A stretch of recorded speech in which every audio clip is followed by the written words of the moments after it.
haven't won a domestic championship. Yeah. This team still slaps. Yeah, they are. They're a fantastic roster. They're a star-studded roster, and they can rotate around who carries in each game. They've been exceptionally successful. Our most successful team of the last 12 months.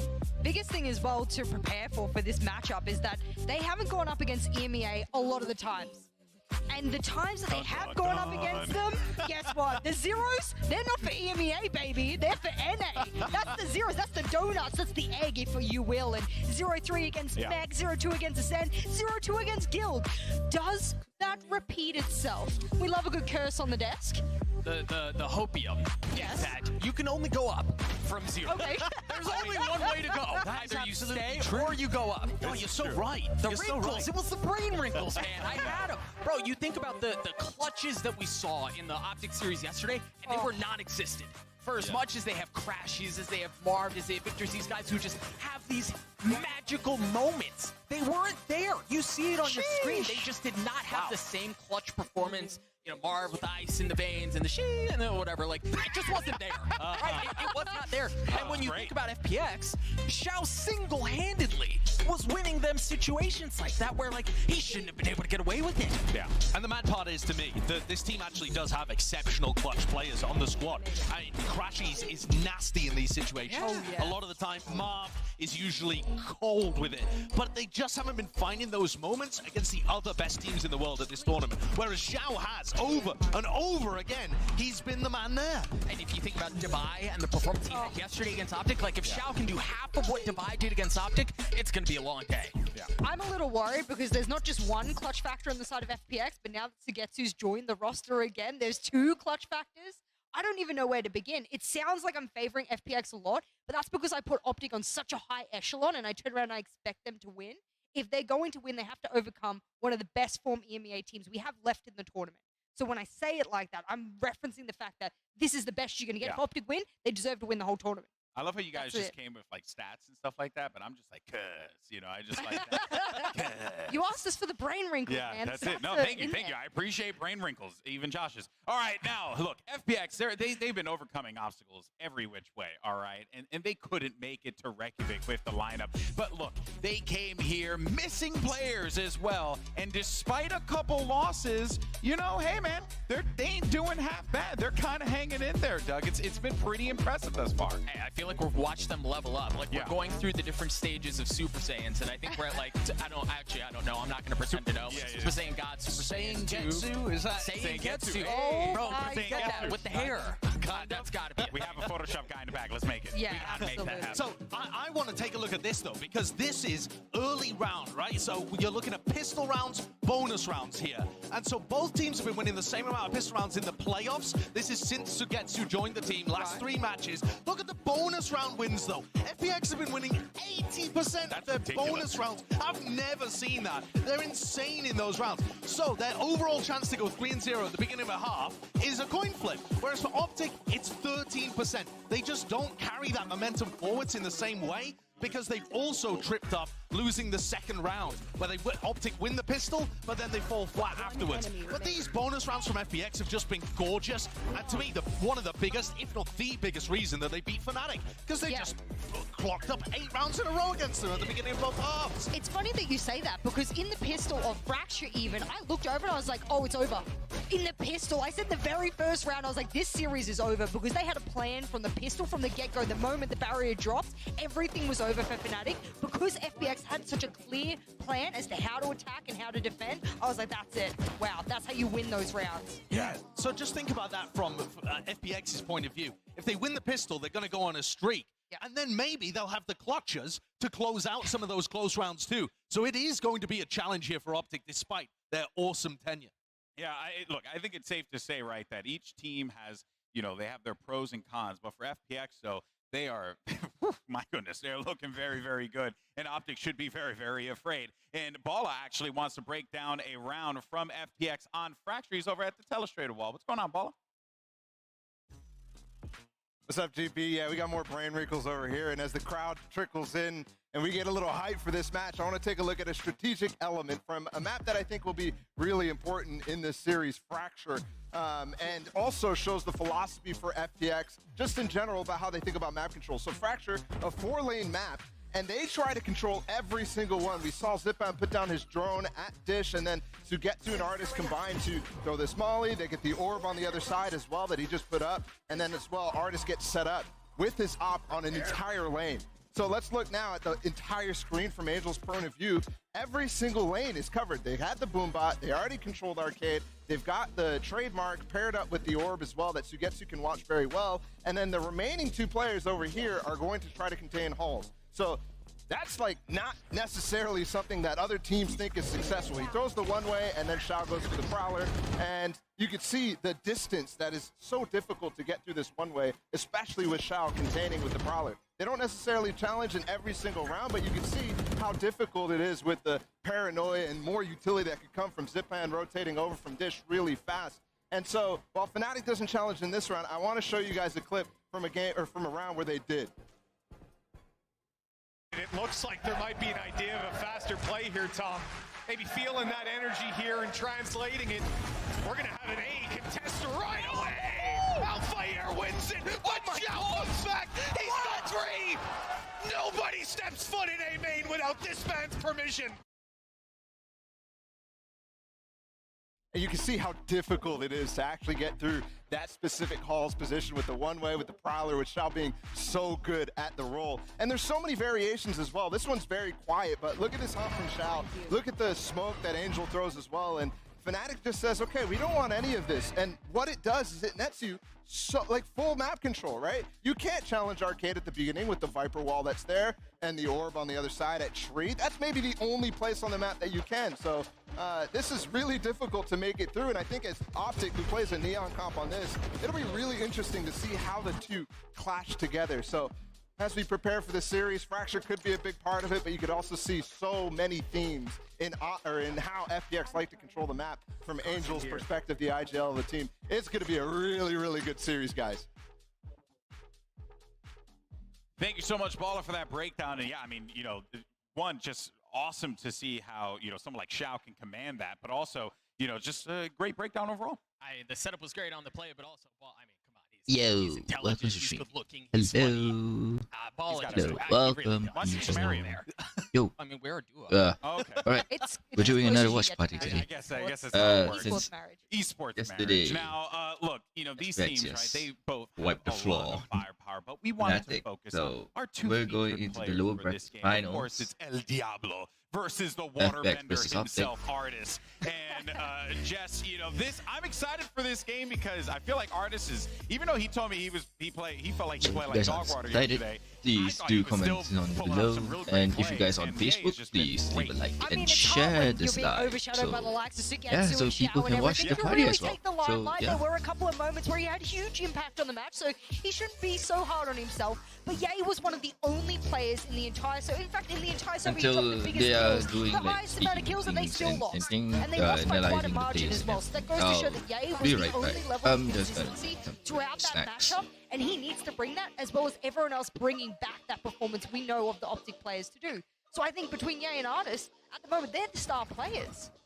For as much as like Ye struggled at the beginning of the tournament too, remember the narrative around him was like, where's Ye? Yeah. What's happened to Ye? He's not the cornerstone that he once was, and he has obviously righted the ship. Righted. But sure, we're gonna go with that. But he needs to continue, and it needs to be by committee. He is playing well when it comes to the playoffs, but also if you dial back even further, our original narrative is he going to be cementing himself as the best player in the world? And actually, Artist has been the most consistent and the best chamber that we've had at the event. So now you get to see the direct head-to-head between the two. Yeah, well, speaking of Artist, we actually did get an opportunity to chat with him. He spoke with us about the FPX fan base and his take on facing OpTic in the lower bracket finals. Let's actually go ahead and take a look. I feel happy about going to the finals, or semi-lower finals, whatever you call it. It's expected for us, to be honest. I think we're so good that we should be here. I expect the same in Champions as well, so let's just take one game at a time and see what happens. Hearing the fans didn't really help us because we don't have that many, so we had a lot of Fnatic fans. Obviously, we just wanted to make them a little bit sad today. We need a few more events under our belt before we get like a hardcore fan base. 30 seconds left. I think Artist might have just played this one perfectly. He's even spotted him as he looks to make his way through. It was a clutch that was needed, a Red Bull one at that. mean, our mentality is just go into each game and just see how it goes. I think they've been looking good, but I don't know. I don't feel like they're the OpTic of the past. So I think they're still good. Don't get me wrong, but I think there's weakness in the game. All I can say is OpTic, good luck, and hopefully El Diablo doesn't farm us. I think there's a lot more to show from us, to be honest. I don't think there's any other team that can stand up to us if we play our best.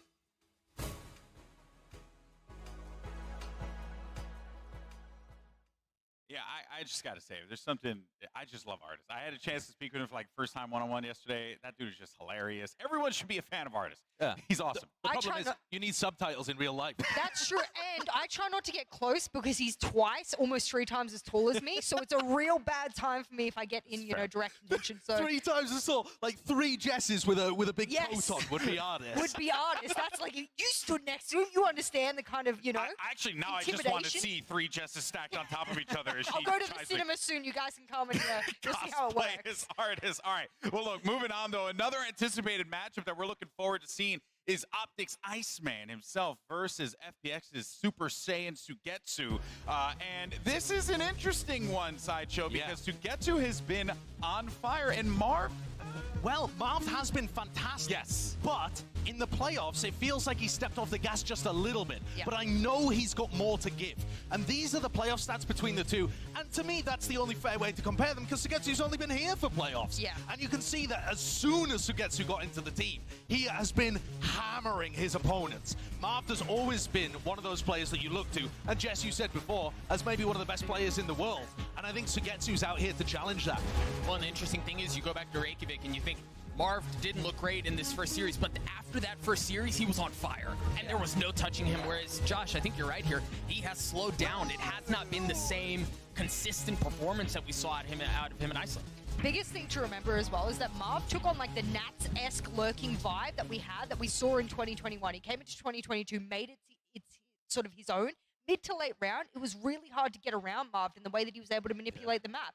A lot of teams have crunched down on that and said, oh, we know you like to hit mid. We know you like to hit the lurk. That's something we're always watching for now. I think about Mind Freak, for example, was like, I know what you like to do, and good night. It was just over and over. That's the kind of thing that I think is limiting Marv. He doesn't have the freedom to move like he's used to. He might find it. He might find it. At any point, he can find it. That's true. Yeah, it is very possible, without a doubt, that Marv, you know, and I have no doubt, right? I mean, given just how consistent this man was in the group stages, it would be a shocker to believe that coming into this matchup, he wouldn't find that same level of success again. It'd break my heart because you guys are probably sick of hearing me say that I think he's one of the best players in the world. I do truly think he is in contention, and he's not even a duelist, and I really want to put him up there. So if he doesn't perform today, it'll break my heart just on a personal level, because I love to see players shine like that are that consistent for that long. All right, well, you know, we can continue to talk about this until the cows come home, but we got to take a quick commercial break. All right, our coverage of Masters Copenhagen is going to continue in just a minute. We're going to talk more games. Don't worry about it, people. We'll see you guys in a few.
Before we get into today's match, we do want to give a huge special shout out and thank you to all of the artists that contributed to the soundtrack for this event. Of course, you know, look, we don't phone it in, all right, with this library of music or, you know, put the game's menu music, even though it is really nice. That's not good enough for this show. These are very talented musicians, and you should, of course, go and check out their work. Jess, what's been some of your favorites? Actually, one of my favorite artists isn't listed there. No way. I think he's shown up to the event today as well, actually. It's actually John Locke and Boaster. That was one of my favorite hits so far. So the fact that shout out to you, Boaster. You've done a great job with that single. I'll be putting that on my repeat, that's for sure. On loop on Spotify. You know? He's always got a future career in that if he wants to go for it. But so does Ardis. That's what I want to do. Check in with Ardis at any point in the comms, please, and we'll see what he's up to today. I mean, what songs he's singing. We really need the Boaster Artist collab. Like that's a bop right there. That's it. That's where we're going. All roads lead to the Boaster Artist collab. All right, well, earlier in the show, we actually asked you guys, you know, a question. We asked if you think OpTic is going to repeat history, and the results are in. Let's see. What do we have here? No! Oh! God damn! Jess, your heart, how does it feel? I mean, look, I've said that OpTic, you know, should be in the finals. I expected that's something that I just didn't expect this result. Yeah, honestly, I'm out of words. I didn't expect it to be this. I also think the crowd are favoring FPX and PaperX from what I've heard. Okay. From the reactions I've heard in the crowd, it does feel like they're rooting for the EU and the fun. All right. I just think people are jaded. We've never seen a repeat win. So people just have trust issues now where they refuse to believe in anyone, that they don't want to tie their hearts to anyone. Yeah. I respect that logic the most. That's the most logical one. I like that. All right, people have trust issues. That's what we learned here today. All right, folks, well, we need to wrap up the pre-show and get to the main event. Yinsu's going to take the captain's chair, bringing you the best-of-5 series between OpTic and FPX. Valorant Masters Copenhagen starts right now, baby.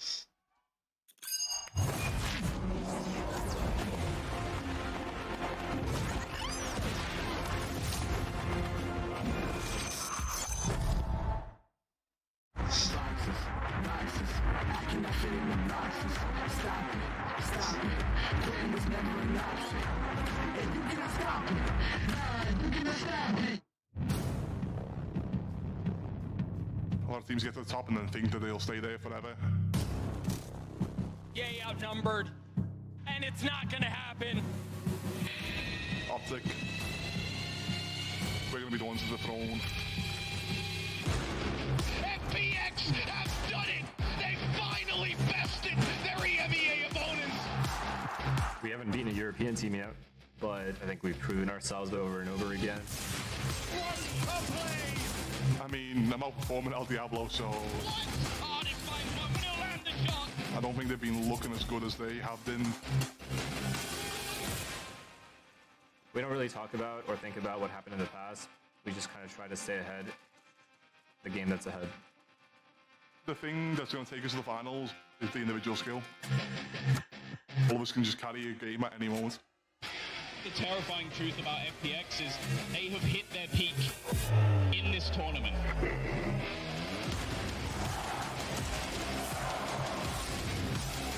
We have not seen FPX at our full potential. The green wall does not relent.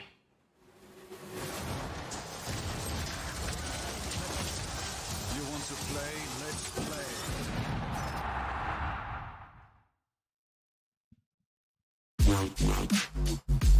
Woo! Let's go, guys. I heard there wasn't enough EMEA representation in here. Where are the EMEA fans at? Woo! You're calling to the wrong crowd. You need to be riling up the OpTic fans. I'm sure there are droves out there. Yeah, I wouldn't blame them either. You know, I know that OpTic, they're coming into this off the back of a loss, whereas FPX on the back of a win, but we know they're here to defend their title. And I know the poll, a lot of people don't think they're going to repeat that history, but I don't know. I feel like maybe I'm in the park of maybe we do see the first ever back-to-back champion. What do we think? I think you want it to be true, and so you're trying to manifest it. I think that's what a lot of this is. But the fact of the matter remains, they have two huge hurdles to overcome in front of them. And for FPX, they've just been, the momentum is simply building. Oh, it is building and building and building in the low bracket. That's what's happening right now. first major title. You waited 2 years to say that. You've actually waited for 2 years to say that. But luckily for you guys, we don't have to wait any longer because it's time for us to reveal the champion stage here at Masters Copenhagen. Take it away.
FPX.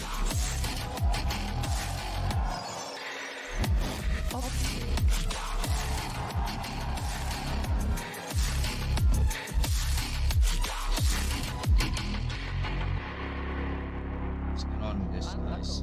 FPX versus OpTic. Should be fun. I'm never not going to be impressed by that, but I do want to, now we're looking at the stage, I want to circle back to a point that Ardis made yesterday in his post-match interview. He said, OpTic, they have more experience than us on stage. They've done this before. They've been in the losers bracket before. Maybe that gives them a slight edge in some way. Do you guys feel that? Do you think it could be down to the experience diff today? I think that could make a considerable difference. Yeah, again, you have to remember they walked into this tournament without having their full roster. You had to adjust that, and they seem to have gotten back on track, but experience really does have a factor in this. This is not something insignificant. No, absolutely not. Especially when you're on stage, you look across, of course, who's going to be yelling a couple of insults back and forth, maybe some hand gestures going on. That's the kind of thing that you have to be used to as a player as well. You have to be able to zone it all out and zone in on the game. Yeah, I mean, I think it's going to come down to a lot of what's going to happen with the maps, of course. It's a best of 5. We could see 5 maps happening between these two. Let's have a look at the map review.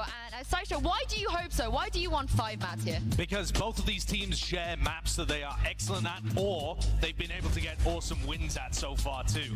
And I think that the bans are going to be targeted.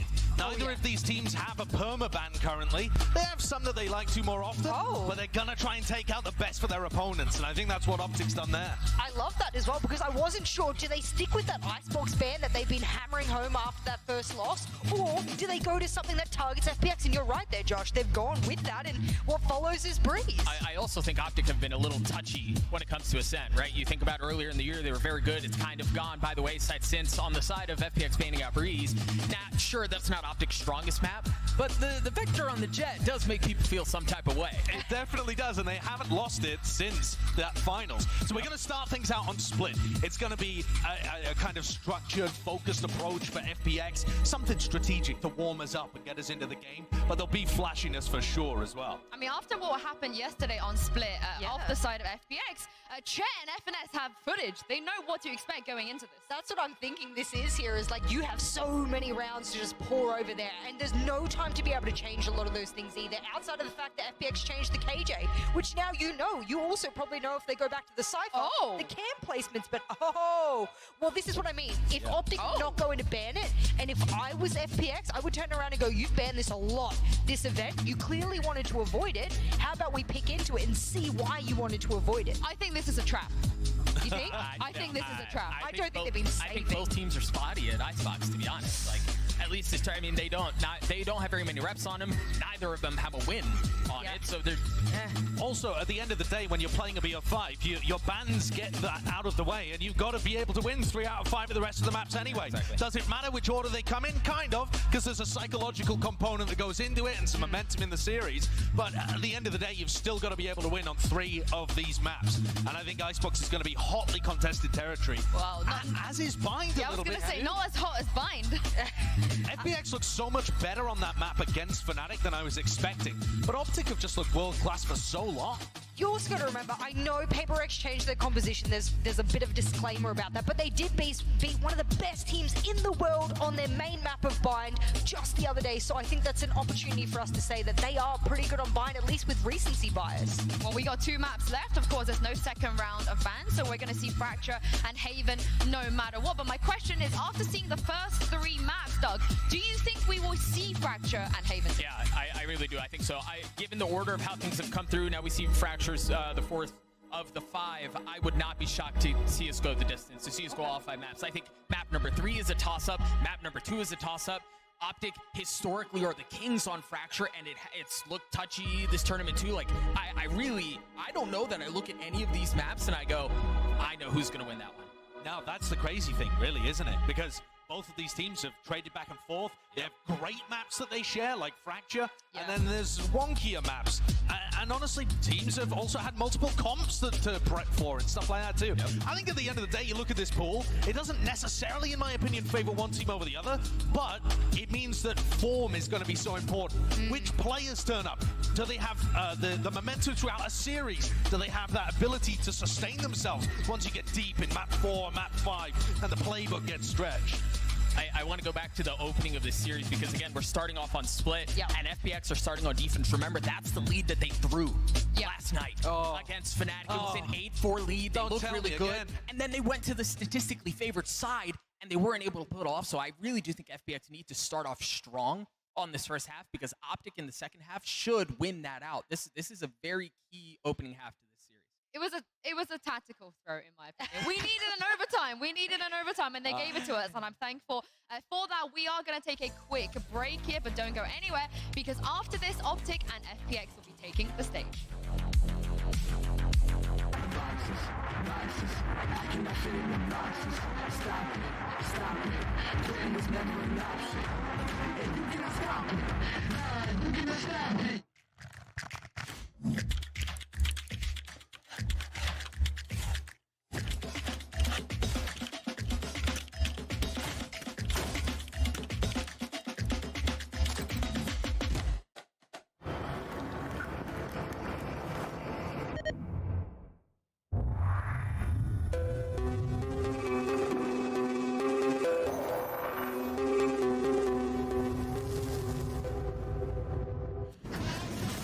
Red Bull Campus Clutch is back.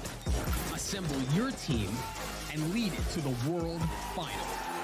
Learn more on RedBullCampusClutch.com.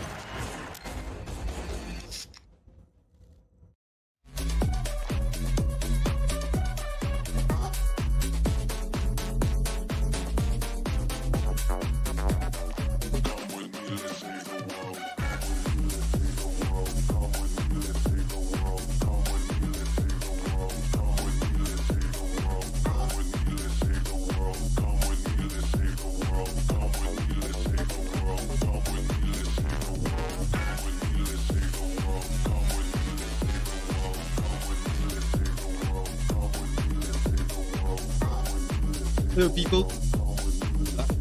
Some food. Yes. Right back.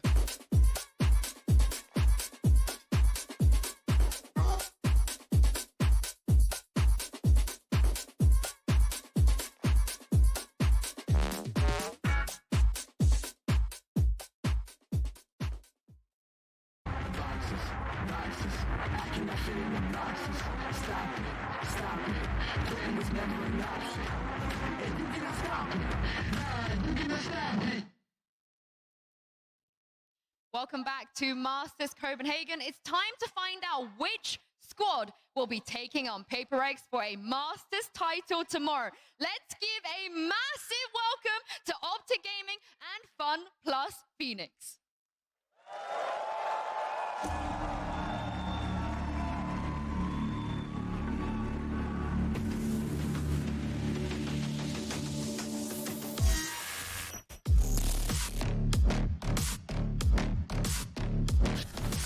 Crashes. Zyklon.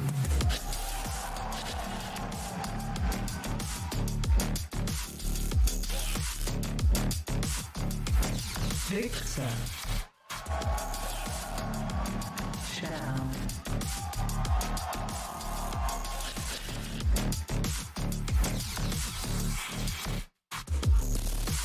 Finesse. Angel.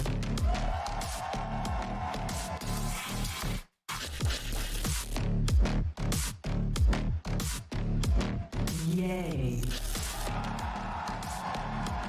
Artist.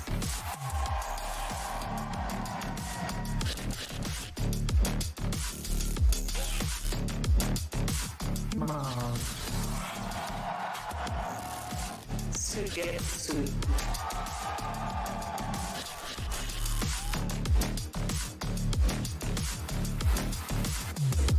Checked.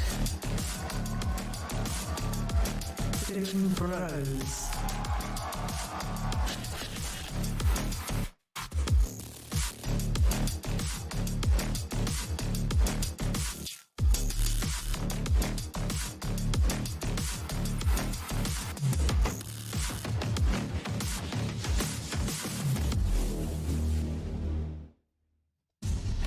OpTic have a huge Right, let's go, guys. opportunity Let's to go. defend Sorry, their I bought drinks Masters as well. title here, but they have to take down FPX first. They've never beaten Gonna an be EMEA team before, an epic- and my question to you an guys epic is, lower will bracket the fight. curse be broken Again. today? Today is a battle of that curse against the script. OpTic going to against the lower history, brackets. honestly, because OpTic know that they can Like, make it to a finals like this, but they just likes. have never been able to take even a map from a European team. Note that he didn't answer the question. You asked He him straight up. Don't forget avoided chat. the curse He being dodged it. broken Let me down today, in the yes comments or or no? anything. Yes. Yes. Ooh! There is I agree. there is just simply no world in which FPX are winning this game 3-0. It's just not going to happen. The teams are too close, they're playing too well, and the map pool is too similar. I just can't see it. I'm going to counter that with the curse of Sideshow, because your curse is arguably stronger than any of the other curse out there. No. So, I mean, by that metric, Jess, I think FPX have a great chance. I'm just going to have to remove myself from all of these curses, all Let's of these go, let's different go. areas that you guys are going with, and just say practically here, Should be this fun, is this should be FPX's fun. first international debut on the stage. We expected them before. They've come here and proven they should have been here before. And they're going up against champions. And if they want to be back-to-back champions, this at the very least they must overcome. Well, I do think either way, we're going to get a colossal gigabanger, right? Watching the players walk out, I was reminded again of how every single matchup is a good one, Yeah. right? You think about the controller matchup, the initiator, like all of it on paper, you look down the line and you go, anybody could win, right? Like their individual roles, anybody can be better than their opponent. And when you have that kind of setup on a stage like that, in front of a crowd like that, it's gonna bang. And I think that's why form, the individual ability for these players and what they bring today is going to be so important. And when we listen into the communication when OpTic won Iceland, they were calm, they were focused, they didn't want to cheer even and get the opponents riled up. When they played this tournament so far, they've been at maximum heat. So what kind of OpTic are we seeing today? I mean, those big hitters that you're speaking of, the ones that need to step up, the ones that the crowd are cheering for, you know, Yay, Marv, the artists out there in Sugetsu, they're going to have to turn up on Split here. You know, this first map is a bit of a more even ground, as you guys have spoken of, and we've seen those guys step up. We've seen those guys be heroes for their teams, but Doug, how important do you think it's going to be for these teams to be able to take Split right off the bat? Again, I really do feel like as you look at map 2, you look at map 3, it all kind of feels like a coin toss. It really does. So it is so important for whichever team to win the series to be able to start off on a strong foot. And again, I go back to the fact that FPX is starting on defense. last night was not that long ago, and you know you have that in the back of your mind. You ended up losing in overtime after throwing an 8-4 lead. You have to be able to start off strong. And, you know, again, to go back to the counter argument, OpTic haven't looked great here. They are 2-1 on it, but 2 maps have been overtimes, and one of them was that loss. So it's not like it's a clear favorite either way. And I think that's why Riot has decided to remove Split, because there are so many overtimes that, like, we will never go home. Wait, why are we complaining about this? That's true, but maybe it's because we just sit here forever. But I tell you what, one thing I want to highlight before we jump into the agent select is that change over to KJ for the side of FPX, they're not afraid to change even this late in the tournament. Yeah, we're into the Prime Gaming agent select here. FPX, they're known for making changes. Maybe they bring something new to a match like this, but after yesterday, they do make a change there. Shao has moved on to the Omen. Oh, I like that. You know what? This is going to sound super biased, but some of the best Astras in the world I've seen play are the likes of APAC players. I haven't really followed there's been super duper Astra plays in the likes of NA, in the likes of EMEA. I think Marved is not as good as he is on many other controller agents. Like, I think he excels in the likes of Omen and whatnot. So for Shao to take that comfort pick, and their one-ways on Fracture have been perfect for controlling space, why not do that on Split as well? There's so many choke points. Yeah, one of the things that they're going to be using that Viper specifically for over on the side of SPX is to create pressure over at A ramp. And that's where you're going to see battles happen between Ye and Artis. I think those are going to be mega important. As Sugetsu was on fire last time, though. He may take some of that burden. I also want to shine a spotlight on Finesse, because when he's calling well, he just dissects Split. It seems like for whatever reason, Split is the map where you see his mid-round calling really come to fruition. And the truth is, he hasn't been as a spot on in that mid-round calling. I need to see him turn it on here. He also lets his brain play rather than his aim. And Angel likes to lean the other way. Angel loves to take these opening fights, and it just depends whether you get the Angel that's going to crush them or the Angel that's going to die first at the beginning of these rounds. That's what I mean when I'm talking about individual form. What player are you what form are you going to turn up with here today? It's so funny that you bring that up, because we have 2 completely different leaders. Angel's like, I'll lead from the front, and he's sprinting down long somewhere trying to go for that opening engagement. And Finesse is like, I need to see everything from a bird's eye view. I need to stand back. I need to know what's going on and be there for the utility usage. But what I can say, whether it's the big brains of the team, the big brawn of the team, or just the middle ground, players that make the glue of it, this is going to be an epic matchup in Split. I do agree with Doug here. It is a must-win for one of these teams so that they don't fall behind in the sort of middle ground maps that come Icebox, etc. I'm so glad you guys brought up the IGLs, because they're going to be going up against a head-to-head today.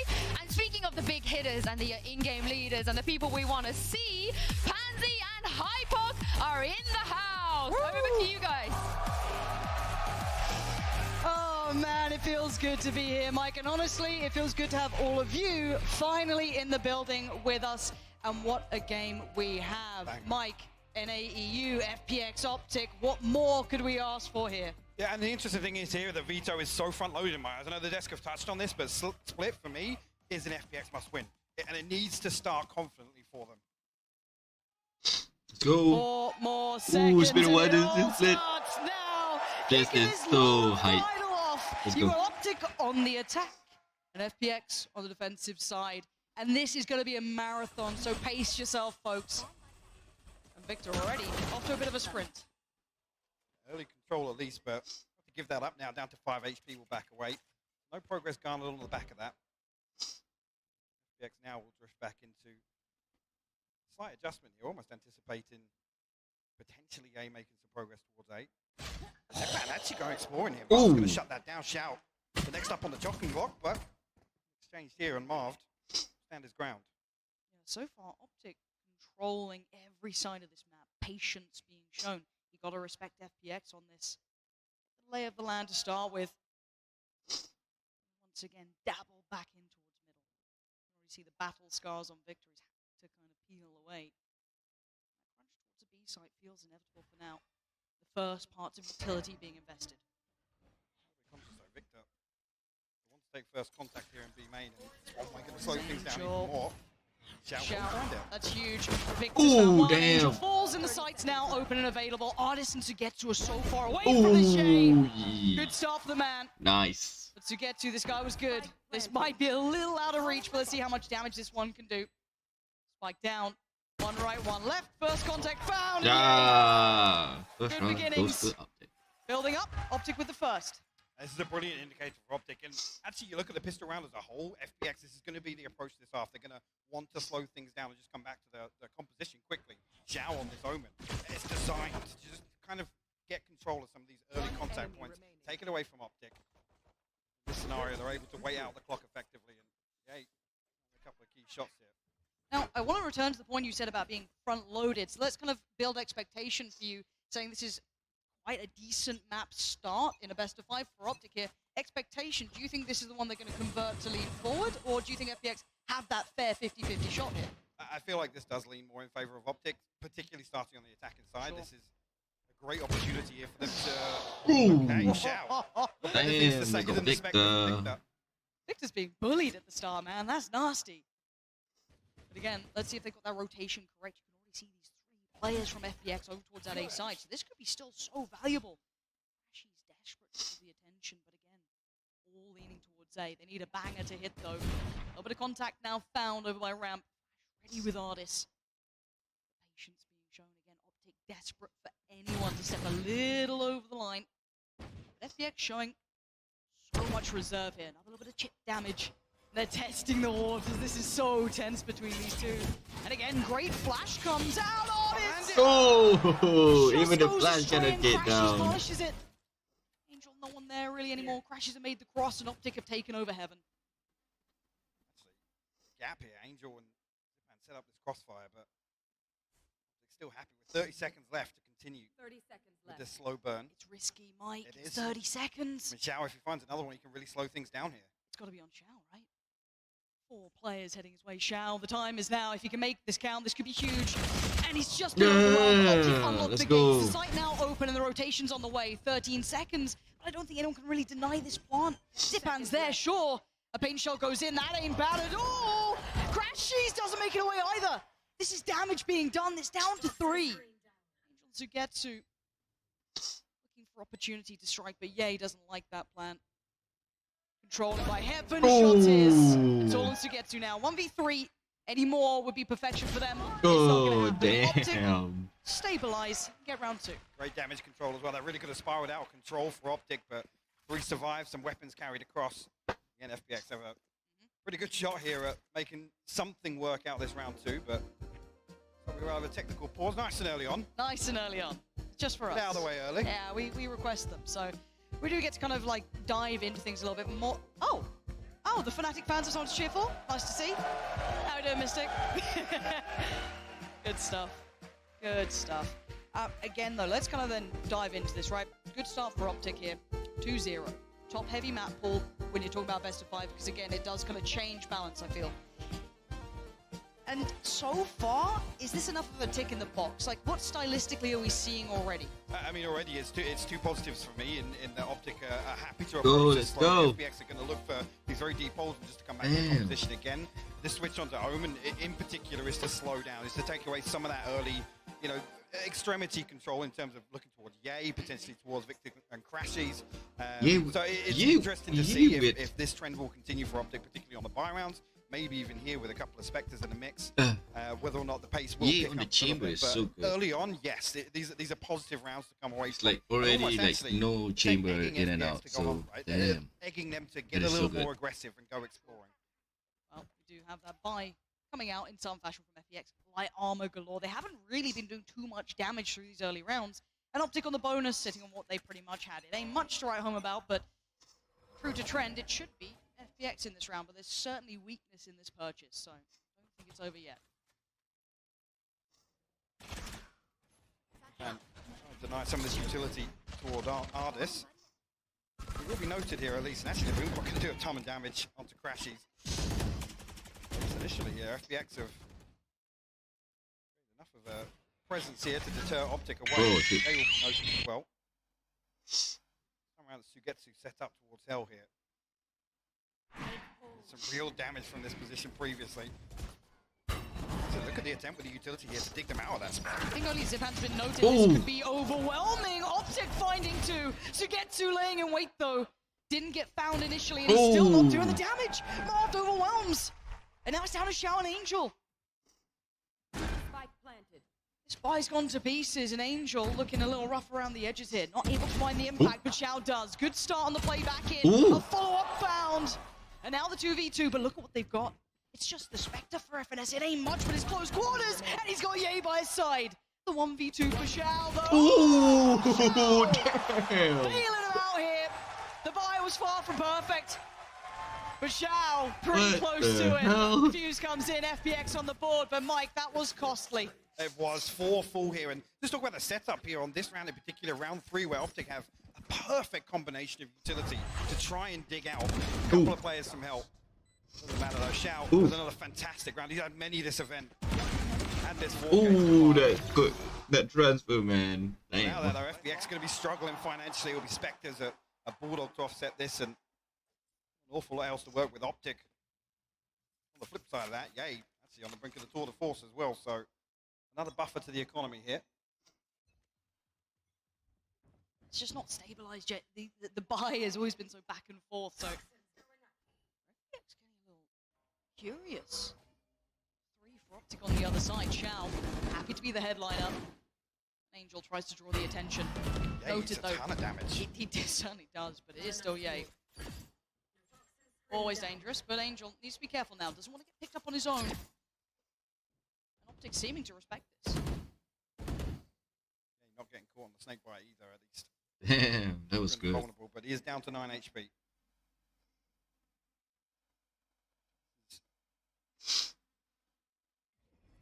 Because if OpTic wants to re-aggress mid again, there's been no pressure towards this position early on. So Zipan and Ardis, full utility almost. Ready to contest this. Still underhand flash. No swing on it. Ardis has to try and play this one perfectly. 3 players on the other side progressing closer towards heaven. And again, Zip. He's just got out of there! Ooh. Timing is divine! Ardis comes alive to this round, not a third. Half 10 for Zip. 3 still standing to get 2 on the hunt. It's feral work from him.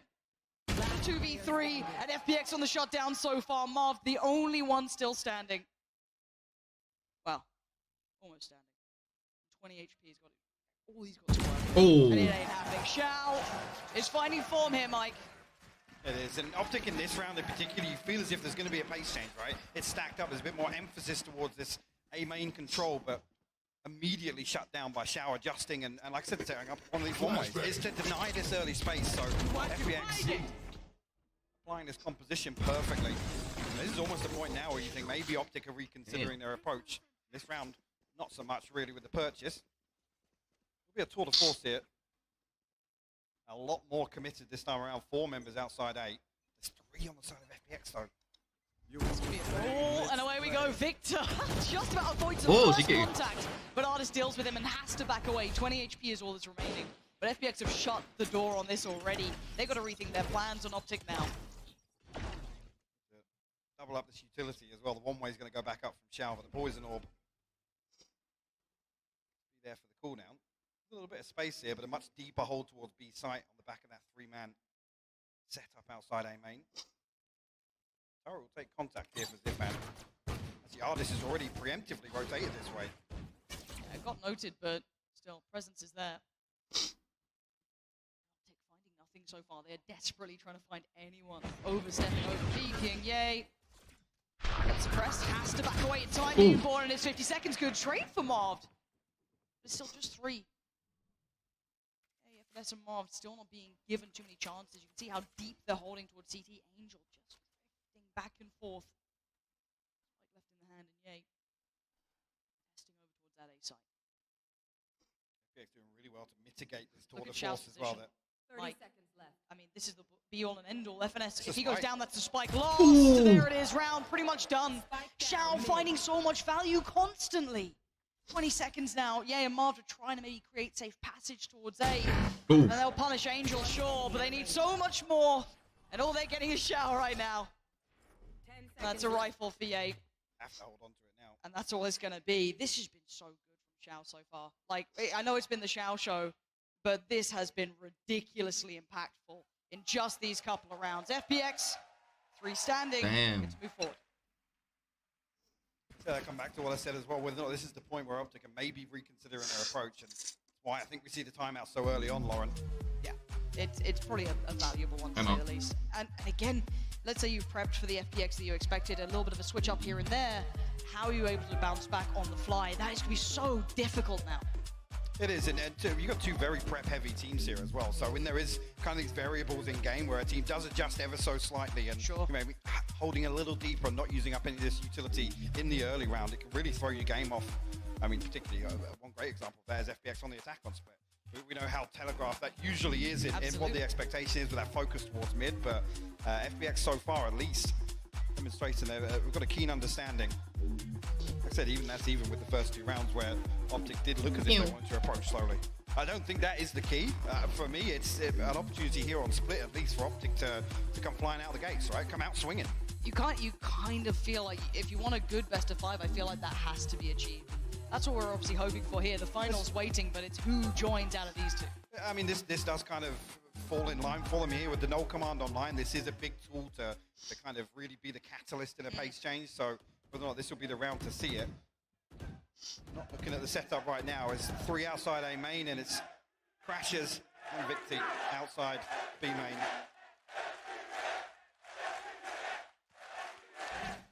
The crowd has their favorite. All the crowd is like, FPX, FPX. And OpTic, not afraid to be the villains in this potentially. FPX waiting on the other side. Shao with the operator here. It's flexed onto this a few times, actually. Seeing it more often. Joined by Artis on that side, so the duo is pretty deadly. And once again, OpTic, similar scenes here, trying to test this ramp presence. Saying initially the default was spread a little thin, but it looks like they might actually stack up here for the null command.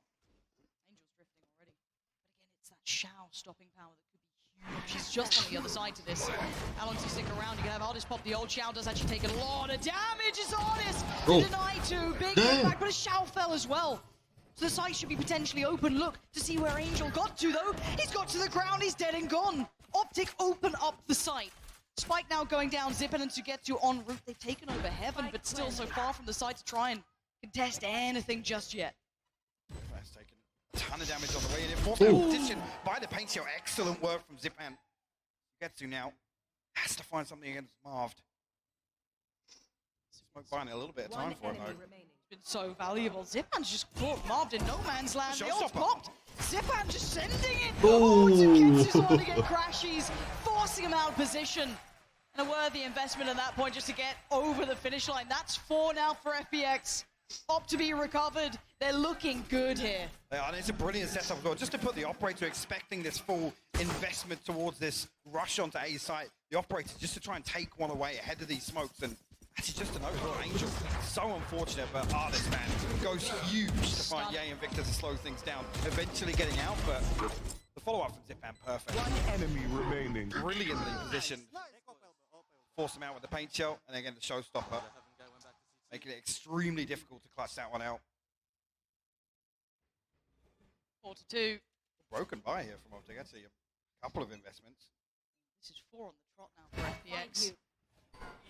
Feeling that confidence start to build.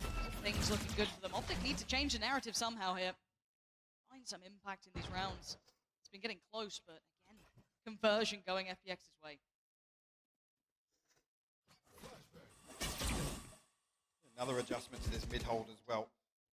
Angel and Zipan now. What's happening, Angel actually considering the rotation off. Gets tucked into backside behind this Killjoy setup.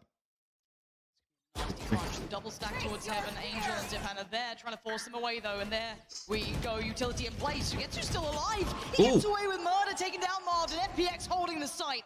OpTic desperately trying to just get closer. Denial from Sugetsu. Finally taken down, but his crashes in FNS. It ain't much either. This buy was not pretty at the start, and it's barely done damage. What can Crashies do now? A 1v4. He's got the chance of one, and it's gone. It's 5 back-to-back for FPX. These boys mean business. And this is where you're starting to see the rewards are switching up, and actually particularly the Killjoy. It gives them so many different setups to kind of absorb these hits that we know OpTic are going to rely on. Another example here where you're almost looking at OpTic thinking, hey guys, you got to pick up the pace a little bit. They're identifying these key areas at least early on, but there's no pressure towards them. Nobody's really feeling the heat on FPX. No, and to put them into an uncomfortable position is a tough task. I mean, FPX, I think all of us who've watched their run have been just kind of waiting for it all to go wrong, right? Oh, they only had 4. Yeah. Oh, they got a stand-in. They've never played an international tournament before. It never felt like it was going to line up. And they've just gotten stronger and stronger with every single game, making this stage look like their home. Maybe getting a couple more fans. But for now, OpTic on the way. Finally a decent purchase. Finally have some options. Zipan, what are you doing? So dangerous. Dancing with death. Honestly, you'd be dancing with the devil fears on the corner, but already we're going to see the pop come in. And it looks like Victor does want to pick up the pace here. Sends it. Zipan now down 1-for-1. Trade in the sight is actually open, but there's the KJ ult coming in. She tries to overextend. Punished by Angel. Spike trying to be planted though in the meantime. They want this up. Sugetsu tries to play forward and Ye doesn't care for it. This lockdown doesn't get anything, but Artist can only get 1. 2v2, Angel and Xiao. Gotta work back in, and FPX's position is gorgeous. And now we know who it is. The Xiao show. We clutch this one up. Mobs. Cool, calm, and collected under pressure. Does not need even the visuals on it. Nice Xiao. Puts OpTic back on the board. A little mishap here with the lockdown. Artist's positioning is obviously there to greet the backside of that, but Angel backing away all the way to the bottom stairs. There's no crossfire set up for this. Let's go, OpTic. Does find the kill. The showstopper still deciding that one. Doesn't feel comfortable. OpTic kind of squeezed this one through the door. A little bit of nice timing from FNS to find that pressure towards Heaven. But yeah, comfort is something that you don't get in these games, I feel. Timeout button been hit by FPX. And I'm not necessarily preemptive, but maybe they want to make sure that Feels nothing like is a breather, yeah, just kind of cool off a little, identify maybe what happened that prior round, what we need to do going forward for them. Because so far, I think that they've got a good grip on the game. Well, I mean, you look at the 2 rounds where OpTic have really been able to create some pressure, right? It's been on the back of a showstopper and an ult command. They don't have that in every single round. So these kind of defaulty rounds where OpTic are coming in there, they're pushing and poking on one side. I mean, even towards A-main where Xiao's there with an operator, it's a reveal that acts as a deterrent. That's it. They don't want to challenge at all. They drift back elsewhere. And FPX read it perfectly. Angel's constantly just playing in spawn back and forth between both sides. So I want to see a little more commitment from OpTic, at least in the early rounds. Maybe throw a body on the line to find that engagement, at least. Yes, if you're going to concede the first death, find the trade on it at least. For the minute, this pressure isn't drawing a rotation, and that's key for FPX. If they can be comfortable sitting this deep, they'll do just that. And they'll have the utility late round to enable that. Back underway now. First one brought back by OpTic. Forcing the timeout. Taking that momentum away from OpTic, potentially building off the back. But now, a little bit more attention, a little bit more utility invested towards ramp. But look at the difference on approach 2. Again, note Xiao's positioning. Already going exploring. The double stack towards Heaven. This is already a different look from FPX. Utility set up towards main as well. Not absolutely OpTic. Decides to prioritize with the Copenhagen divide. This is almost the perfect approach here for FPX. Oh, they've given up the side, but they've kept control on the extremities. It's perfect. The rotations are coming in. Now we do note that the rotations are pretty close, pretty early. Oh, I'm still so aware of the chance of someone on the other side. Again, 2 players towards CT. Yeah, and Victor Swift taking down Zipan and Angel. What the fuck? How did it happen? In a blink of an eye, it's just FNS in a 1v2. And it's Artisan to get to the double that was over by ramp. FNS needs to time this to make sure they got to it. FPX What the hell? burst back in, and Sugetsu just gives a wave.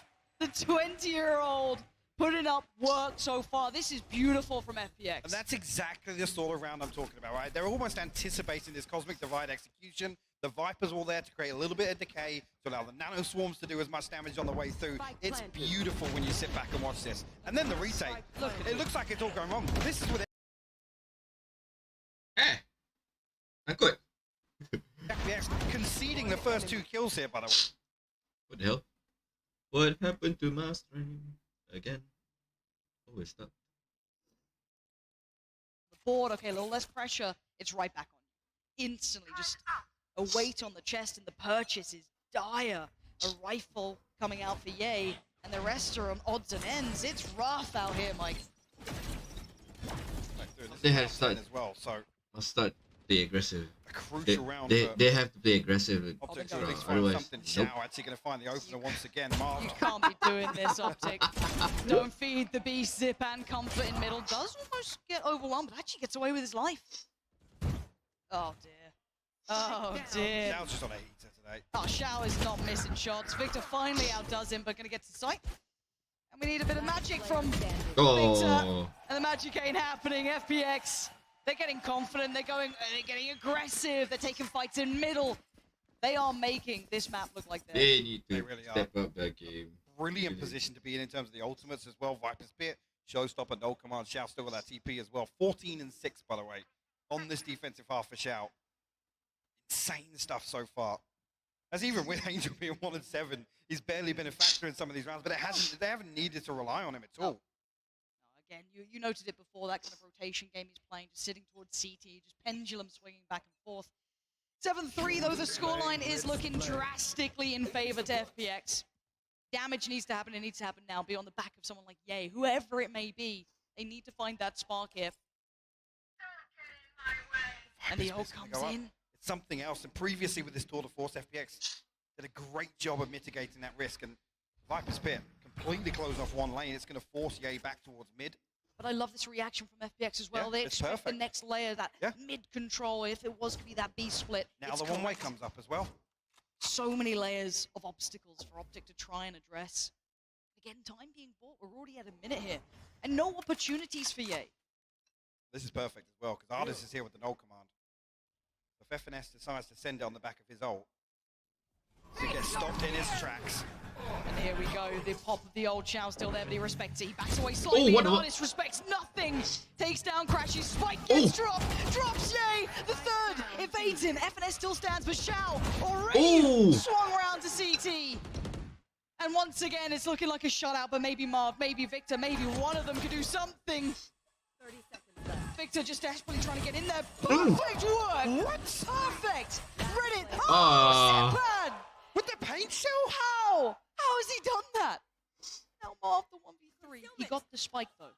15 seconds. He's got to make a miracle out of this round. 10 seconds now. He's got to get a run on. He knows it. Does he even get the plant off the back of this? Heads on down to the side. Plant coming in.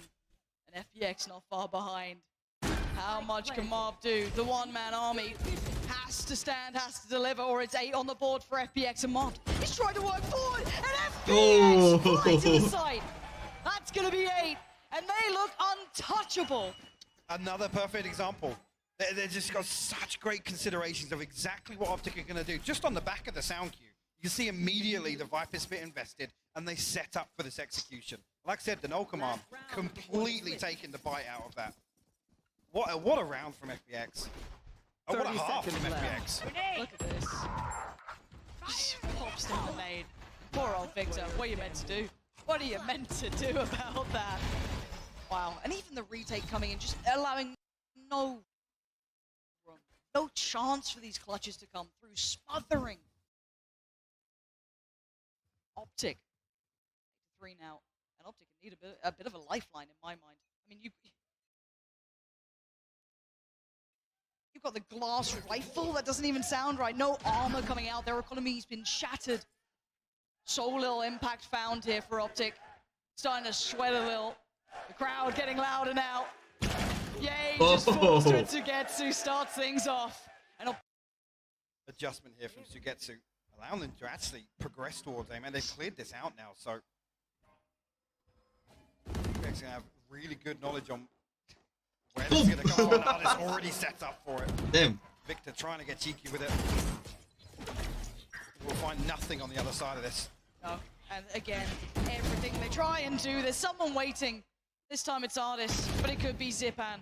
Marv breaks in. And now, maybe B-side's available, but again, you've still got 2 players here. Xiao. Out of everyone, it's like, please, just not Xiao. I'll take on anyone else. Xiao way looks for the cross. FNS there, they're trying to play together. The timing could be perfect. Ooh. Bye-bye Spike. Bye-bye round. Xiao is having an absolute series here. Call it the Xiao show, call it what you want. OpTic have front row seats to this. I mean, what a brilliant half. Just to come back to this once again, in the key rounds for OpTic, how well FPX is set up, and how quickly they are to react as well to some of the sound cues or even just this early information. OpTic never had a chance in this half. They couldn't get comfortable. I'm not just talking about the economy either. No. In some of these rounds, they weren't being given the space to set up. Right, we need to take a second, a pause for thought, because the FPX fans are getting far too wild here, Mike. We're going to head it back over to the desk to break down what they've seen in this first half. Thank you very much. There, Pansy and Hypog, the EMEA curse, it's in full swing. OpTic, they're feeling it again. And all of that, I think, comes down to, not all of it maybe, a lot of it, Sideshow, comes down to Xiao. Yeah, there's 3 players playing like stars on FPX. Angel has 1 kill, and then a superstar player in Xiao, who just seems unkillable, untouchable, 350 ACS, 17 kills in 12 rounds. And the kicker is he somehow always finds himself as the last alive. Right? Like, if he goes down first, okay, maybe OpTic have a chance, but for whatever reason, Xiao was constantly one of the last ones alive, and you just don't count him out. And the great thing is that every time they wanted to hit a side, somehow, some way, Xiao knew. Xiao was like, oh, you're going to hit B now? Oh, I'm on B. You want to hit A? I've got an operator waiting for you. I have every single answer that is needed to be able to capitalize. And the multi-kills, the spray transfers, this man is nasty. He's filthy. Oh, it's been like, what, 2-3 rounds that he single-handedly has won back? Josh, there was one round where you looked and went, how did they pull that back? Yeah, that was the one that we just watched. Yeah, it was. It was Xiao getting a multi-kill over by screens. And I think one of the big problems here is that the site anchors, and that's Xiao, but also Sugetsu and Ardis, are not being pressured by utility. They're just standing their ground. They're rooted to the floor and still getting multi-kills, not being traded. I am so worried because we've seen a great defensive half from the side of FPX. Guess what? Guess who else is defensive side? But guess who's attacking sided? FPX on this map. So they're going to go into a side that they always do really well on, and they've already done well on a weaker side that they've shown. Well, OpTic, they won the first pistol, but Pansy and Hypog, they're going to need a lot more if they want to stay in this map. Yeah, you're certainly right. They do need a lot more. 3 rounds is not a lot to talk about. But on the other side, Xiao, 17-7. This guy is having a career-defining performance here. First time on a stage like this, in front of the fans. I mean, it's such a different environment. And he's been unbelievably impactful so far. Now, do you agree with what most of the desk was saying here? Some of the issues that are presenting for OpTic, some of the, I guess, benefits that FPX have. But how does that now translate to that second half? Absolutely. I mean, even noting it in the first half, a couple of rounds where FPX weren't really burning up anything. There was 2 or 3 rounds where, you know, Zipan and Ardis were maybe looking to hold on to mid, but there wasn't anything behind on the other side from OpTic, right? There was no commitment to taking that space at all. It was maybe a boombot, a smoke, but they were just being forced away, right? And Josh reiterates that point once again. There was so much late round utility, whether it be off cooldown, whether it be just not used up previously, that FPX can... Is that a some ball dude? Who's that? Tombiz? Sideshow? No. Was he falling asleep? I dare you to play. I dare you. Ryan. He's smiling like a thief. Hey, good man. It's great to actually have a lot of people turning up to this event. Ball like, a lot of people in the community, in the scene, making it out here to Copenhagen. Great to see. But again, I think we need to kind of boil this back because this isn't the best of 3. We're now talking best of 5, right? This is... A lot of people might burn out their expectations on map 1, but you also said this was top-heavy, top-loaded for OpTic. What could this mean going forward? I'll admit, there have been some... I mean, yes, there's a common denominator in the split history, right? For FPX, and call it the kryptonite, whatever. But there have been some abysmal performances on split from FPX, right? And it comes back to that very, very obvious attack in half, and then the approach to the attack that they have, right? It's so easily we do have some players that I know. That because it would just be the same thing over and over again. So this is why I was so concerned coming into it. The fact that OpTic starts on the attack as well, like I said, it's an opportunity for them to set the tone, set the pace, and I don't think that was there in any of those rounds, even from the get-go. Those first 2 rounds were so slow, and it was almost, they were relying on finding out a lot about how FPX were going to play it, but they actually learned nothing from it. No, absolutely. But again, even outside of this matchup alone, my mind goes to OpTic have always struggled with EMEA teams, right? Something that the pre-show was highlighting. And then you look at FPX and you're like, oh, they're the ultimate EMEA team, right? Slow, calculated. calculated style. Split is one of their slowest maps. Exactly. It is so hard to see this matchup favorably to OpTic with a start like this. So I'm a little nervous, if I'm honest. Credit where credit's due, right? FPX didn't give OpTic the win condition that they actually really rely on here on their attack, which is opening engagement. They were able to damage control effectively all 3 lanes on this map so well, time and time again. And even to add on to that, I don't think this is a Ye problem. I know a lot of people look and say, oh, he's had a bad tournament. It's like, well, again, he's garnered the attention of the entire world of Valorant, argued as one of the best. People will study this guy for hours on end, work out how he works, and you saw it in that game. There was just no opportunities. He'd have to fight 10 times hard. Literally. Don't peek him. I heard that CNED strat at one point. Just don't go where CNED is. I mean, at the moment, Ye is struggling to get on the board because, honestly, FPX are just not allowing any room for it at all. And there were 2 really clear examples as well when the Tour de Force came in. Those 2 rounds where FPX were just like, cool, okay, we'll sit and spawn. You'll have to shift for the You're going to have to work for it. And that's why actually with Sugetsu coming onto the Killjoy, and like I said with Xiao being able to set up these one-ways and just that little adjustment on a round-by-round basis, OpTic had no comfort. They had no setup in terms of the default. They're like, right, this worked actually because we were able to create a little bit of pressure towards A main and then react accordingly off that. There was just none of that from OpTic. Well, we love a tech pause here, obviously. It is us. Speaking of CNED, why? Hello? CNED, I see you. Speak his name and he appears. That's some very... Is that WTCN as well? We've got some very talented people in the audience here. Good work. Let's go. Wait, you didn't even mention Boaster. I mean, he was covered. He was covered by the lower third, Mike. All right, Boaster's desperately waving behind the banner like, please. Please. Don't break my heart, man. No. But I'm a Fnatic fan deep down. I just hide it very well. All right? They love it too much. Is on... But it's on the chairs. We love a tech in the crowd. So how much can we pour over one half? That's the question. Let's now spin on to ice. Right? There's not much to really pour over. No, there really isn't. It was really flat from OpTic, and that was disappointing when you see the veto in my eyes. Sure. No, absolutely. I'm about to head down to the bar at this point. Icebox, though, that is where we can start talking towards, which is FPX's choice. Now, we have enough first-hand experience of FPX on this map, right? To an extent, and not another good one. There's another common denominator in those results. I know. It's a little hard to lean into that in a way that, because again, we see it in context to EMEA, right? Like taking on Fnatic constantly on there, not looking fantastic in that matchup. But here, could it maybe suit them a little better here? Could this work a little bit, I guess more stylistically into their favor?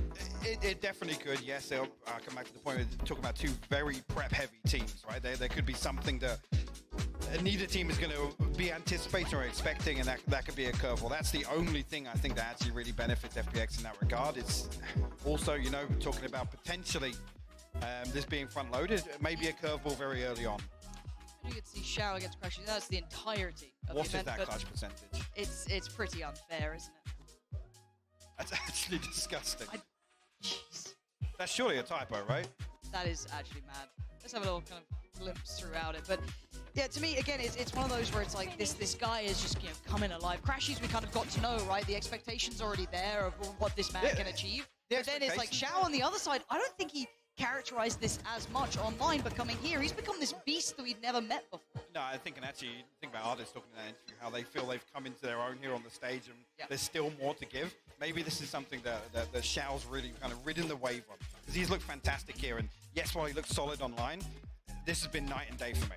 Oh, dude, it hands down, it is a whole different look to this team, because as I said, I think a lot of us got used to what that side was, what they could produce, maybe the kind of footfalls that they'd run into throughout a tournament, but this has just been the scariest side, because we don't know what their peak is yet. I think we're getting a glimpse, at least on that half, of what it could be. Yeah, for sure. I think it, again, to quote artists, right? I feel as if they're really building momentum here in terms of performance. So, and the scary thing to consider is, like I said, Sugetsu was just like thrown into. Yeah. Literally, it's just like he showed up. It was like, yeah, okay, cool, you're in now, and was really tested in that series versus Guild initially. But he's gone from strength to strength, right? So not just Xiao stepping up here, and Artist also, again, a completely different talking point. But there are other factors as FPX team that have really, really over-delivered here in Copenhagen. Well, thankfully, we're back in game. Thankfully, we're ready to go again. Second half now ready. Apologies for the delay. Takes all the momentum out of the room. We love it, 9-3, though, we go back in, and we've got to hope here that OpTic can do a bit of damage, but FPX, look at the pace they're already coming in with. Maybe a little overzealous there, Zipan, but he's not alone. Oh, the shot from Sugetsu. wakes you right back up into this game. And somehow they have a player advantage. Yay and Marv here, all going to stack up towards screens as well. Comfortable setup here. Ardis wants to take first contact, but the main shell going to clear out Sugetsu here. Good for it. 3v3 now, Ardis on the contact. The swing comes in, it's Yay and Victor! Perfect combination. Not this again. Oh, Not no. again. Oh, no. Angel. Angel. Look at what this man is doing. And it's so deep. The positioning is ridiculous. It's basically in spawn. They've got to wait it out. They have to respect it, but he's got to get a move on. He has to challenge it eventually. Marv, just about alive, flies on in, and Victor's there. OpTic will get the first, the second half. Again, it's unfortunate with this setup. They're not able to slow down this retake. Just buying a couple more seconds would have made that a little more doable for Angel with the snake bites. What a fantastic opener from Sugetsu, though. Yeah. Ardis realizing his frenzy don't work the same way Crashes does. Shooting blanks. Unlucko. 9-4 now.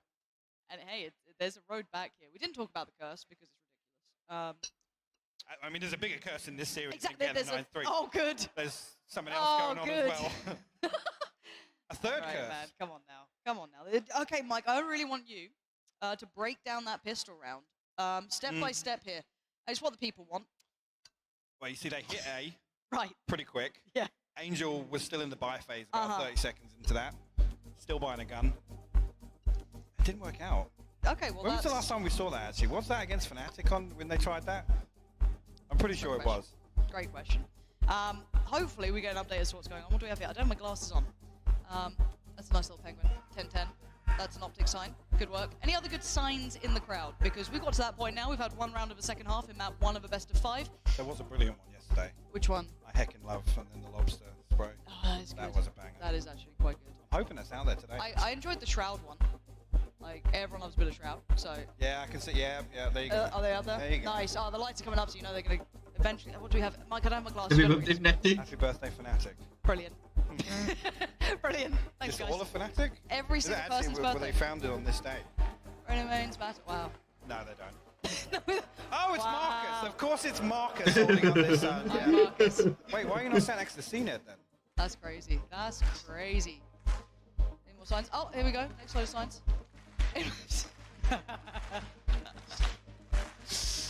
Oh, dearie me. Right.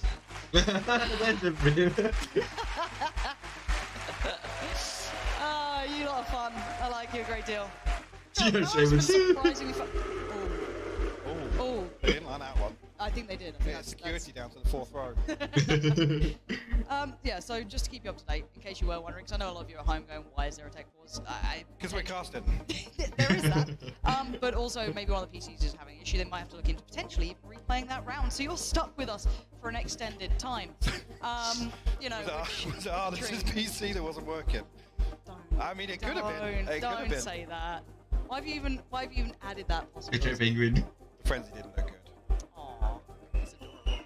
That's absolutely adorable. Buff Saber. Buff side. Good luck with that one. Yeah, that's bold. That's a bold attempt. Huh.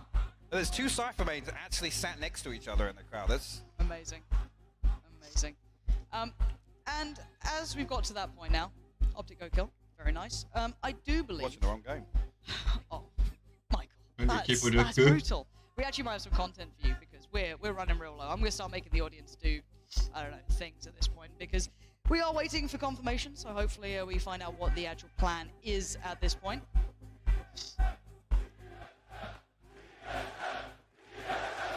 Surely not a TSM show.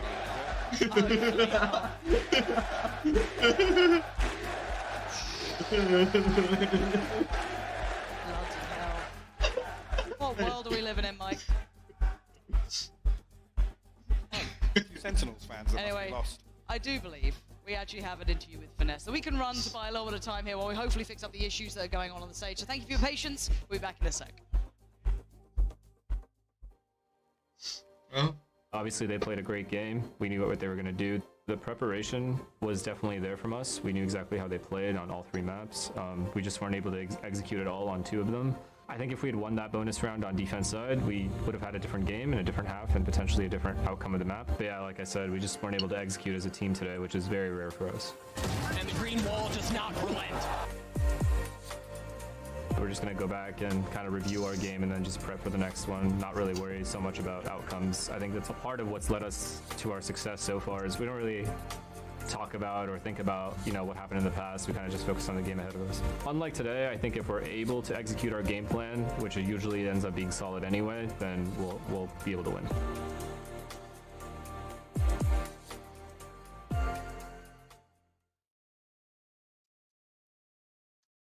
Well, fortunately, that was a very nice, succinct content piece. Hopefully, we have something else to show you. Roll them out, folks, because we are waiting still for an update as to what's going on here. And at this point, I guess we're just going to start hanging out. Folks, how are we doing today? We all right? So? Okay. Can I ask a favor of you, Copenhagen? So I've always wanted to try this. It is kind of gross, so you have to bear with me. Mike, you willing to do this as well? This sounds like it's all you. No, I need commitment with this. Mike, you know how to crack your knuckles, right? Yeah. Have you ever heard a crowd do it together? No. Okay, so Copenhagen, on the count of 3, do you know what cracking your knuckles is? Give me just like a mediocre response, like a yeah. Close enough, fantastic. On the count of 3, 1, 2, 3, we're going to do it together, and it sounds absolutely foul, and I just want us to do something, because we are still in a tech break. So are you willing to do this with me? Fantastic news.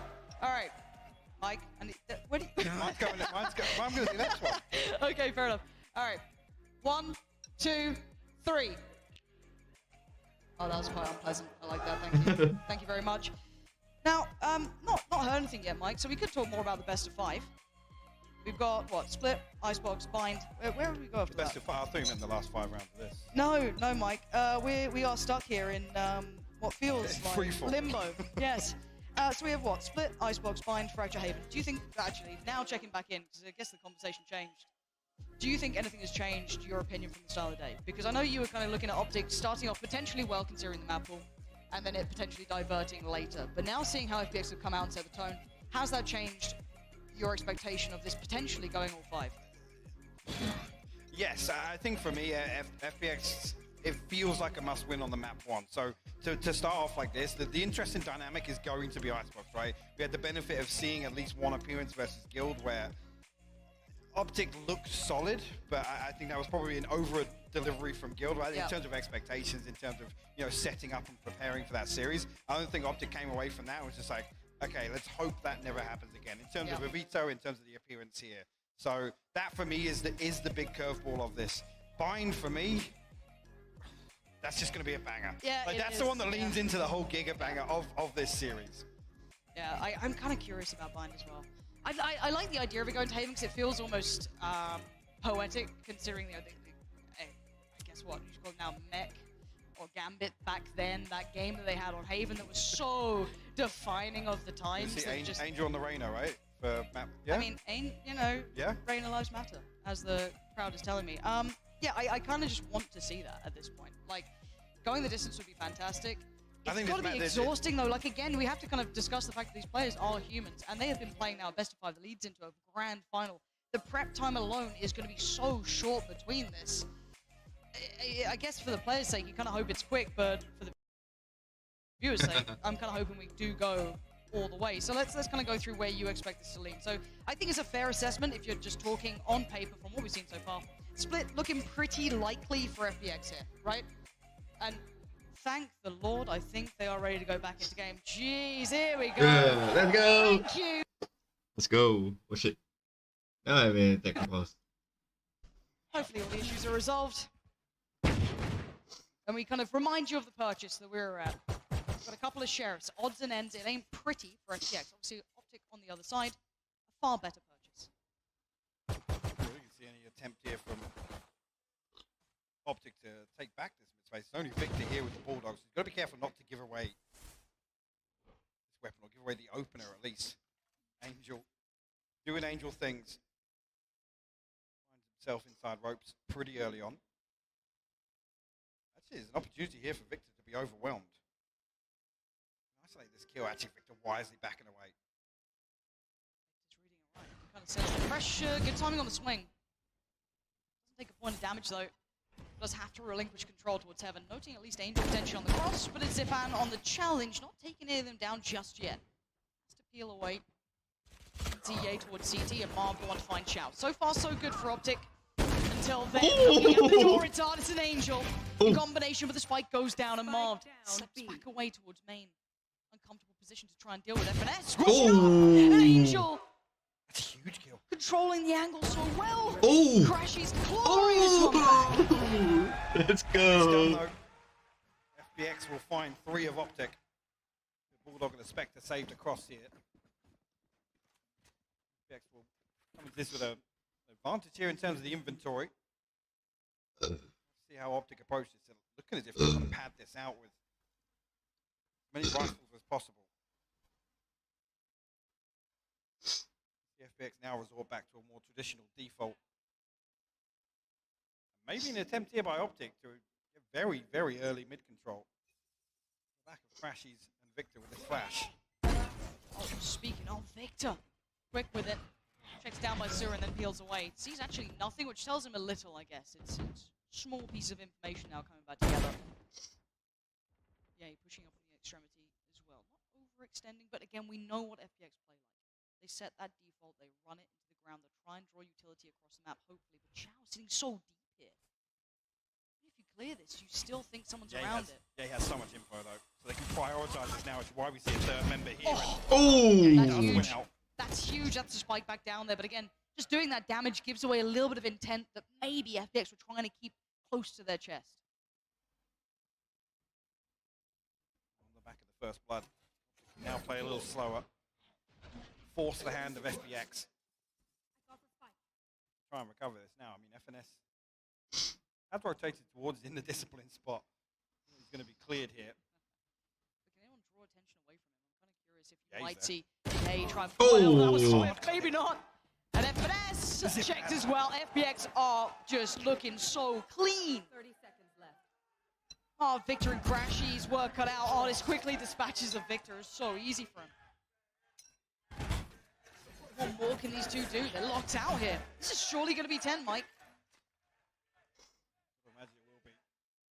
Still utility to navigate there with. Yeah, look at Crashies and Marv both. They're trying to hold on to these rifles. One of them being a Bulldog. Try and get this done, but FPX, man, they slow things down on the back of that opening engagement. They actually prioritize their way back to A main. The clearance on Ye is fantastic, but Zipan's swinging Heaven from so wide because there's no second player to pressure this entry towards A. And FNS just loses out. FPX find double digits. A comfortable recovery in that round. See here is whether or not OpTic have anything really to. He's pretty torn up. I mean, they could probably get a bit of a buy, but they ain't going to be pretty coming into this round. And I just love how refined FPX are looking. Everything seems so drilled, you know, crossing the T's, dotting the I's. Everything is looking good. You can see the gaps in the purchase coming out from OpTic. Judge brought in by Victor. Nowhere near that showstopper either. Ye 2 off the tour de force, and it will be him to pick up the Bulldog. FPX looking fairly invested, committed towards this A-side execute once again. And Zipan just happily going to take the space to start with. Forces Crashies into the corner. Has to give away the game a little, but Zipan's still closing the gap, and he's swift to it as well. Ye waiting for perfect timing. Slides on in, slides on out. FPX taking the site. Spike's already there. OpTic gonna have to play retake with 3. Bulldog picked up for merely a second. Victor dispatched of. But Xiao just TP'd past FNS. Sure, as you do. There. What are you meant to do with this now, though? Xiao's position is such a problem. Marv has to bail him out here. He's got to be a crowbar into this round. FNS trying to draw out Xiao. Pull him into the fight, but FNS has to commit eventually. Has to get closer. Good shot towards Artis. There's too many of FPX on the side. It's 11 now for them. And OpTic running out of chances on map 1. Haven't got an important ultimate available here to get you on the lockdown. Allowing them with a clean sweep of one of these sites if they opt for it. Ye just desperately trying to do something to support Crashy down. FPX find this space and they almost get themselves into a position where for 3 to 5 seconds they're able to actually wait out, allow that pressure to build and force Ye's hand. He has to try and do something to stop the site falling in favor of FPX. Just feels like they just haven't found an answer throughout this game. This stage is not giving them any comfort here. Even their prior game that they played out, it was pretty swift. It was. I mean, there's been very few confidence plays from OpTic. There's not really been any sort of, calculated aggression other than well, initially we saw a flash down mid, but that was kind of the entirety of the first half. I was feeling exactly the same thing. It was a very, very slow and laboured approach from OpTic, which isn't usually the words you use to describe OpTic. It's really not, and that style, FPX will just eat it alive. You can't play that against them. They'll be so unbothered, and I feel like that's absolutely the case here. But again, how do OpTic change that now? You're staring down 11 rounds against you, 11-5. It's such a long road back. Now, again, keep in mind, the vast majority of these rounds have been the pistols. 4 of their 5 rounds have been pistol rounds for OpTic. They've only converted 1 gun round. Mike, that's shocking. It really is. This is going to be another round that actually coming into this. I mean, Marv, a rifle, no armor, light shields across here. 2 Spectres to round things out. OpTic looking to make a stand here in round 17. Finally taking a fight, but look at what meets them. Zipan so quick with it, and FPX happy to brawl. They've got rounds for days. Well, OpTic almost know they have to here. With the lockdown, they know that B main is going to be contested. Ultimately losing out Marv make it a little harder, actually, even to slow down this execution. It takes away a lot of utility in the retake as well. Can't tell them what they want, but it's 3. It looks like they might try and even flash out here, Lauren. Here we go, underhand flash, and they actually ate a fair bit of it, just giving Sugetsu the easier fight again. Finally, Ye wins it out. But look what's remaining. It's still a 3v2 in favor of FPX. And the wrap comes in. Yay, good for it. For Angel needs to find it. Oh! Gone correct. Finesse. Artists will hear this drop, though. Zipan seems aware of the possibility. And the timing might become a problem now. FNS has to commit to one side of the 2. Draws out the attention of Zipan, but we know that Artis is on the way. Slowly closing in, and death from above. 12 for FPX now. 5 for OpTic. And once again, FPX looking so unbothered by this game. And great discipline as well. They find the opener. They know that actually they have a point of weakness here to exploit. They don't invest the lockdown, and they're even in a better position now. The lockdown, the null command. Perfect to clear out sight. Set things up. Angel one off the Viper's pit as well. So if he finds the plant, they can set up an absolute stranglehold here. If there might be a little bit of focus towards mid here from both sides. OpTic set up as 3. Nobody on the other side from FPX to greet it, though. Map 1 on the line now. OpTic trying to get into things. It's going to be a brawl down in middle. On the other side, Artis is there. Lockdown coming in as well. They're going to still committing. Marv has to face the music, and Ye is there with him. Finally, they draw blood. Support on the way, but Angel barely making it there in time. Has to re-clear this, and the fight continues. The battle raging on. Xiao. Oh, it's all falling apart. They finally had an advantage. They had something going in their way. He has to get away. Finds a little bit of safety, but has a little bit of a look here. Where are FPX going? What do they want to do with this when they hit the brakes for a second, reconsider their options? The spike's en route away. Still got a possibility here. Find favourable timing. FNS finally making his way back through spawn. He'll get there ahead of FPX. He's only on a Spectre, so he has to tuck into sight. He has to play close contact. And FPX have been fantastic for these clearances. His timing could be so good. It could be divine. It could be divine intervention. Yeah, going to catch Angel. Solidifying the knowledge that they're probably heading this way. 20 seconds now. FPX running low on time, but they love this. They like playing to those last couple of seconds on the clock. But they got to get going, and FNS is still there as well. Finding the time to come alive. Starting to heat up in this, but Xiao has been godlike. Oh, what the hell? In the heels and give OpTic one more chance at this. They cling to life on the back of a 4K from Ye. The tour de force this time around, we see immediately the null commands popped when they feel that pressure in mid. Can't close it out though. Victor, I think, opens things up here. Yeah, Ye with the classic finding Zipan. A great play for it. This reposition is perfect as well. No re-aggress towards mid. Even FNS slipping into sight here. Yeah, you just make sure. He's trying. Can't say he's not. But we go back in. We know how many rounds that FPX have to play with here. And OpTic, the pace they have to bring. Unfortunately, I mean, with how the ultimates aligned there, that was their 1 in 6, round, like the snowballing round that they could have potentially sealed the deal here. OpTic win out massively in that regard. And they're looking to get a little more proactive now. Ye and Marv go exploring outside B, and it's going to pull this rotation. Victor, very early on. Now actually Ye from bottom mid towards Sushi has mid control. It's massive for Ye. He has to hit the shot again, finding impact here. He has to do it, he'll do it himself. Sugetsu, though, aware of the chance that something's wrong. Someone's behind the wire, and Marv is. Both of them now just frozen in place.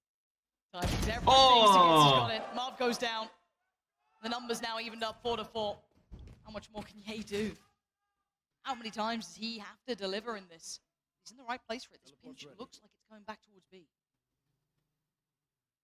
Another 4v5 that FPX flip on the back of that. 30 as seconds well left. to Zipan. Just waiting things out temporarily. Again, the knife going to give away a lot of information to members on site. FPX approach now. Crossed out perfectly by the utility. But there's still Ye. Finds one. Spammed out. Had to be taken down. Put to bed by Angel. 13 seconds now. Crashes and Evanescent.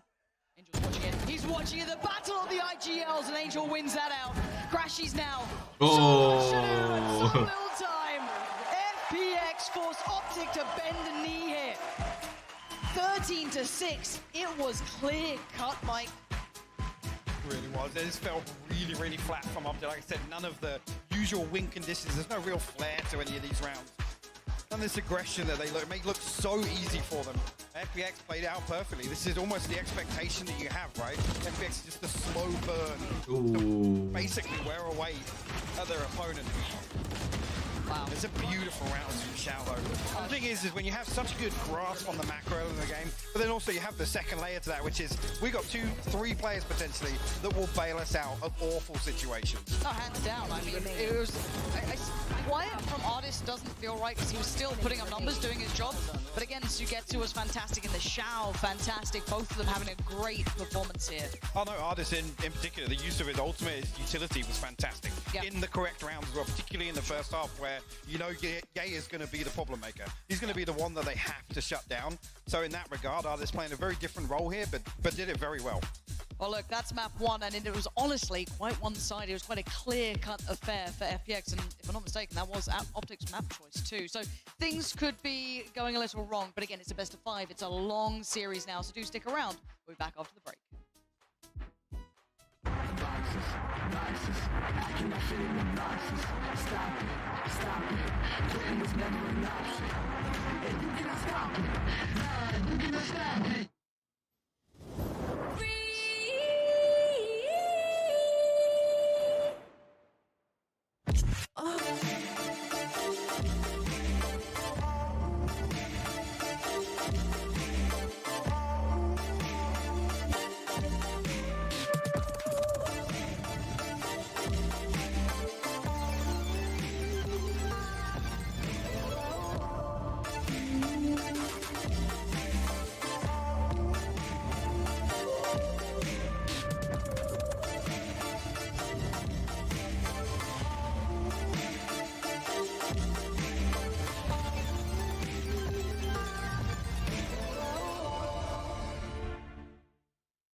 Can't see.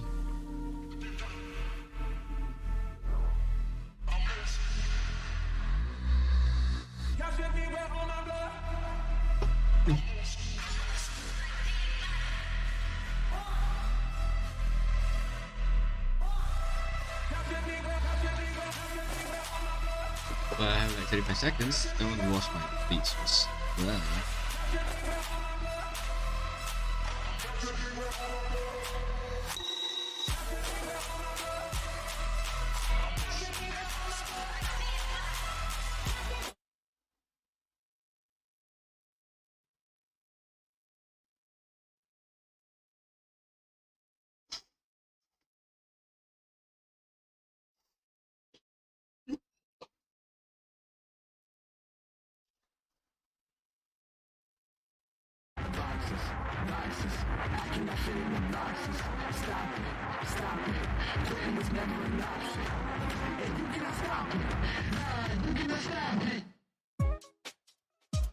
What a fantastic start from FPX. They lead 1-0 in this best of 5 against OpTic. I'm Yingsu, and I'm back on the desk with a sideshow Doug and Jess. That was OpTic's map pick. This is a serious statement from FPX here. Yeah, I think it absolutely is. At the same time, it's not necessarily about Split being the best map ever for OpTic, but the manner in which they won is just dominant. Absolutely dominant. OpTic won both pistols and lost the map in commanding fashion. That's only happened twice so far in the tournament. That's ridiculous. Yeah, and imagine if they didn't. What would the round count have been then? What, they win 2 rounds? Yeah. I mean, at that point, you're kind of looking down the barrel of an absolute thrashing. Without the pistols, without the second, this is a thrashing, and you kind of have to subtract that, the round count, and turn around and go, FPX, one of their best days on this map, considering we know them to be quite an attacking-sided team on this map recently. It was Michael on the desk. The guy's very intelligent. He doesn't miss very often. I can personally attest to the fact that aceshafiq doesn't miss.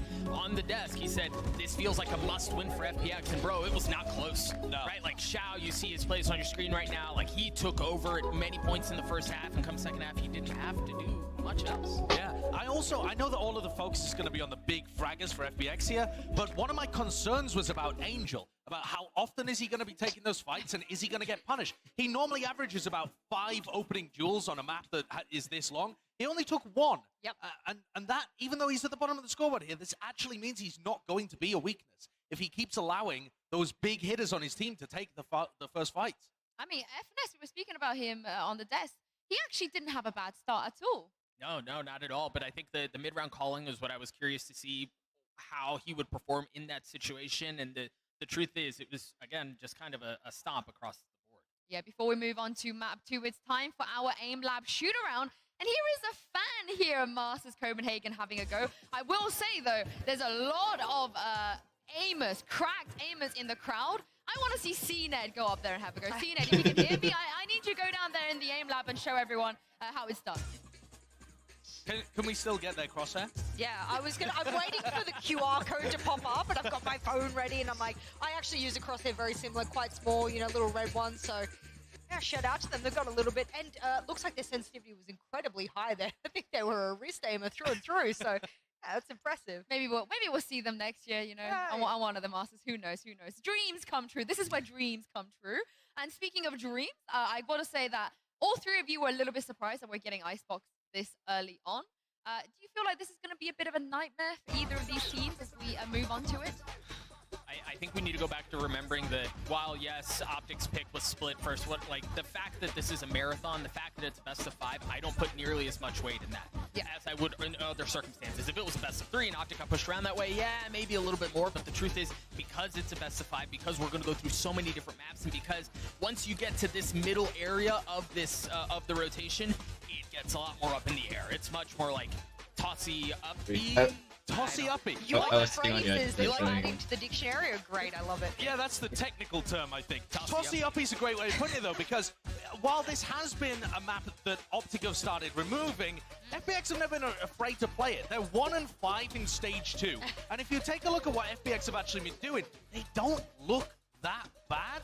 they're 1-5, sure, but actually they've got some good ideas, and they've been playing it again and again and again against Fnatic. That's part of the problem. 4 of those games were against Fnatic. Yeah. But they actually had some decent ideas. This was when they played it and they went out to an 8-4 lead, playing aggressively. Ardis looking to take fights over and over again at the beginning of these rounds, and then still finding ways to outplay in the middle of the round. As you can see here, Zipan just neutralizing a win condition for them to go 8-4 up at the half. But the fact of the matter is, they've still gone 1-5 on it, and they ended up losing that. They couldn't close out an 8-4 lead. So I'm not confident about them here, but they might have what it takes. I like that you've pointed out the fact that there's actually a huge unknown factor. I love stats. I'm the stats girl. I'll rip it any day of the week. But I actually don't think it tells the full story here, and we have to allude to that. The fans have to be aware that whilst OpTic has banned it, and FPX go, oh, they didn't ban it this time, we can pick it. We can, sweep the rug out from underneath them because they took that risk of banning Ascent against us. The reason they're able to do that is they're going up against Fnatic. Fnatic is one of the best Icebox teams in the world, and I almost want to put a little asterisk, a disclaimer at the end of those losses and go, well, if I was ELO rating this, I would actually lower that all the way down as a loss. I also think that having that much practice against Fnatic is a good thing. Sure. Like, if you had, but that's a good thing, right? Because like OpTic have not been able to play opponents of that caliber on this map. That is true, but again, I do think it's tossy-uppy, right? Like, well, yes, FPX have the reps against Fnatic, and it's been suspect, but they've learned a lot. I am absolutely confident of that. And while OpTic may not have that same privilege, their calling card has always been preparation. They know what they're walking into, and maybe even though they knew what they were walking into, that blender may have had them feeling less than great after split. I don't know. I think FPX can go either way. Well, you guys have seen a lot of great plays already today here at the lower bracket finals. But here are some of the top frags we've seen throughout this entire tournament. They have to go into this B side. Fair play, he's got that online now. Could potentially help them on the fight here on B. This was the plan last time that he goes up here, but there's a horn. Instead, jumping in. Turn around! Yes, turn around! They are back-to-back within the site. They have absolutely no idea, but it doesn't seem to matter. Side is going to get away with it. A massive display. They didn't have the sound. Against it is so difficult. Tall order here for Zenfree. 2 flashes to make use of, and FPX playing's pretty split, but Xiao's got first contact on the door. Lovely. It's clean. Though. Oh, it's clean! Unbelievable scenes on V3 like that. You don't get often. Oh, he's dodged it just about. The boom bot not gonna see him. They think this is completely clear. Keston, the trigger discipline, well, he's only got the one. The rest are barreling through long, but he's got a showstopper to catch them on the way. Less in onto Delzik. The advantage now for Loud. The spike recovered, but look who's behind. It's Keston again. 4 kills, and he's dropped the spike. Now only less to deal with. Mano a mano contra Les, la spike tirada. Ace from Keston. This guy just doesn't stop. Pretty invested towards B main. See this just burst on the back of the smoke coming through. Crashes shoulders. Oh, Crashies! Loud have now given themselves an option, a chance in this. Crashies now turning to the back of the site though. Spots out. One is stunning. And he's looking on the money. Crashies is formidable right now. Let's go! That is how you make a statement. Good ultimate here for Xerxia, but terrible weaponry. They're not wasting any time, are they? Lockdown's going to be used. Reach into them using that double up trap. It's going to get destroyed, and Fox, he deals with it. The flank coming down. Oh, look at this. Already through, but now the rolling thunder pushes it back. The aggression, the flash. There was a play being made in the aceshafiq up top, but even an ult of their own. Followage need to end this one here, and now the Cosmic Divide dodging, juking, sidestepping in between. It's all up to Fox. Left alone. Can he do it? The reset 1-2 has to reload. Time is on it. Pulls out the ace and he keeps them in the map.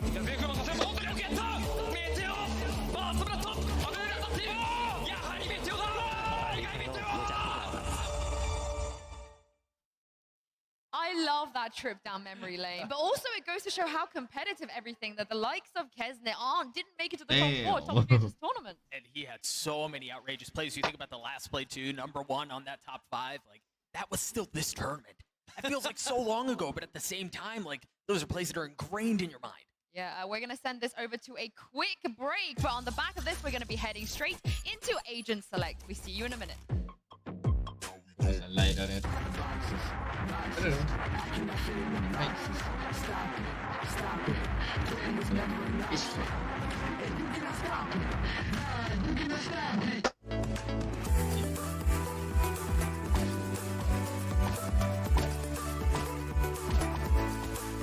I think this will be okay. Hello people, welcome to the stream. You guys are doing well. We're doing a watch party still. We're doing a watch party. This OpTic against FPX. And looks like OpTic just lose. Split. 13-7 I think. 13-6, 13-7 down. FPX dominate. Split. Now we're going back to Ice Bar, which is FPX. It's a best of 5, so crap in guys. Say hi in chat. I'll read while we do a watch party. I'll read. Guys, don't forget to chat. And also, if you guys are watching it on Facebook, as well, leave a like, leave a comment, share it live as well. So yeah.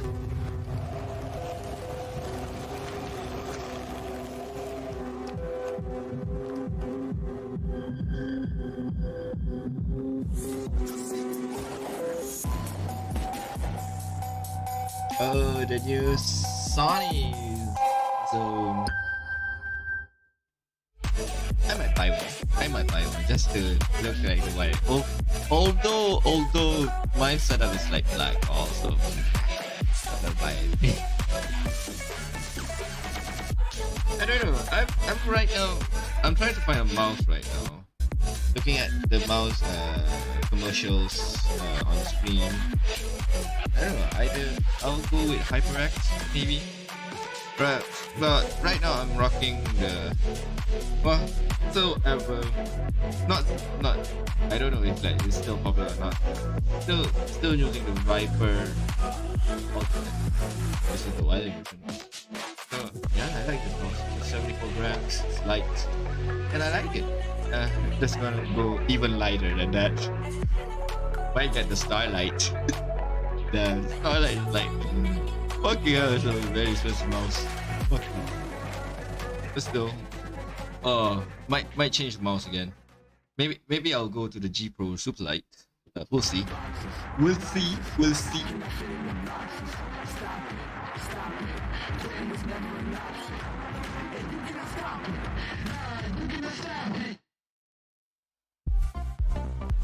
Welcome back, everyone. We're going to head into the Prime Gaming Agent Select soon, but I wanted to ask you guys a question because, as you mentioned, Sideshow, FPX, they've played Fnatic a bunch of times on Icebox, and they keep changing their stuff. They bring in the Yoru, they take out the Yoru, they want to try everything. What version of that would you like to see today? I like the play that they were going for previously, where Artist was taking fast, aggressive fights. They have the Raze in there as well. I think that's going to be the key. What about you guys? That's far too civilized. I want Reyna. Give me Reyna. Just full chaos. Angel Reyna? Yes. I like that. I like that. You know what? Out of all the chaotic choices we can have, I like it. However, the fact that you brought up the Raze, the fact that they bring the stage, it's OpTic that do something a little bit different. I mean, different and insane. I've only seen one team run the Neon on Icebox. Theoretically, some awesome ways of being able to use the fast lane, but I've just never seen anyone pull it off.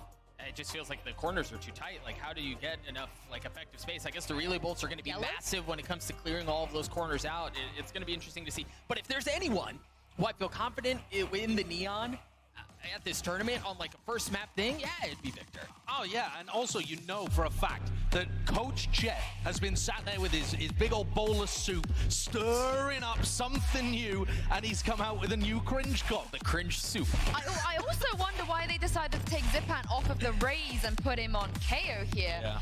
And Angel has not changed. He's staying with the Fade. Just very different compositions for both teams. I think it takes expectations totally out the window. Yeah, I mean, the big thing for me now as well is that if you're going to try something, I also am wondering whether they didn't ban the maps to hide this particular strategy, but do you think all along they were just waiting to be able to pull this kind of thing out? ban, ban, ban, ban, ban. Then finally, we know at some point we're gonna have to play this, and then we pull it out. Let's not pull it out before then. Let's show it right now when we have to. Yeah. I like that. That is the OpTic special. It's what they did in the finals with Breeze, and now Breeze has just been a mainstay for them in their map pool. This team is not content with having a permaban or any map they're weak on.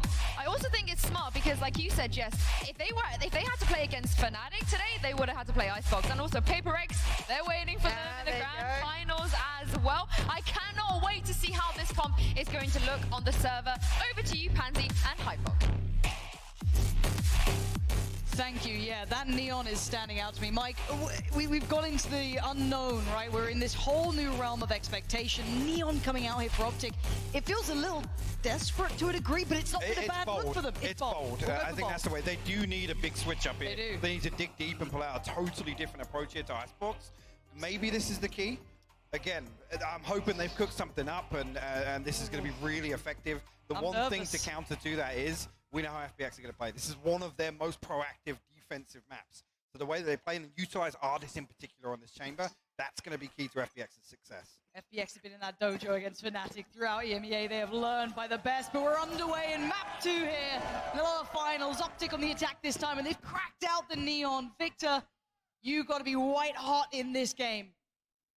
All on this man's shoulders, and of course FPX forged in the fires against Fnatic here. Not looking so good on paper, but the context is key. Here we go already. FPX drifting deeper, falling away from the side, maybe posturing for a retake, as already OpTic are on site themselves. Oh, what the hell? Oh! How did Angel get that? Will respond. Spike finally now being planted.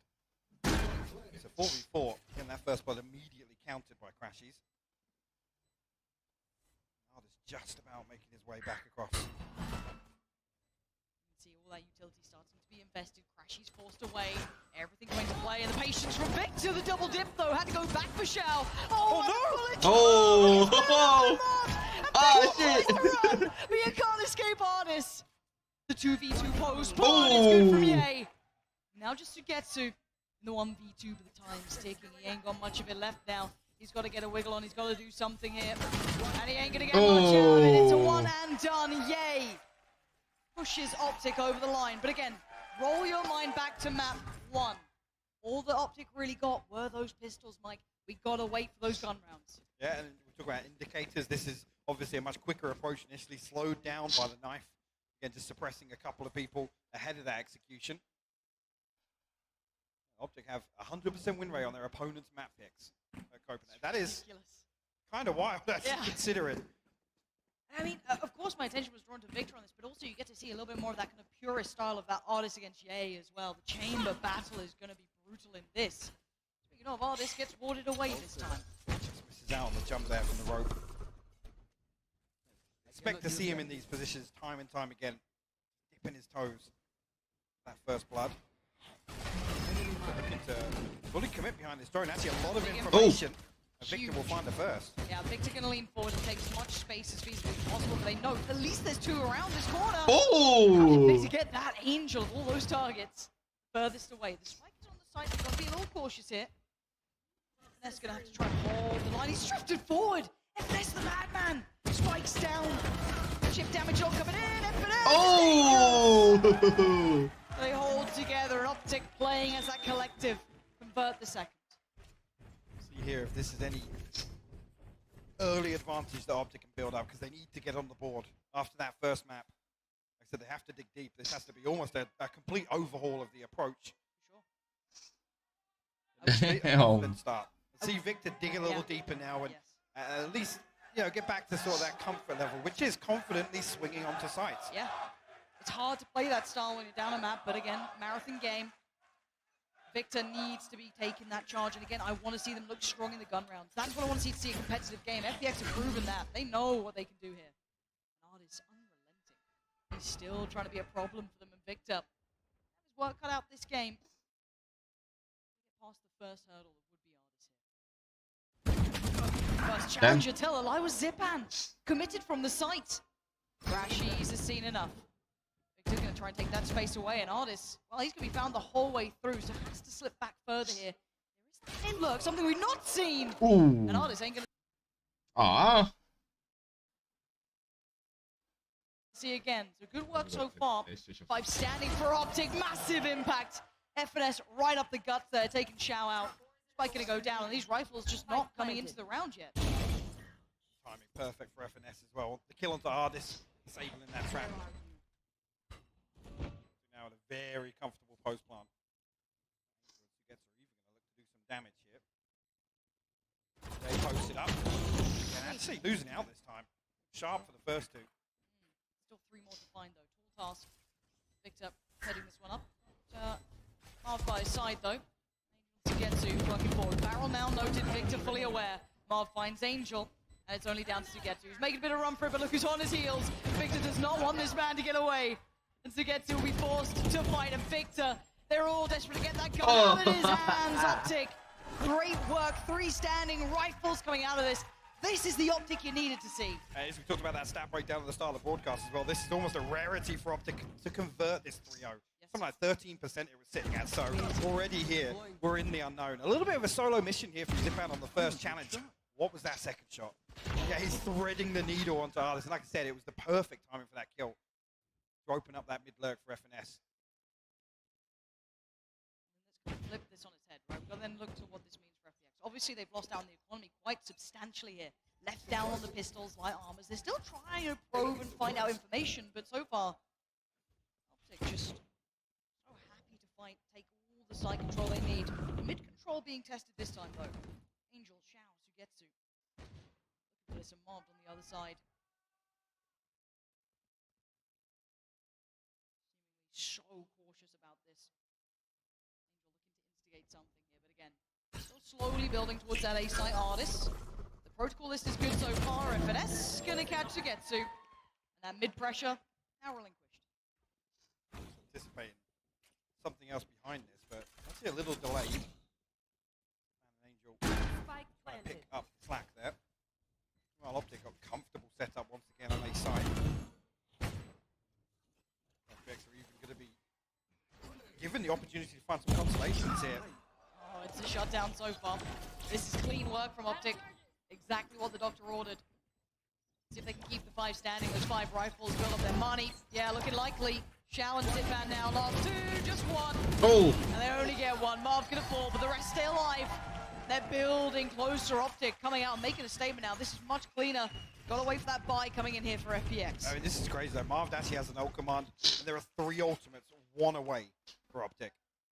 Such a valuable timeout as well. Got to hit the brakes, prepare themselves for this. If they lose this again, it becomes that cycle almost. This could literally spiral out of control very early on here. Yeah. Yes, FPX are in a similar position with the ultimates, but the economy just isn't there for them. It has to be a clean round to get them on the board here. They have to chip away at that. CSM! CSM! But OpTic have very quickly garnered. Yeah, what have they been able to identify? What have they worked out so far? How can they put themselves in good positions? We've noted that Ardis has been pretty marked so far, had a couple of moments to maybe find some room, but limited impact. Hasn't had that early round freedom No. to at least find a comfortable engagement. You can see a couple of times he shut down with the knife where he's not going to just swing out. And I'm saying it was a little uncharacteristic to see Zipan on that solo mission to swing behind that, knowing full well there's going to be pressure coming towards Belt. So looking for FPX to really clean things up. It's easier said than done. The pace coming out from OpTic has been perfect Well, for what they needed. This is the perfect thing, right? Expecting FPX to be a little more proactive on the defense, at least in the early round. Victor and Marv are 2 key stakeholders for OpTic to really disrupt that. Yeah, you're absolutely right. Again, Xiao yet to get off the starting blocks, but that'll be probably rectified soon. That guy's been unreal. Not worried about his performance just yet.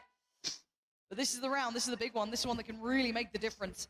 Operator out for Ardis as well, so that could be impactful here. And the rifles obviously remaining, the money building behind OpTic. They've got a lot going for their favor. We go again. This is the buy round that matters. This is the big one now. For the stun as well. Again, these are the sorts of things I'm talking about. It just doesn't give Ardis any opportunity to find comfort. Obviously, an adjustment here from FPX. We're struggling on A. Xiao, you go play A, mate. Bring Xiao over. Probably not a bad call, honestly, after map 1. Ardis sent on that solo site, basically, towards B. You have Zipan there, kind of in the back lines, but again, it's Yay. Starting to explore towards middle. And issue now. They could be so isolated on the sites. What the hell happened with my stream? Shao to be the one behind this poison orb. No sound cues given away just yet on the side of OpTic, but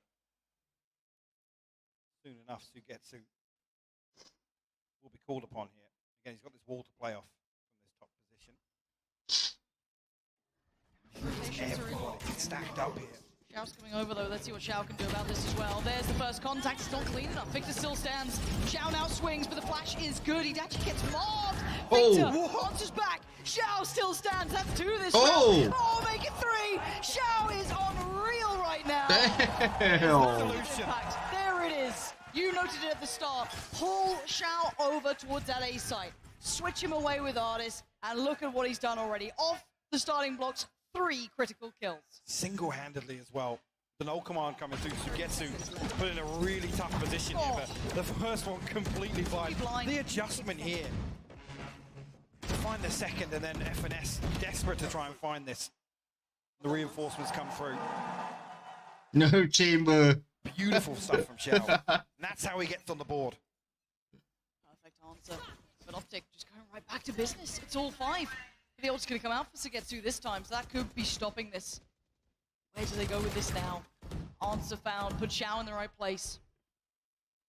OpTic still looking for chances, but they don't have step towards the rest of the map just yet.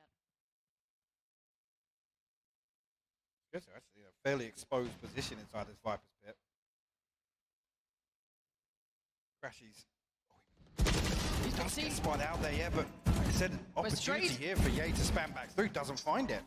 Gets away unscathed. Yeah, one and done, and now you see that next net. Oh, what's that for Ye? Ult's now down. Aldis watching the cross, connects. FNS falls. Xiao now called upon again. Needs to stay alive. He can't. Marv's taking him down, but it's all on Marv. The 1v3 being closed in on. Already noted, marked. He knows he's got trouble. And Angel is that trouble. FPX stabilizing now.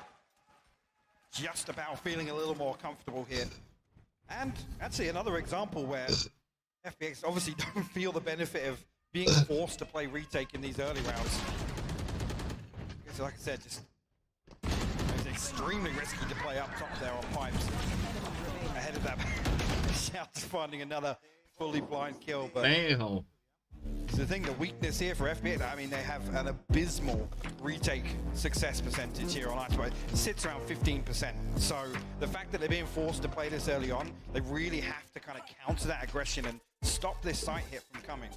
Yeah, and you can see OpTic are the ones to hit the timeout button here. Don't want to lose too much of what they've carved away with at the start. And we said how integral that 5th round was, the one that was converted by FPX. Now OpTic need to find the way to kind of stop this rot, right? Because FPX have done exactly what is needed. Okay, Xiao's adjusted. They're looking a little different now. How do we find ways to navigate this? Because really, we've only seen that A hit. Now, I do believe Mixwell is here. You know, G2 did also just like one side of this map as well. A lot of teams seem to trend towards one side, but I do want to see maybe OpTic starting to explore options. I want to see how much they've got with this Neon as well. Absolutely, and that's where we want to see kind of the preparation. Now, knowing that this is potentially going to come and what's the adjustment going to be, I want to see really the layers to this composition and what they can achieve with it across the map. Here initially, at least just moving Xiao across the A site has allowed them to kind of stand their ground. Right. Brilliant. But you're right. So the options now we have to start talking about for OpTic are, okay, maybe they address an adjustment towards that A site, right? There's that. Now they know the Xiao's there. Is there options they can I mean, what is the adjustment for OpTic though? The only thing is, kills. Yeah, exactly. it's easier said than done. So maybe that's not the ideal. Most of this utility is being basically targeted towards Ardis as well. Not a lot of it is actually reliant on them, you know, digging deeper in towards backside and maybe going towards rafters, exploring behind screens. A lot of it is just to force Ardis off early angles. So actually, it's just numbers that OpTic are relying on. Once they're actually trying to get towards site, it's literally stacking up, death balling, and playing trade. So that's the difficult part with this for OpTic. And really then with this comp change, you then think, well, actually, how versatile is it? If a team's able to switch things up and slow things down, which FPX are the kings of doing, particularly with a composition like this, with the Sage thrown in as well, it's even more comfortable to do so. And for me, it's kind of exploring the further options beyond even just addressing that side. Okay, mid control, we had FNS kind of slip the net once. really punish the pressure off the back of it? Do they have the capability to then adjust even further? What do they have towards that B site? How, you know, they haven't even explored this since that adjustment came. So curious if they're willing to explore that side of the map. And in that regard, FPX have actually had the benefit, right? Of the way these early rounds are played out, they've allowed Ardis to stay a little longer, Angel to be tucked in towards Boiler. So because they're committing to this retake on A site, they know that there's actually not a lot of depth to what OpTic have been doing so far. Yeah. So OpTic could come out and really throw a curveball in a couple of these rounds, but really he's reliant on drifting away from where they found early success here on Icebox. Yeah, it's not an easy adjustment to make, and that's what I think a lot of us are looking at now. Speak of the devil. Oh, Maxwell. Nice to see you, buddy.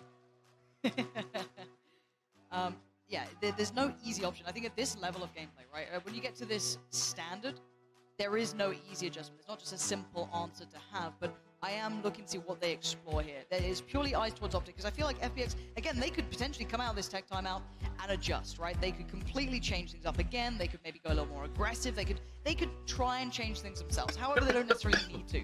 So at this point, it's just eyes on OpTic for me. I want to see how they try and maybe just input Victor into the rest of the game, right? Is how much versatility does this Neon bring? How much impact can it have? Obviously, it looks pretty decent towards A. It's shown its validity there.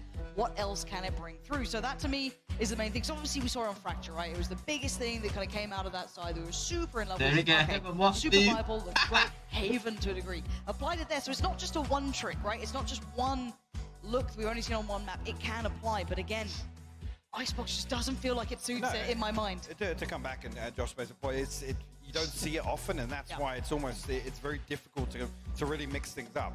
The utility possibilities aren't there. There's not an awful lot different you can do, and even seeing early on Victor showing that stun through just onto the top of pipes to deny that early space. Those are nice little touches, but how many different looks are there for things like that? And if FPX don't really spoon feed you these opening engagements, then, like I said, you're burning up so much. By the time you get into sight, you're relying on just taking these raw gunfights. Well, thankfully, we are going back in. So once again, thanks for the patience. 4-2, if you are just tuning in. OpTic honestly did pretty well at the start. That 4 on the trot was enough to alleviate a little of those worries from map 1. However, in the critical round, FPX have found stability. So this is now, does OpTic have a solution? Even though the scoreline is still in their favor, I still want to see what they do in this. This is a critical round. The force will be online. FPX previously, it was Ardis, but great usage of KO utility to really shut this down, mitigate the risk of Ye being on the map. First time we've seen a real adjustment here for OpTic. They're exploring mid. That's everybody committed to this. Angel really going to feel the pinch here. We did see that little bit of a mid-explosion from FPX, but not to this extent. Not with 3 players, and there's the burst, there's the contact. It's Angel removed, and Zippin now just takes a little bit of look. Noting nearly 1, but he knows there's more. Ult even coming in. This is such an early investment as well. It's going to give him a little bit of breathing space. Angel back on his feet now, but it's still Ardis. Fully relies on them getting B side control. Still has to do damage. Great work from Ardis. He gets to keep his life and back away. Oh, so close. And suddenly, what the fuck? Insanity from the man himself. Finally tested, finally delivers. And FNS a mile away in middle. Not much to do to deny. Has to sit back and watch as the defuse come in. FPX looking good here. 3 for them now. What an absolutely ridiculous round from Ardis. Again, to catch Victor desperately trying to find something as the spike's being planted. But this is beautiful. Sees the knife coming through. Peeks, gets the TP ahead of being suppressed. That is outrageous from Ardis. There he is. Ardis himself again. Tough matchup here, because a lot of them, you're looking at him versus Ye, right? Impact alone. That's not a matchup you want to be a part of. No one goes, oh yeah, love a bit of that. Absolutely not. Ye is a monster of that sort of thing. What was the quote? Ardis just said, yeah, hopefully Ye doesn't farm us. So far, so good. You can already see Ardis getting a little curious. Starting to show a little bit of presence towards middle. And OpTic exploring options. Posting up Ye towards one side of the map. And the other 4 starting to look towards B. But again, Ardis is here. You've got Zipan there as well. The timing's everything on this one. Ardis again, surely not. Surely they're going to get vengeance from the last round. Ulted! Oh! That player found. FNS falls. He gets to keep his life for now. How long can this man stay alive? He gets out of danger again. Criminal work from him. Being allowed to set up that second TP as well. Now with a lot of utility burnt up. Yeah, he tries to progress. Oh! You can't Catches escape! the cross. You can't escape this guy. He's got the spike down as well. No, yeah, he did get ahead. But he has to find at least two here. Artist. Way around, and you're going to have to face the music at some point. Forced away initially. It's all a waiting game. Oh. Crashies. Great shot. Great shot. But it's still on Yates. Fine value, and he does. Finds the head of Sugetsu, and he flies on in.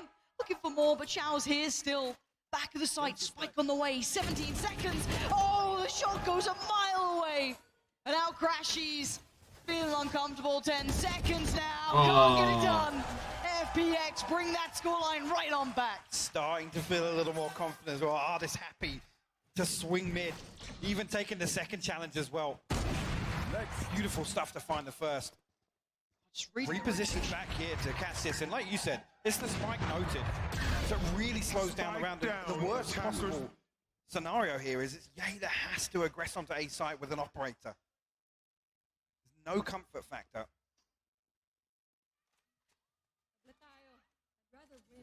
Pressure now starting for OpTic. The round they called the timeout for is long gone here. And FPX have looked even stronger as they've gone forward.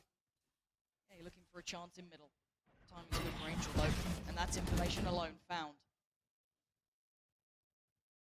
He's still looking to punish Angel. A vulnerability found, and once again a pick found, but look who's waiting on the other side, the Nemesis. His opposing number. It's Ardis. Backing away just yet though, forced off the initial angle. And now they have to deal with him. They have to pay respect to this man. Now actually getting a little bit aggressive. We'll find Ye. What a shot! And Crashy's just going to try and keep composure towards the side, but Zipan is there watching the cross.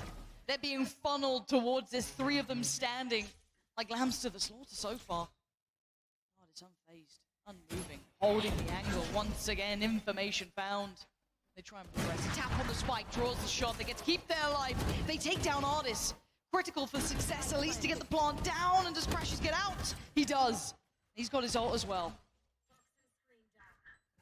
The FPX get quickly towards this retake now. Xiao taking a lot of time towards mid, but conscious of a lurk.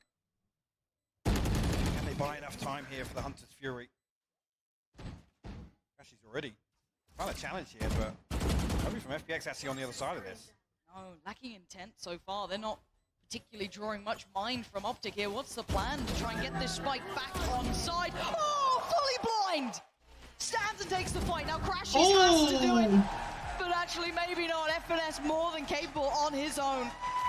Holds the line and keeps OpTic just ahead in this. And this is another way you feel as if FPX are going to be able to wait out this first blood and Shout finally responds. Oh, it's disgusting. It looked even better from the other angle. He's so sharp, man. Love the work. Keeping calm, trying to stay composed here. Hitting a little bit harder, all the adrenaline running, but they're keeping their composure. We go back in, and OpTic once again looking towards his A site. Popping the ult, and away we go. Xiao going to be nullified to a degree, but how much can he do with that weapon in his hand? Still so good with it. Going to find one, take away that front line. Vic is now gone. Xiao's going to dip away. No trade. No one came through. No pressure. Finally forced to fight and finally falls. The swing comes in, and bye-bye, Zipan. It's Marved. The site's somewhat theirs, but it's not particularly safe. Not going to go down. And it's a 3v3. Try and make use of this tour de force on the way back in. Get to an Angel going to be the ones that have to try and open things up, and Ardis immediately removed from the responds with two. How's he done that? Now FNS with 1v2. Clutch before, but has to do it again. The first, he got it. Found Sugetsu, dips away for the 1v1. Angel, the two IGLs, the two captains for the side, and closing in slowly but surely. Angel's just around the corner. Oh, he's got him! Angel's got him! Finds FNS, a pixel out of place. The defuse is there, and FPX take back the scoreline 5-5. The timing is so excruciating for FNS. I think Angel just catches It must have been a barrel pixel, drifting something. back. The Sugetsu, man, on the way back. Oh, Look at that. Come on. That was a completely free engagement as well, with Artist falling so early there. Beautifully done. FPX tie things up. 5 apiece now. The money's got to be bad for OpTic, right? Like, what state are they in now?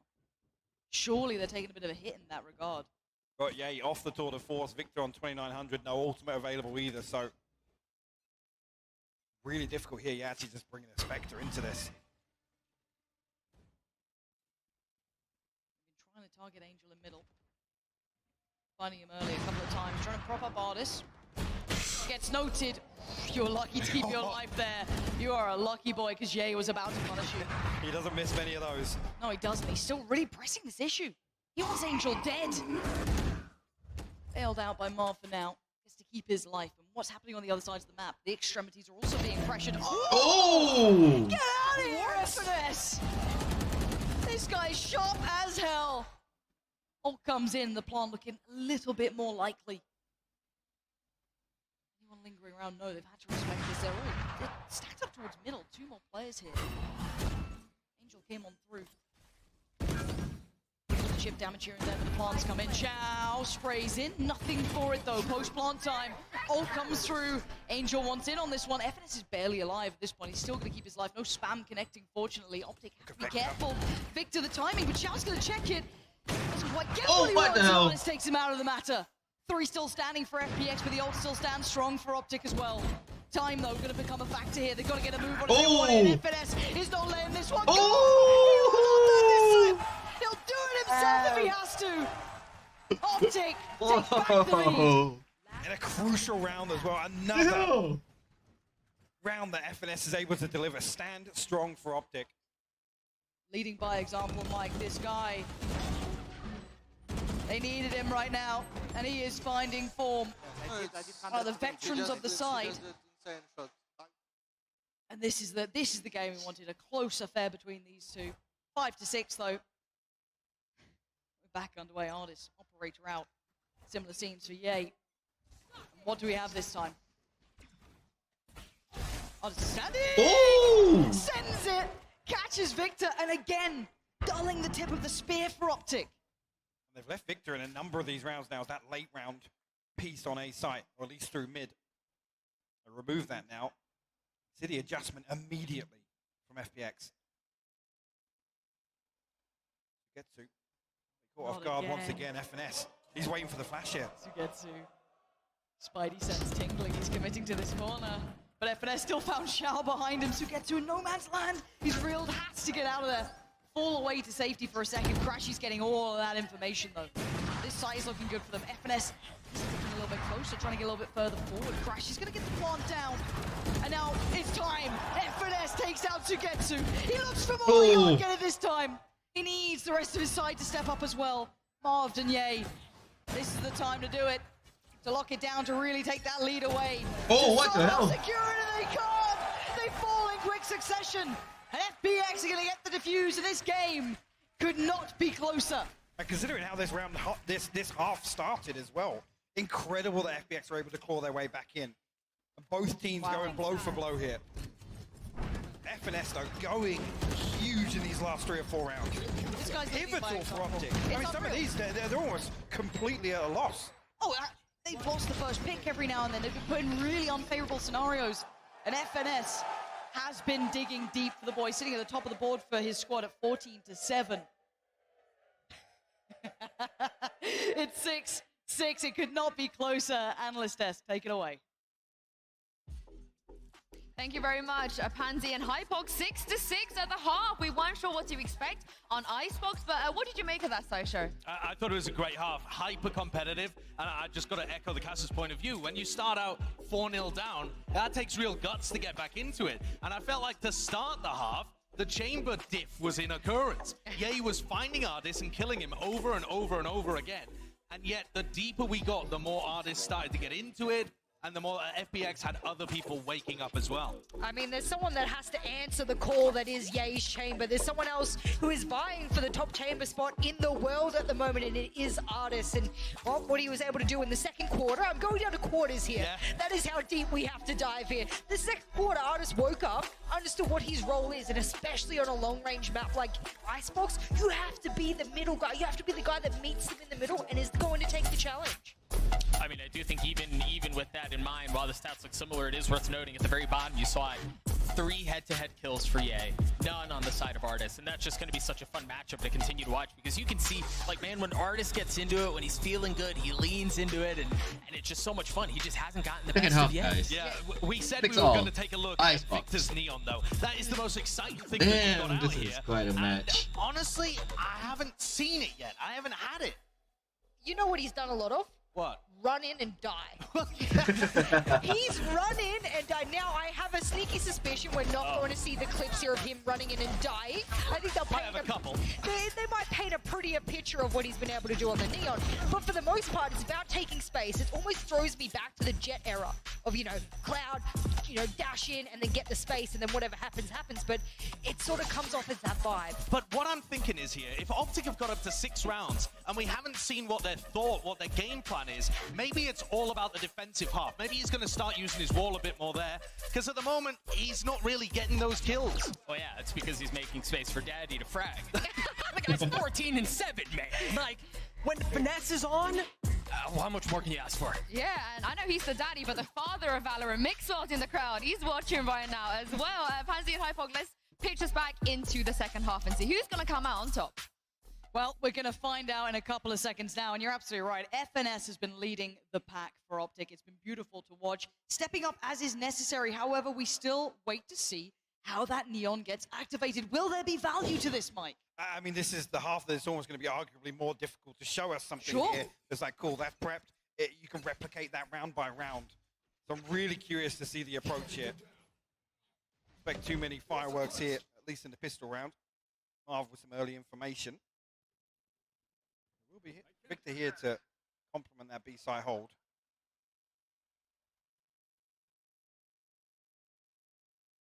Very cautious start. Welcome to Attacking Sides with FPX. It's going to be about 20 seconds remaining, normally. Call it a Na'Vi style. You love that one, don't you? I love that one. Can't get enough of it. But patience is the name of the game, and we do now get to see how that looks with OpTic. Having to deal with this on the other side. But you make a good point, because I think it's exacerbated now, almost FPX anticipating something cooked up with the Neon. It makes sense, wouldn't it? You'd imagine that's the case. Yep, absolutely. And I think FPX are probably going to lean into that a lot. They're going to have a couple of rounds, at least early on, where they're purely fact finders to really feel things out. Yeah, he's got very deep first contact here on barrels. It's so late, like I said. That's you're going to rely on. 35. Gotta get past Jay. Ye. Oh! At least on the first impact, still finds it though. Still takes down Ye. His corpse ended in spawn. Still 4 moving forward. 20 seconds. They make it on the side. This is the FPX we know. But OpTic, are you prepared for this? Are you aware of this? Artis just found 2 out of nowhere. But FPX can't get it this time. It's all on Victor in a 1v4. And it ain't great. FPX, that composure being key. Xiao somehow gets away with his life. That OpTic immediately revert towards playing kind of anti-plan here with some of the utility, but just a little off. I think maybe the fragment was expected to bounce back, but Artis with a beautiful follow-up here onto Crashies. 2 massive kills to flip that pistol round. Here, and I was actually having an interesting conversation with Josh earlier, just around the economy management of FPX. Another one here where we see 2 ghosts fall across into this, and 2 rifles and the Guardian. Expect another very slow burn here from FPX. Victor already progressing forwards though. I feel like you have to set the tone on this. And nothing. No value off this. And doing this early, between the second player as well. It just, again, to me, doing this early gives nothing when you're playing against FPX. You don't learn anything. Yes, they're still in spawn. Brilliant. They'll be there until 30 seconds. And one bonus is that FNS have slightly progressed over towards the other side of the map. But again, normally FPX are quite diligent at this, and FNS has to respect it. Has to peel away from this if he can. Run, FNS, run. They are on your heels. And oh no, his support's just fallen. FNS trying to find a little bit of safety. He's got to go all the way back. This is looking all but over. FPX shut that down so comfortably. They really did, and you could see initially OpTic want to explore a little bit, challenge this backline of FPX, but whether or not that trend will continue, have to wait and see. This is a point really where you rely on that support system, right? You talk about this initial application of Neon on Fracture and just how many different variables there were built around it. It's so difficult here on the defensive side. There. No, you're absolutely right. Light armor coming through. Take out their healer. But just to come back to the previous point, look at the purchase here. Yes. In the round 3. The average credits they're actually pulling across here. A couple of light shields as well. Very, very good opportunity here. Not ideal start, but we go again. Victor. Trying to be proactive in this. How's the rest of his side by him? Yeah, he's doing similar things. And again, I worry if OpTic struggle with EMEA teams, FPX are one of the most key characterizations of that. They play this slow, methodical style. We know that OpTic want to get involved. They want to try and get proactive, get in your face. Not easy to handle. Tests you in so many ways. And again, we're at the 50-second marker. They're just approaching that A site. Now, it does mean they have to clear Victor. They have to go through that protocol list, but they've got to be quick with it and concise. Thing is, we know though, FPX aren't going to burn up a lot of utility here. The Angel already setting up for the reveal. The knife comes through as well. They're feeling the pressure very early on. 30 seconds, let's see if it counts again. Oh, First challenger. nice one. Success for Victor and needs to adjust. All away from this. Oh, no safety anywhere. Has to dip away again. 20 seconds now. This is getting so late in the round. Artis looking for a way forward. Sprays in, eats the flash, but they've made it towards the site. 15 seconds. The 1-for-1 trade. Nothing to stop it. We're in the post plant. 3v3. Crash is going to try and get up on top. He actually spots Artis. The headshot lands. 2 left to find. Yeah, Shouts to get to. Still a little deeper on this one. You know that OpTic are going looking. Trying to find where they are. FNS leading that. Gun glow and looking good. Shao looking better. Couldn't quite get in. The trade comes out. And now the 1v1. Yay, where are you in this? A tap on the spike. He wants to try and get into half. He gets denied. And Sugetsu is playing time and playing with Yay. And it's a dangerous game, but Sugetsu is playing it perfectly until then. Yay! Unbelievable! Unbelievable denial in the final seconds. He gets the defuse. Oh my god. It comes down to the last member of OpTic, and it's Yay to deliver. What a round. FPX nearly closing it out though. They brought up so much time. Playing this deep position, and Artis, see he's playing here off his TP, but Crashy's perfectly positions on the box to find it. Let's go, man. No, I knew he would. I'm so amazed that he actually got that. The time was just a second away. Oh, we look at it here with that economy management early on. FPX come in here with the advantage. There's a Spectre here for FNS. Light shields, Crashes Victor and Marved. Oh, but I like this Victor. Oh, stunning shot. Takes Zipan out of the equation, and they can fall back now. They've got the man advantage. They've done great work in the first 30 seconds, which is difficult against a team like FPX. A little bit just was completely unconsidered there for FPX. Stacked up elsewhere, nobody really controlling this area towards Belt. We'll try and pivot back behind this pick. Victor already repositioned now. Doesn't have to go exploit, doesn't have to take one of these early angles. Wait for FPX to progress, and actually some key information ahead of time. Not even sure how many were marked on the back of that, but the artist to go exploring first. Oh, careful. Could have been caught in a really poor scenario for himself, but again, 40 seconds, a little bit quicker, but Artis swift with it. Wants to take space towards the back of the side, but takes a lot of damage on the way, as does Marved, who's barely breathing, 4 HP, and they want to plant. They might just get it so far. Nothing to deny it. Nothing to stop it. And Artis still fighting. Takes away Crashies. Oh, Artis again! But FPX wanted around. They send Artis in. And Artis gets it done.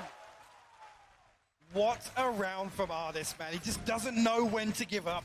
He's tagged up, he's stuck behind the box on site, and still goes exploring. Insane 4K from him. We talked about it, once he gets that confidence up, that bravado, that swagger from his gameplay comes through. He is the tip of the spear in this round. Second here onto Crashes, then swings back onto it, finds FNS. One enemy remaining. What an outrageous round from that man. Great to see Artist really hitting that form. Big games like this, and OpTic again right back to it. Super aggressive, and it's worked to absolutely no result. They've had nothing out of this. Victor's been pushing up a couple of times. That one round over by Belt, it looked good, but yeah, you've got nothing to bring into play. You've got classics. Maybe trying to find a little information throughout this round, but it's looking like 10 is inevitable. Victor, lovely try. Crashes is actually going to get Zipper, and a good chip damage on Angel. It's not bad at all, but again, you think about just the amount of weaponry they've got in this, everything that they have to play with. FPX should keep this pretty clean, but again, a little bit more damage. Shao, a little bit lower. Now just Crashes. Now he's going to get much more out of this. Slow things down now. Gets you picking up the slack towards mid. Not a lot else for Crashes to really do here. Oh, he's just getting confident, man. And you said it before, Artist, when he gets going, when he feels that confidence, he becomes such a different beast of a player. Keep your eyes on him. You get that G2 Artist back, man. I mean, roll your mind back. He was one of the first players in the very early days of Valorant that was one of the names whispered around. You know, what can this player be? Who will he become? And you're starting to see glimpses of that now. First big international LAN. He's put up 21 kills to 9. Up against a map that I'd say was going to be difficult. We saw it. You're facing off against Jay potentially, but I like the way he's not almost. Exactly. He's creating so much pressure onto OpTic right now and actually navigating his way away from Ye. It's not even coming down to that head-to-head engagement. It's what can artists do elsewhere. And boy, is he finding room. This amount of impact alone is fantastic. And we praised FNS before on that kind of first half. The impact he had was exceptional. They need someone else to find some room here. Victor, I'm still not convinced on this Neon. I'm not. It's done nothing. I like the concept, but we saw nothing of it really in that first half. And now I was like, okay, maybe there's something here, but. I mean, you basically, they showed their hand in the first couple of rounds. That stun onto pipes was like, okay, cool, you can't play close contact. We're going to burn up all of our utility. What was the response? Put Sugetsu and Shao on one side, put Zipan and Artist on the other. Put the two players who love peeking on the same side and the two players that actually just wanted a solid back line. Safe for our hands. Exactly. And it worked perfectly. OpTic didn't have any depth to that. Is that the new agent? So no, we now look it's to not the new where agent. else can OpTic go. Not the Obviously, new there was a agent. timeout just called in. Trying to potentially find that answer. What can they get done here? Operator out for Ye. They need someone to stand up here, find some impact. The ult now invested over towards B long. Should deny some of the options here. Let's see where FPX take themselves. Funneled towards Ye. This could be a key round. The Ion operator is like very OP. It will flick you. It can make you like damn good. And the sound is quite satisfying. Much angle this time around, but an operator in hand.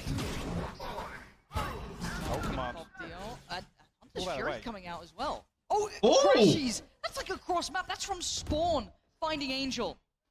Zipan's traded on. He found the knock onto Marv. They still haven't quite cracked onto the side. That's the Oh, He loses the fight. Sugetsu punishes, and now it's on Ye, the backbone on this site. Mid's open, and it's terrifying.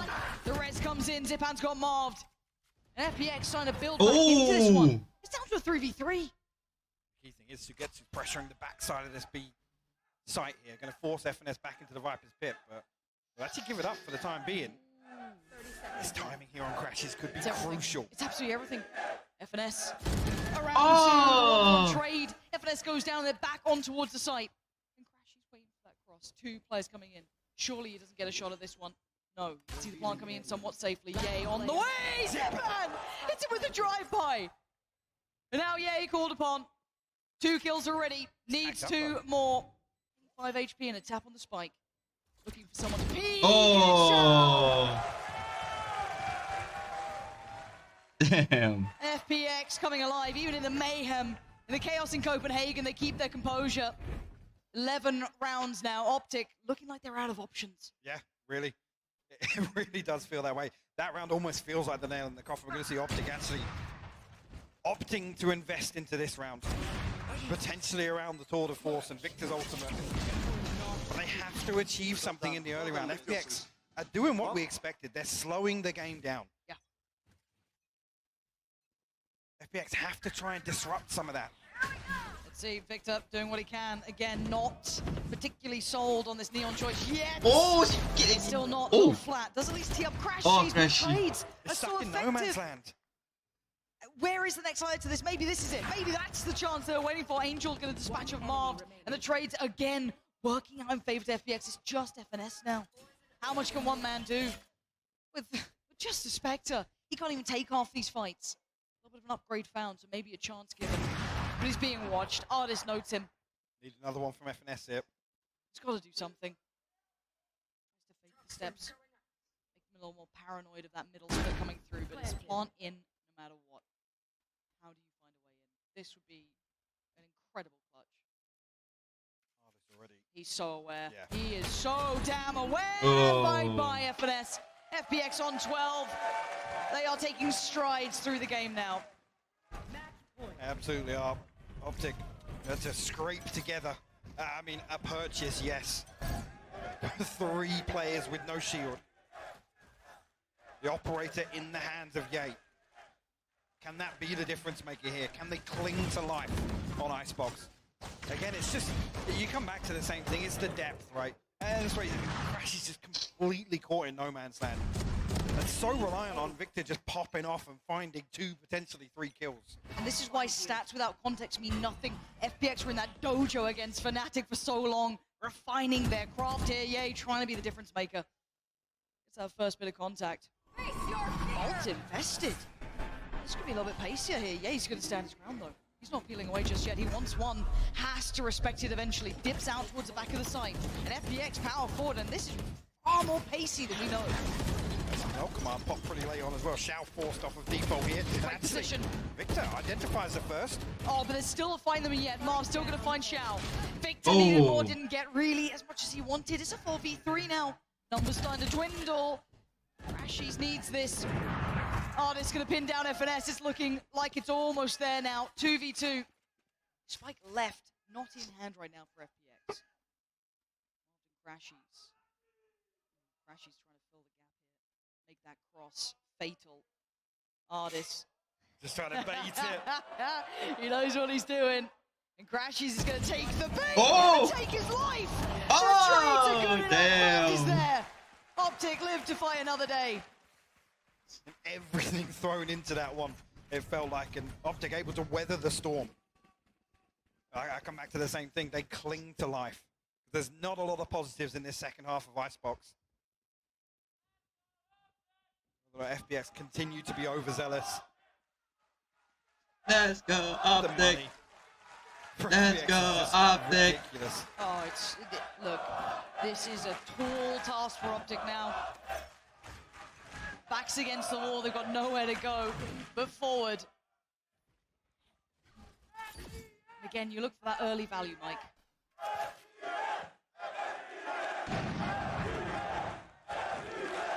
Oh, and Artist stills the nerves. Around the corner, first chance, and it's Zipan to draw blood. Victor falls for it again. And nothing gained off the back, really. Rotation called upon, but again, you can see that Sugetsu's already slipping the net. He's through middle. This is dangerous. Angels went out on the site. And now it's going to be 3. Yay, FNS and Crashies need a miracle. And Crashies can't provide it. And Yay's been found. Sugetsu in the back lines. And FNS, the last one, standing. Gets put down. 13 to 8. FPX looking mean right now. Hitting their stride here. And this was the big variable of this veto for me. Yeah. Again, in terms of expected outcomes, what were we going to see from FPX? Again, the trial by fire, they're kryptonite regionally here, and they demonstrate just such a solid understanding of how to play this map. Again, that's actually after OpTic had a massive advantage early on. I feel as though we finally saw a little bit of those glimmers from OpTic, but they were so fleeting, Mike. They just didn't stick around long enough here. Well, the concerning thing is actually that things fell apart in the mid-round. It fell apart after that first step of the execution where actually it relied on somebody digging a little deeper, popping off, and it's not often you're having that conversation about OpTic. No, and it's not often FNS is the one putting up numbers, becoming super clutch in this. Without his impact, that scoreline I think would have looked much worse. FNS doing a lot of damage here, and again, I don't want to just put this as a negative towards OpTic. I have to put this as a positive towards FPX here. It doesn't feel like we just watched a 13-8, that's for sure. No, I mean, for me, again, Artis having moments here, really cementing himself as one of the best in the world. Deserved for a long time. Absolutely. This is the guy that everybody was talking about very early on in Valorant, and we're finally seeing that delivered here in Copenhagen on the international stage. I couldn't imagine a better chance, real time for him to stand up. Now, again, keep in mind this is best of 5, so there is still chance. It's a slim chance, because now the map 2-0 for OpTic. does go favorably more towards FPX. So it gets a little scary, but again, there's still a chance here. OpTic, it's going to become do or die pretty soon, Mike. So we're going to send it to a break. When we're back, we'll be jumping into that third map.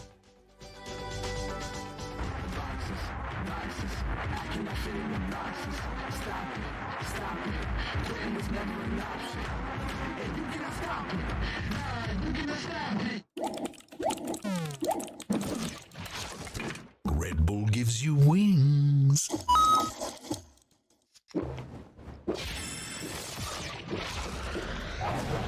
Red Bull gives you wings.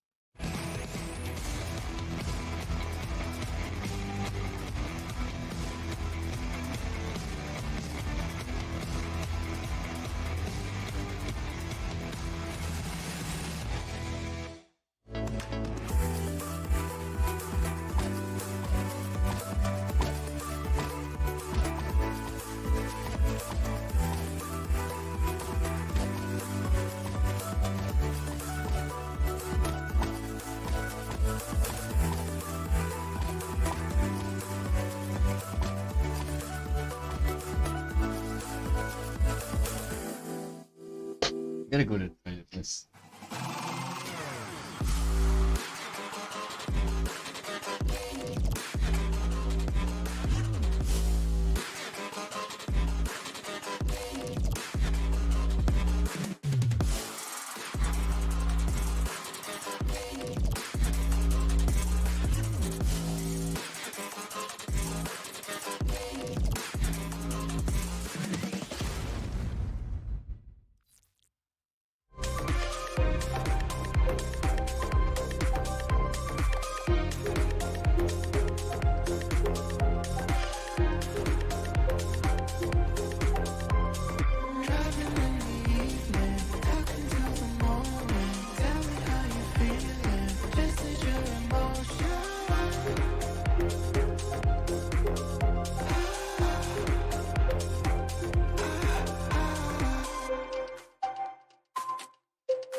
Alright, I'm back.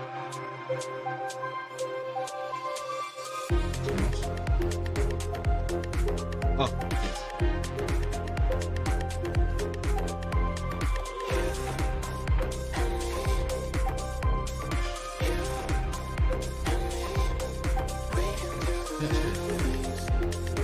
Bitman Arnis.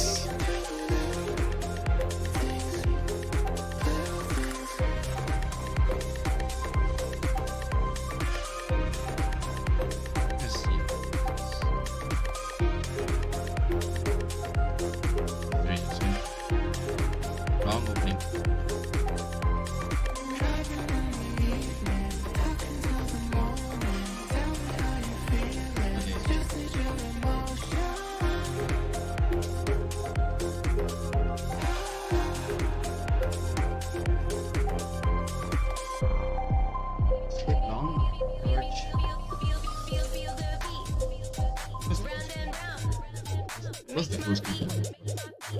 Where is it? Oops. Sorry, my bad.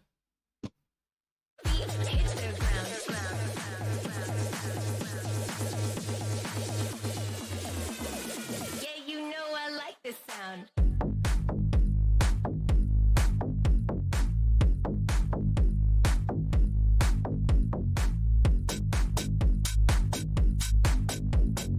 Feel the beat, round and round, make my feet hit the ground.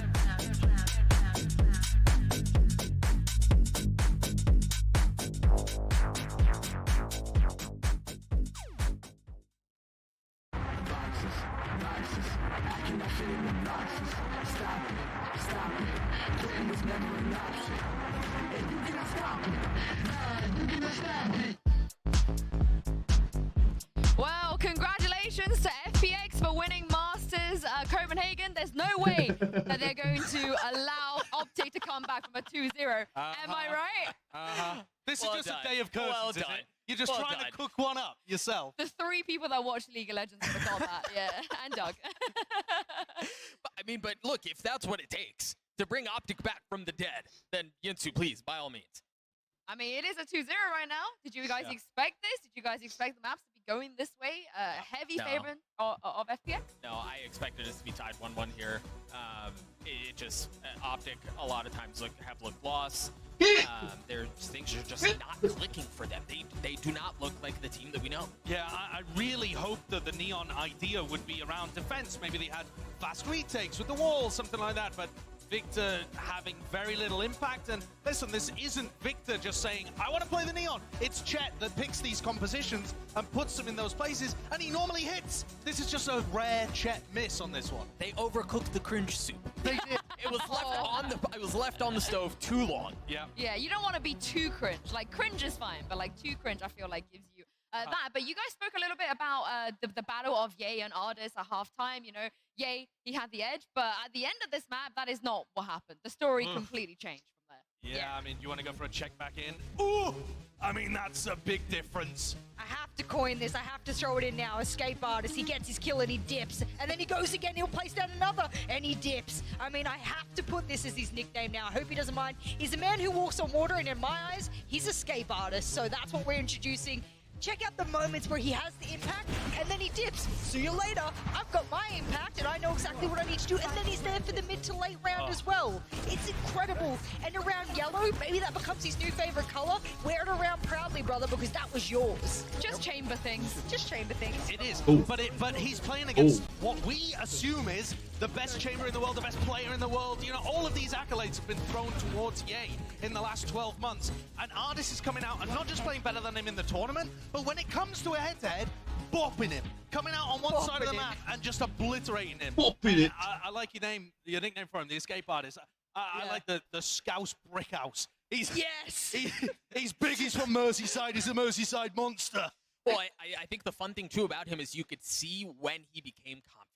There were more pop-offs from the desk, and he was overstaying his welcome. Like, as a chamber, you get your 1 kill, and then you leave. That's fine. But he double-dipped. He triple-dipped.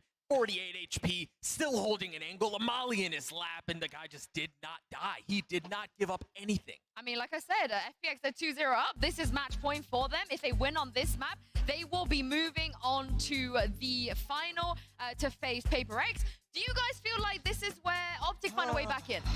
I think OpTic's bind has been very good. Yeah. And FPX, they won 8 out of 13 of their rounds by getting pistol bonus against Fnatic. They actually only won 2 out of 8 of the rifle rounds outside of those rounds. Which is crazy. That's an absurd stat. So maybe OpTic can find some footing here. But when you combine their form with the classic, they've never got a map against EMEA, and they still haven't. That's worrying. I can't even believe that as well. That's just still going. And this is the only in I can see for OpTic is that this has been, what do you call it? You've got a saying. Tossy-uppy. Tossy-uppy. This is more than a tossy-uppy kind of map for FPX. I call it wishy-washy map for them. Not one that I would necessarily pick if I was them, but they've had good results, bad results, and everything in between. So this is really one to be able to jump in and be the kryptonite for that reverse sweep. I do think you're right, though. It feels like there's like plot armor around this, and it's not on OpTic's side. You saw Crashies and Victor walking off the stage, and Crashies like trying to pick Victor up because you could tell he was down, he was dejected. You go 8-18 on this stage in front of this crowd when you look to him to be the catalyst, to be the spark, and he wasn't. So you question mentally, how are OpTic doing? Can't feel good. I completely agree with that. I think it's all about the mentality, but they've been here before. They've had to recover situations like this, but they've said themselves they don't actually enjoy playing against new teams for the first time. And I think they're struggling with FPX's style, it being that slow paced, and the new comps that have been thrown into the mix. Well, we're into the Prime Gaming Agent Select here, and of course, as a new comps, you mentioned, Sideshow, we've seen some changes every map. Will we see more changes here? I don't expect so from the OpTic side of things, but you never know with FPX. Yeah, well, so far, it looks like on the side of FPX, they have decided to change things. No, they haven't. They haven't decided to change things. And this is new. This is very, very new. Maybe they have faith. That is the change. Yeah, they have faith in their comp, clearly, Doug. And again, for OpTic, they don't have a choice. They have to win here or they're out. Yeah, this is do or die, you know, whatever, squeaky bum time, whatever you want to call it. Either way, they need to do something here. I think when you, again, go back to the run in Iceland, Marv was what turned things around for them. And he was a staple of consistency. He was their star player. That's where he entered the conversation as the best controller in the world. I hesitate in thinking he can find the same value on Brimstone. I know that it's the better pick on that map, but you've got to do something here. I mean, you look at FPX and the way that they play, it's slow-paced, it's controlling the tempo. And I think that has actually been a flaw with OpTic going up against EMEA teams. OpTic on defense like to re-clear areas on the defense. They will allow an aggressive team into them and re-clear with utility. The EMEA teams don't do that. They're slow for the first minute.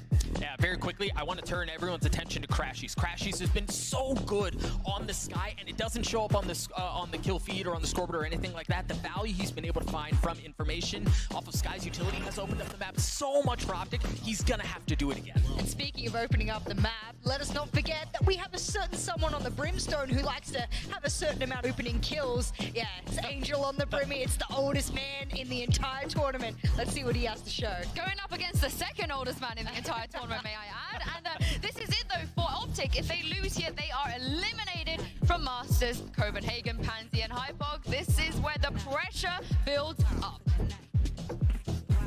Absolutely right, Yinzu. This could be the last chance to dance for OpTic now. They have to deliver here, or it's a 3-0, and FPX are in the grand finals. Absolutely. And again, I repeat the same thing I've said at Star Map 2. They almost require a complete overhaul here. Because I think FPX have just dictated the tempo, the pace, the pressure. It's all been in their favor. Hopefully here on Bind, comfort zones have to be embraced here for OpTic.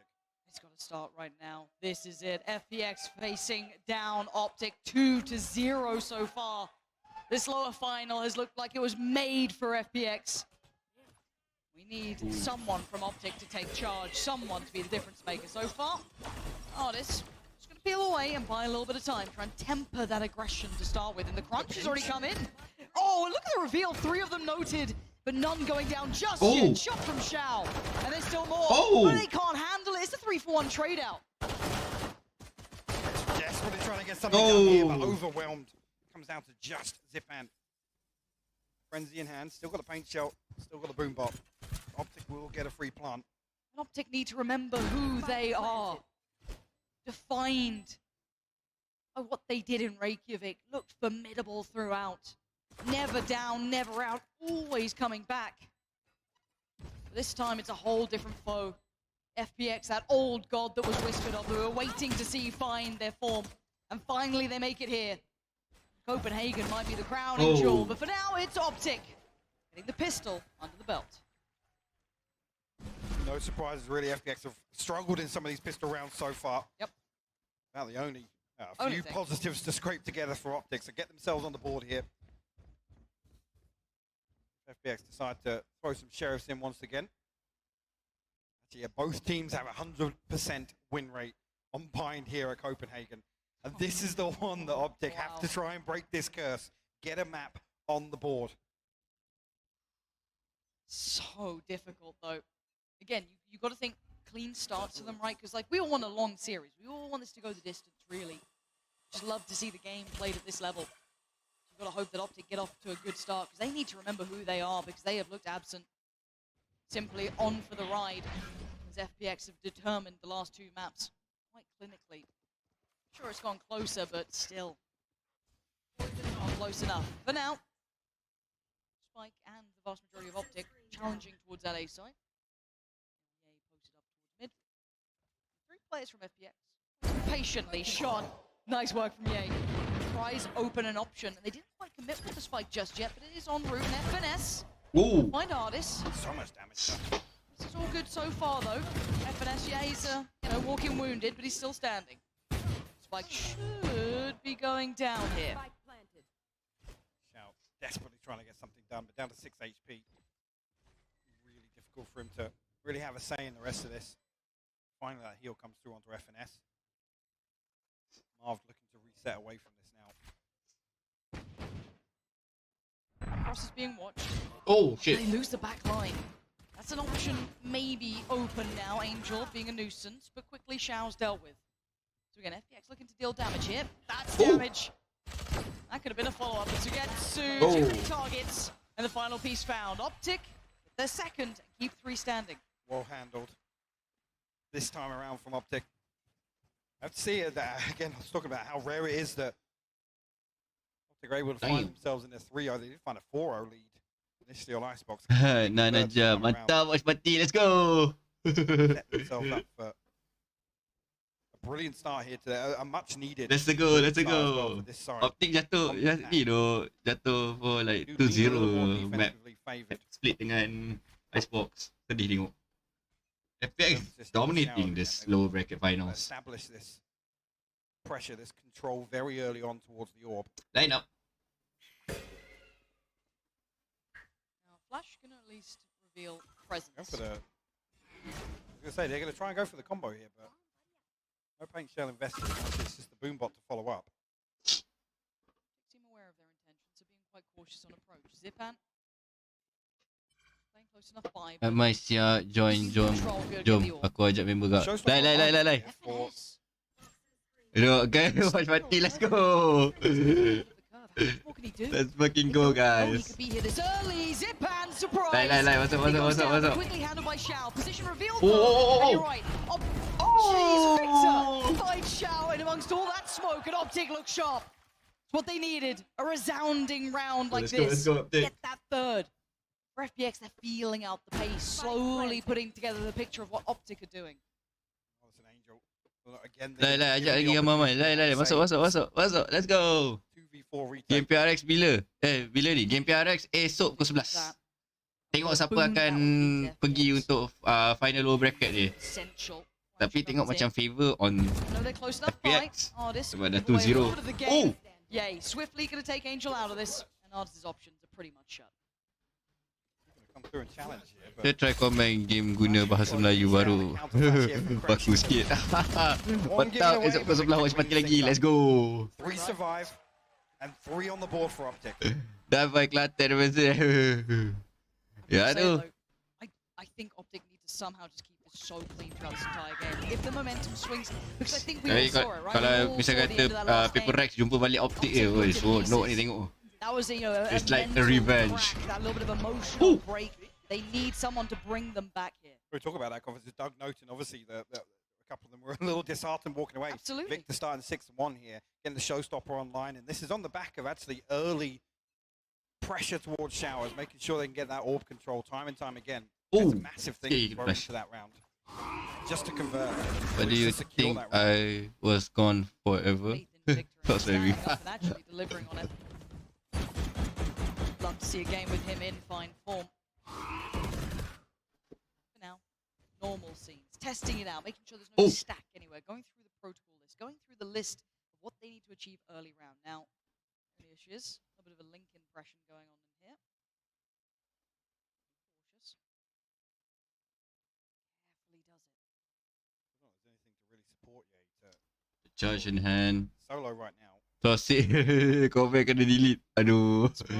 Artis, he's noted it, he's seen the barrel, and now he's seen Ye. Should be calling for support now. He's just so diligent, man.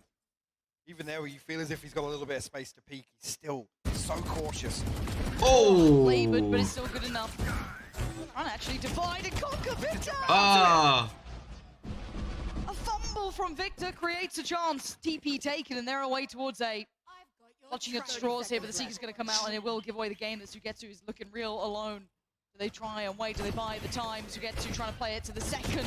Play it perfect, but he can't take one to the grave. And Crashy's back on in. Stabilizing around, it could have gone astray. An artist now a mile away. Spike is down, and the Dan fumble apa bro from Victor. Valo? over the Alah, distant saya memory. potato je lah. Saya baru dia 1001 lah. Potato je. Weapon.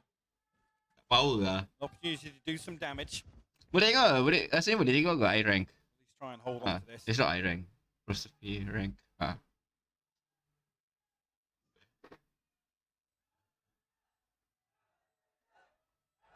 Lai, ajak lagi Amar Mai. Siapa nak tengok? Lai. Masuk.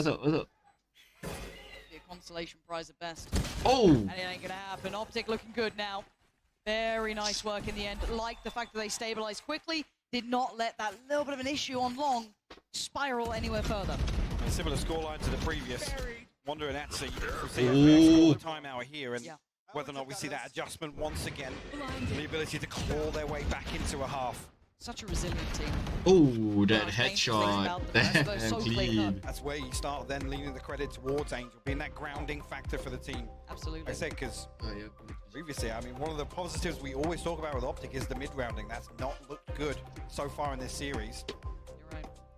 In that regard, Angel's winning that head-to-head. It absolutely is. Now, if you are just kind of wondering how things are looking, no one yet on the FPX side getting ahead of you. They've had a very slow start overall. This has been very much determined by OpTic, and Crashy's Victor headlining the way so far. Good work from them to create the space, look confident in it, actually have tempo to gameplay, not overly respecting FPX in that regard. But again, this is where, as you said, alright. FPX Selamat. Thank can you hit for that singgah. adjustment. They have depth to them. Singgah. We talk about certain teams. You talk about the likes of Fnatic, for example. They hadn't been truly tested throughout that EMEA qualification stage. They looked great throughout their middle. I mean, they had two of the hottest players coming in, having one of their pop-off performances. Durka, don't give Alpha, up. for Thanks, example, though. they Thanks. just mowed through everyone. Whereas, in my mind, FPX got a little pushed further. They've been pushed in the past. They've been Thank pushed you to go juga deeper untuk into the singgah. playbook to bring Thanks, out guys. more and have to show that resilience. Now, This is the part of the series where we see them get pushed, right? Potentially. So we're kind of hoping we actually get to see FPX challenge. 'Cause as much as sometimes best of fives aren't. Hey, is that a tech pause? Oh, outstanding. However, we haven't seen them truly tested yet. In my mind, once they had that full five come in, once Sugetsu joined, they've been doing really well. They've gone from strength to strength. They've gone honestly. stronger. They have gone stronger. Even the players that were there showing up when Cider was still kind of filling in for FPX, everybody's improved. I feel like they've just got better game by game. They have. So again, this is when I want to see what's that playbook look like, right? How much they have in store and what can they bring out. Now again, they do have the benefit of having the entirety of the rest of the best of five to potentially play with. So the pressure isn't quite there. Obviously there is pressure, but not to the same degree. Speaking of Fnatic. Is that an Astralis shirt? What game am I casting right now? Huh, it's crazy. Got on the wrong bus this morning. That's the one. That's the one. Any good signs, All good. Mike? You're going to have to...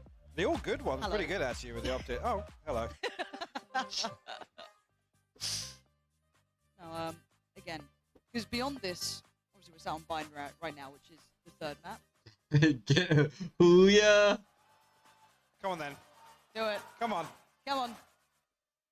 That was okay. It was only okay. That was not. No, what are you talking about? That wasn't very good.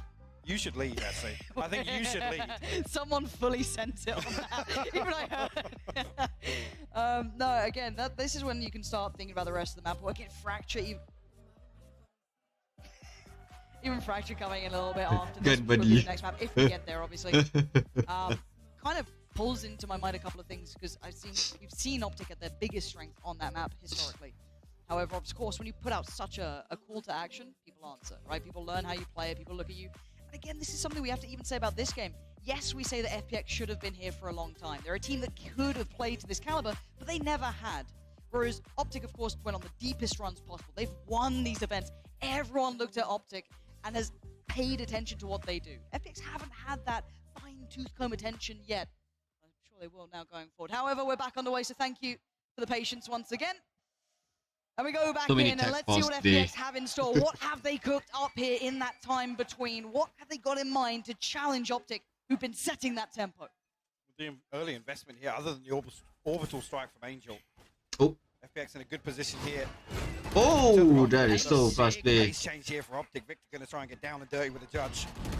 He can Early hold control space here. as well, but- yeah. He can hold so much room Yeah. to this. But again, it's almost like counter, right? You've got that little bit of shower control coming in. They've got two towards the back of the side here. Zipan being one of them. Or Shao the other.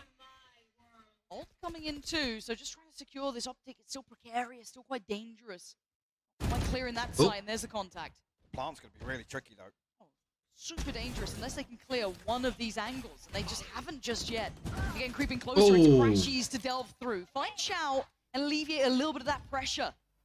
Maybe even allow a plant, but they've taken control and hit the brakes and looked for these overextensions Yay. of FPX. There's the Oh. site. Massive space now claimed back by OpTic.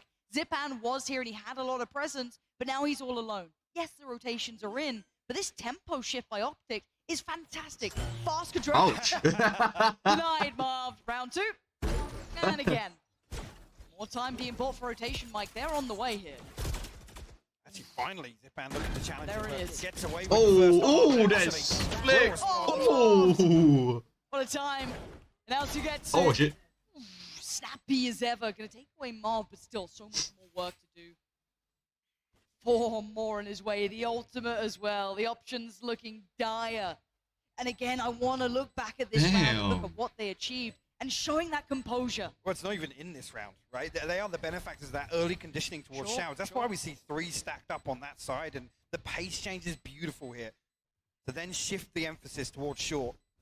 Really and get very, very early lamps control. Yes, the Viper's bit goes up. It makes it a little dicey to just commit to the plant, but they're able to actually wait things out. All this utility that's invested, FPX don't really gain anything from it.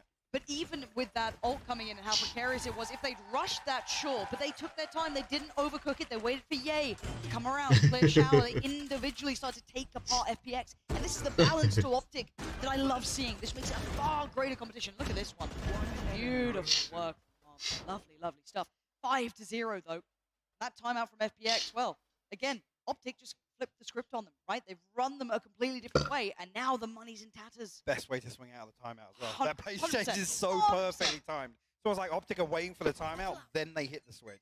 It's really well considered. We go again, though. Oh! Angel just gets eviscerated. And they're punished on the side of the map. Now they feel as if they have freedom towards this orb. Removing Angel very early on. Quick swing past Fountain. FPX already stacking everybody towards B site. I guess he does have the rifle from the previous round.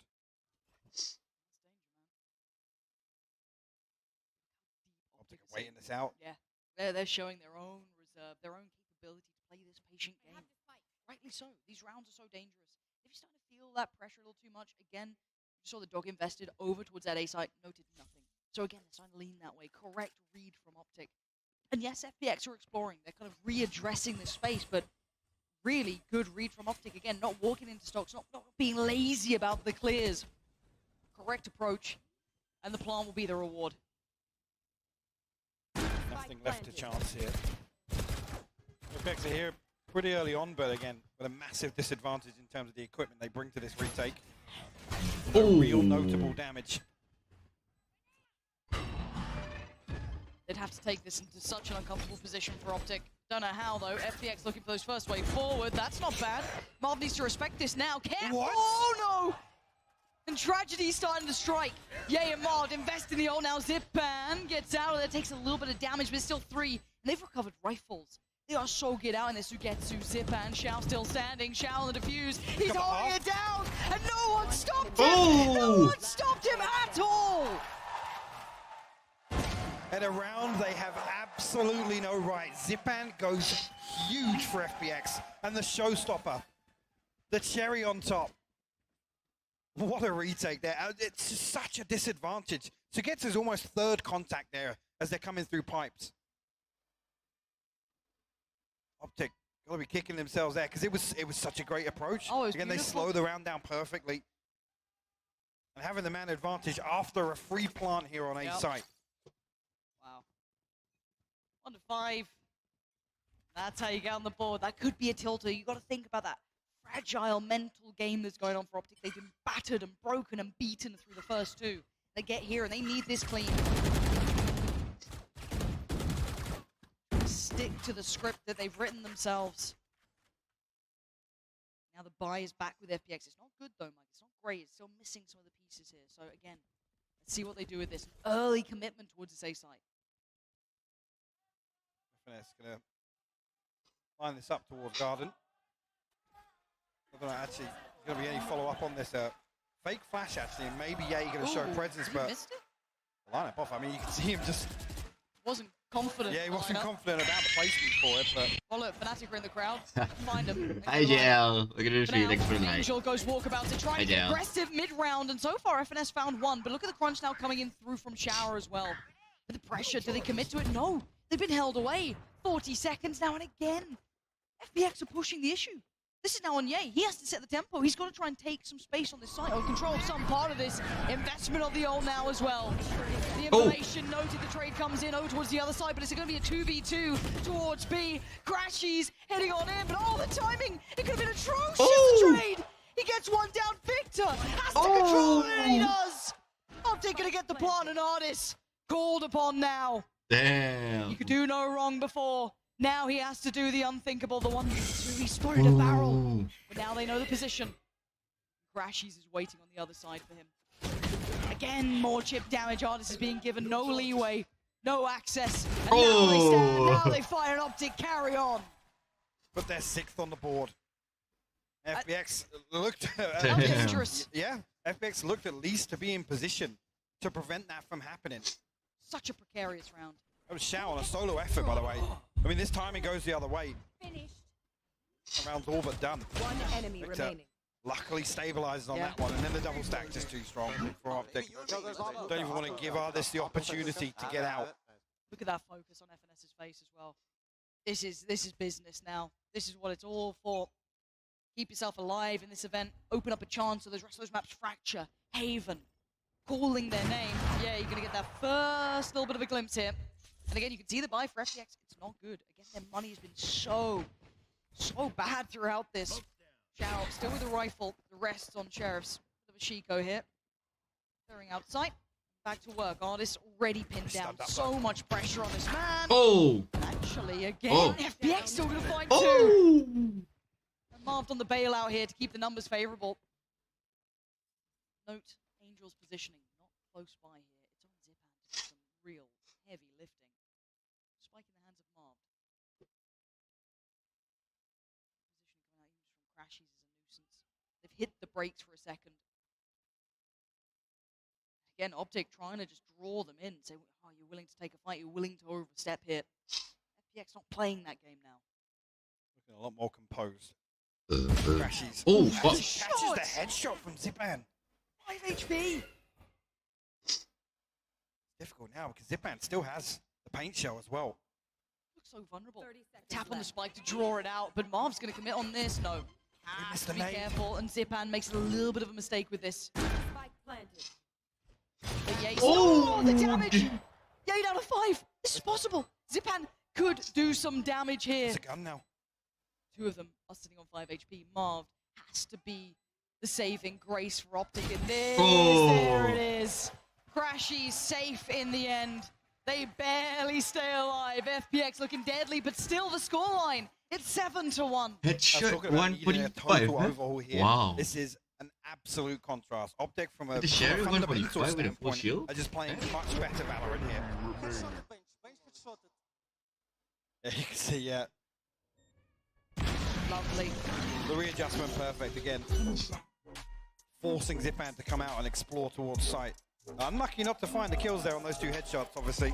And I'm waiting to see if this could potentially spur on seeing OpTic finding comfort on this stage. So I'm going to be honest, that first game they played, FPX blew them out of the water, right? It was not even pretty. It wasn't even competitive, if I'm honest. There was a couple of glimpses of hope there. We might get to a FPX fourth were match. phenomenal. Like, they're so good. But I've got to say, FPX to me hit the ground running. They looked good the second they walked down the stage. So I want to see OpTic find that so we get those competitive last two. I want to buy this one fridge. side of the fence so far. Forgot my mouse is charging. make But for a still, great I want game. to buy It's that fridge behind Pretty it. back and forth, and finally we get to see a good look from Kalau OpTic. dapat beli fridge tu, mesti kau letak. I don't know where, Really but went still, on it had FPX to pitch. Now benefit Let's from do the it. second timeout they called. I don't know, actually, being proactive is going to be the answer they look for here. This is a similar characterization we made on the previous maps. OpTic have been allowed to set up. Been allowed to get themselves in the driving seat in terms of this early round pressure. They benefit massively on that. Problem being now, FPX have to chip away. I mean, it's round 9. They have to chip away at this massive economical advantage they have. And again, OpTic after the last timeout switched the pace, right? So it kind of put FPX a little bit behind again. An early contact made towards B long, but it doesn't necessarily mean it's the full commitment just yet. Crashy's though happy to take that space. Carving away with those flashes for Xiao deeper towards the site. He does have the support of Zipan. But again, orb gained. Setting this tempo so well. OpTic playing quite the cautious game so far. TP taken by 1. It's going to be Victor. Other than that, wait and see if there's that re-exploration. Looking for information from FPX, but now they've just committed 3 towards that B site. Still with control towards long. OpTic actually forced away from this now. Sugetsu, an artist that will be called upon as the spike makes its way towards shore. Oh, shit. Yay to try and find contact as well at this exact same time. Oh, Sugetsu! He gets 2! Oh. Unbelievable, but answer back in kind by OpTic. Prepared for the contact. Nardis, would you dare? Would you dare go further here? Underhand, swings in. Oh. Turns it. How are you so good at this moment? A quick TP. They're going it all on Angel. Angel on the other side, playing by the side. He did not rotate. He waited patiently. And now there's 3 victims on the other side. Angel, this could be everything. Gets 1. He needs more, though. A tap on the spike. He's going to buy time. 10 seconds. The fight. Oh. FNS wins it. Value found and Xiao now the 1v1. Oh, and FNS went for the fight. He has to stick Xiao again. Damn. How many times can this man destroy OpTic like this? 2-7. The scoreline still safe for OpTic, but an instant hit on the timeout. Again, you can see the hesitation from FNS there. Reconsidering this first tap on the spike. And Xiao knows the positioning. He knows that he has to commit to the plant there. Lines up the wallbang perfectly. And it's that man again. Give FPX their second. Not really going to benefit off that in terms of the economy here. Still going to be struggling. OpTic to call the timeout now. This is recovery for FPX. This is confidence boosters. This is getting the read, the lay of the land.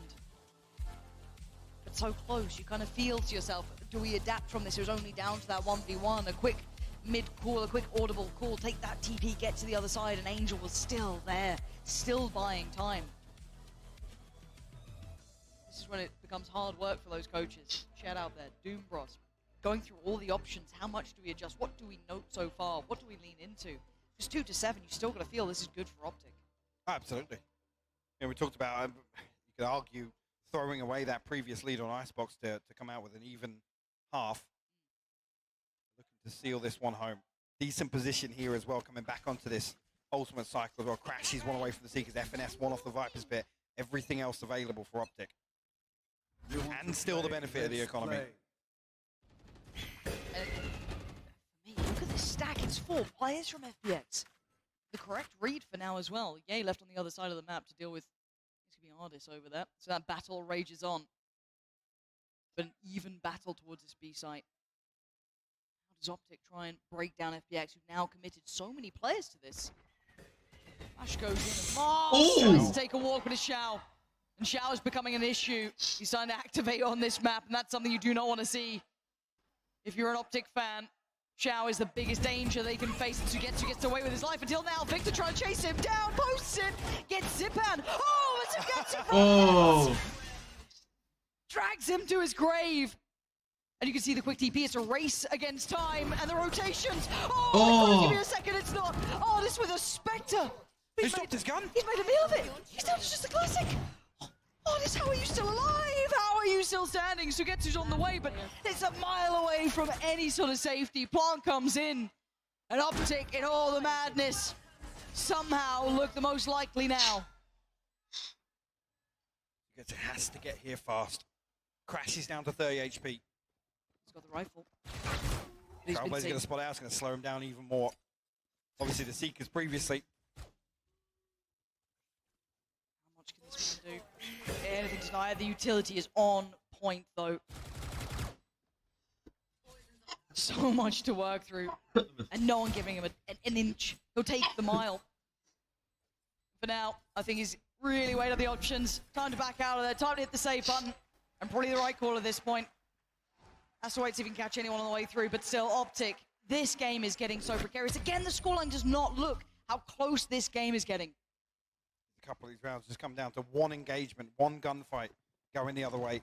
FPX unfortunately can't find stability from that previous.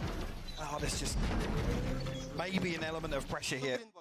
You can see the frustration. He's desperate. I mean, he wins the first with the Spectre. Yeah. But that range when it's Yay with the Tour de Force on the other side of it.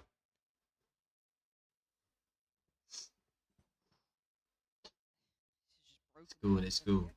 The money. Again, it feels like they barely get a chance at a full buy here.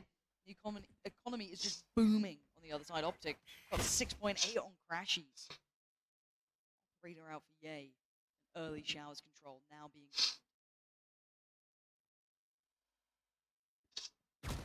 Initially here, Artis try and challenge. Shut down by Victor very early on. Just going through the motions once again. To get to making his way towards a site now. He does have that rifle in hand.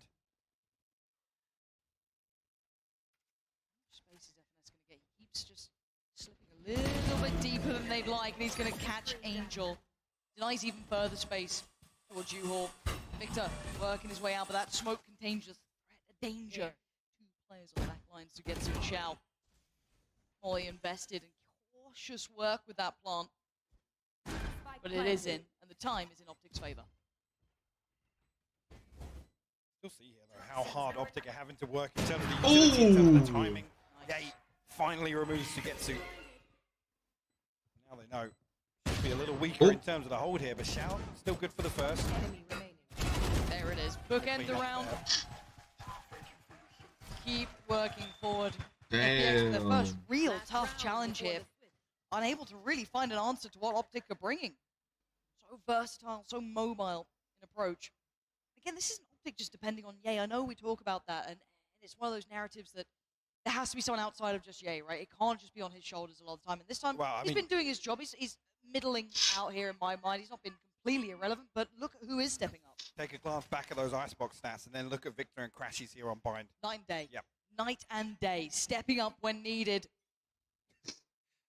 The double operator here from OpTic. Yay and Marv picking one up. Oh. Oh, shit. Another attempt to slow things down even further. What the fuck you mean? Oh, shit. It suited them here on Bind. Tempo change has been just perfectly timed to slip into. FPX desperate for the right information. You can see these rotations back and forth, trying to find the right placing on this, but OpTic playing a fantastic game at keeping them guessing. Launching smoke.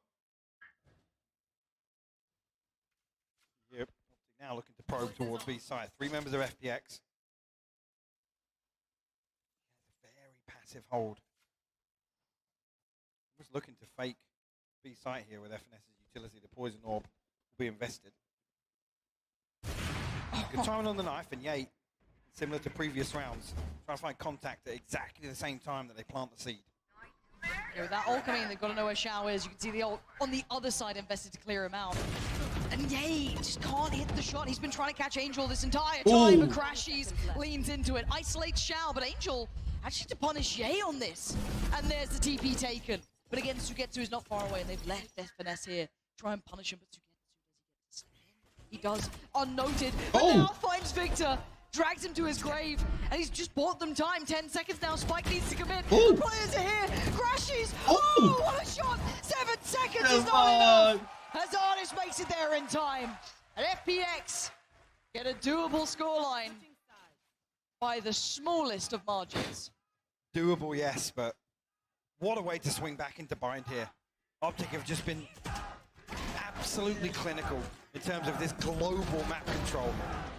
Angel with a perfect pinch through the TP. The clock almost decided that one, Lauren. Oh, it was down to the most minuscule moment. But this is what we want to see, OpTic kicking into gear with life on the line. This is what it comes down to. First half looking good, but it ain't over yet. Desk, take it away. Thank you very much, Pansy and Hypog. We wanted OpTic to dig deep. They've done just that. They are delivering, and a lot of that has been coming down to Crashies, who I'm now going to call Flashies for the rest of this tournament, and he's been doing great. Oh, Yinsu. What do we do with you? He has. He's been exceptional. I mentioned him at the beginning of the map. He's so good on this map, and the crazy thing is, I was talking about his ability to gain info off of utility. It wasn't necessarily supposed to reflect in the scoreboard, but the guy's showing he can do it all. Yeah, he's a fantastic player. He's already got more kills in this half than he has on either of the previous two maps. You had to do him like that. You could have just let it go, man. But what I'm saying is, OpTic have woken up, right? Yeah. You're looking at them on bind here, and you're thinking about, okay, this series now is potentially moving on to Fracture, Haven. These are good maps as well. Maybe we're finally going to get a series here. Maybe OpTic can put a map on the board against the EMEA team and turn it into a series. I mean, the big thing now is like, yes, Crashes is popping off and whatnot, but we get an FPX attacking side. It's one that you could put a little bit of hope in. Not a lot given the scoreline so far. And the fact that we finally got into a map where OpTic seems comfortable, it seems like they've found a rhythm of some kind. I think that spells a lot of disaster for FPX, because I really felt that they might need to cap it here. Because the moment there's a bit of momentum, you love that word, we're going to throw it out there into the absolute atmosphere now. Because it's not just manifesting itself, it's actuality now if they keep this up. Yeah, it's not just momentum, though. It's about experience. And I've got a round there that kind of indicates how OpTic was using their experience, too. Where they were able to just get down and have a lot of patience in these rounds. So, listen, what I think OpTic have demonstrated really well in this map is an ability to not get flustered on the previous two, right? They've been able to keep their composure, keep their patience, and I think you're going to see it in the next half as well. They're able to stick. I mean, Marv was getting assaulted from all sides by this stuff. People spamming him all over the place. This was halfway through the round as well with all of the team clustered up. These are moments where you can lose your head, and they didn't. Not at once. You know what I love? Is that after he'd been denied twice, he swung out and he goes, who was doing that? Yeah. And he just executes them, and I was like, oh. So disciplined, though, for a team down 0-2. Yeah, they're going to have to keep that discipline up if they want to stay in this tournament. Over to you, Pansy and Hypok. Thank you. And yeah, back into game at 9-3. Finally, OpTic are waking up. It's what we wanted to see here in this best of 5. No one wants the 3-0 blowout game, but it ain't over yet. FPX have 3 rounds to play with. Now, speaking of curses... There's a few of them. There's a few in play here. There's just a few in play. Have to drag this one across the line, though. Angel, early on. Happy to greet this aggression towards Showers. Victor actually comes away from that tagged up. Let's dip him back in, actually. The French are going to do wonders here. Victor good for the second. Oh, bounding in. Denies Zipan. Azardis and Sugetsu. Where are they in this? Well, that's where they are. Sugetsu removes Ye from the equation. Takes a little bit of safety for himself. Frenzy players. No. First one forward. They're just going to send him in. All right, go overlook Victor. Sugetsu, 7 HP. He's still alive, though. And so is Hardest. And now's the time you need him. There's a moment. Oh, it's okay, but it might just work. Even gets time on the reload. Oh no. Mike, I'm getting worried. There's one bullet in that frenzy, and that's all he's got, but the defuse ain't stopping again. Victor's holding it down. The cross is watched. And OpTic make it to 10. Beautiful round as well. At just the right moment, re-aggressing towards Showers, and Victor finds the second. A 2-for-1 trade really takes the brunt out of this aggression. Even Ye here. I mean, all you can do there is smile about that one. Yep. Sheriffs for FPX to work with once again. They concede another pistol round.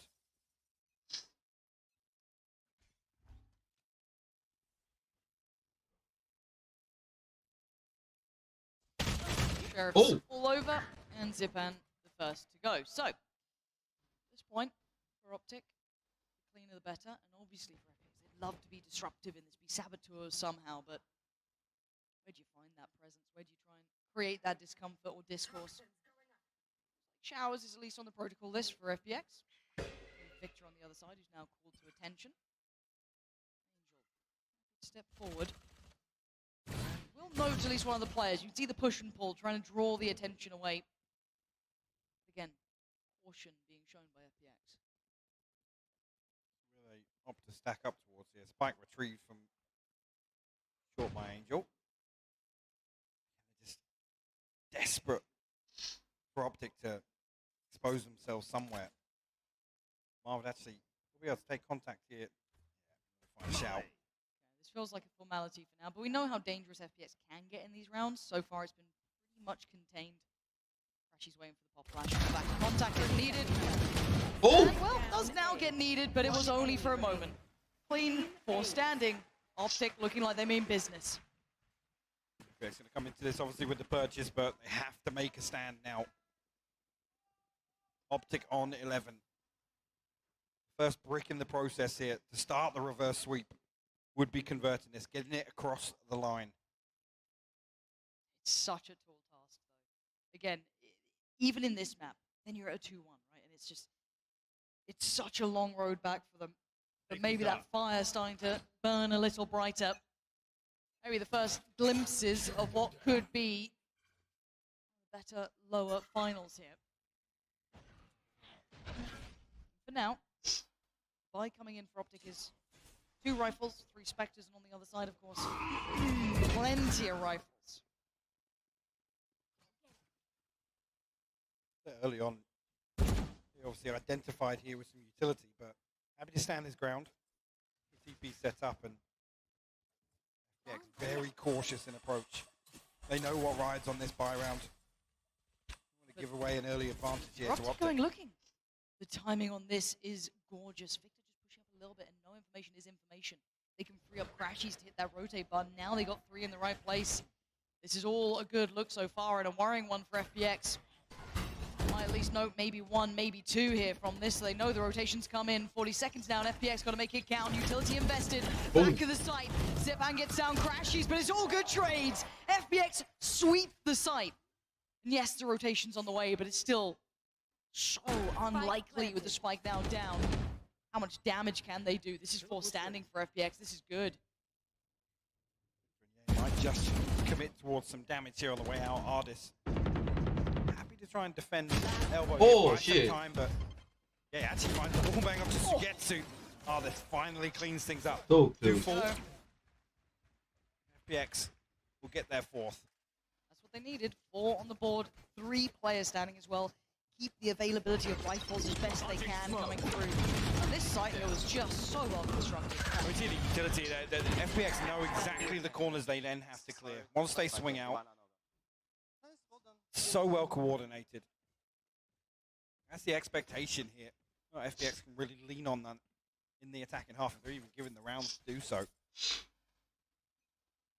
Still not like they're coming up against a weak OpTic here yet. That money's still enough in place so they can fashion together a good purchase.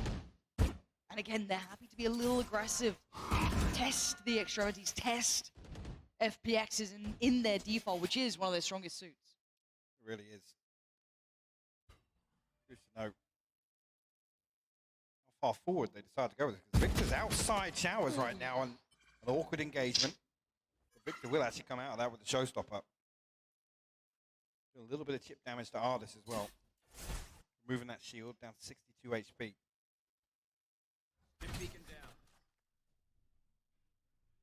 Crashies.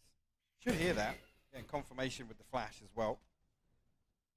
And FPX are testing everywhere. Yeah, they are. There's no quick commitment. They still got a lot further to go. They certainly do. It's 45 seconds here, and there's no progress towards either side. Ye is re-exploring short here, Lauren. He's still got a TP as well. This is on Knife's Edge, though. Shao on the other side. This guy's been a phenom on the side, and that Shao again cracks it open. The ult to try and deny the quick progress, the springboard off the back. They try and shore up the defenses of OpTic. FPX are at the door, and Marv says goodbye to Angel and looks to do some more damage. You can see them waiting patiently. Showstopper comes. Ooh. Oh! It's just Victor with one. I thought there was more to follow. But for now, it's FNS creeping in the back lines. Flash comes in, he eats it, but Zipan is so vulnerable. And Shao can only defend so much here. And now Sugetsu needs the spike, and he's actually going to be able to get it back in hand. No way. How's he gone away with this? The plot to follow. Oh, they're trying to close the gap as fast as they can. Run, boy, run. Oh, for a second, he almost got the gun out, but Crashies will take them to 12. And the timing on the orbital strike as well. I mean, yeah, his aggression towards short, perfectly timed. But Marv allowing that reposition, allowing them to get a much tighter hold on site. Don't allow any of this progress on the back of finding Ye. There's almost a total fumble here with the team flash. Enemy remaining. So just a little off with the Vipers bit here. I'm not sure if Sugetsu assumed that was going to cover across towards default, but just a slight miscommunication here. Let's go OpTic. Let's go OpTic. 12-4 now. The reverse sweep now beckoning. How much can OpTic do in this game? The first real piece in the puzzle for them. FPX, the first time we've seen him without an answer. Chip damage done towards Shao. Same to be said to Ye. Caught off with the second swing as well there. Another very slow approach to the early round. And OpTic doing well not to kind of feed into this, honestly. Only really been Victor and Ye to get curious.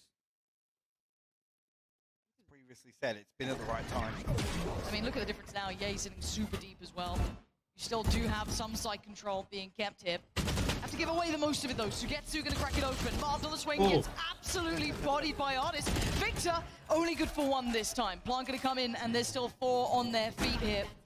Artist probably not far from it either. There's 5 back up and standing. This is gonna be a miracle round. It ain't gonna happen. FPX on the shutout as Crashies might just try and cut his losses. All right.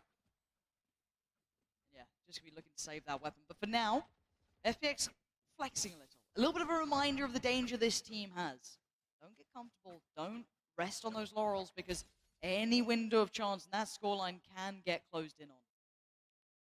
Back to a point from earlier, right? It's not as if they can do this every round with the null command. So expecting a little more depth in terms of approach here from FPX. Because OpTic, they're not entertaining it.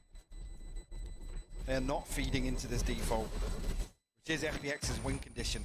Being given all this map control and being able to really have a say in both of these sites. Bread and butter I don't want to talk too much because but it will at least we already have a Optic have to cluster. be a little It's bit nothing more wrong. reserved with closing this game out too quickly. Their buy will be broken in the next round. Oh shit.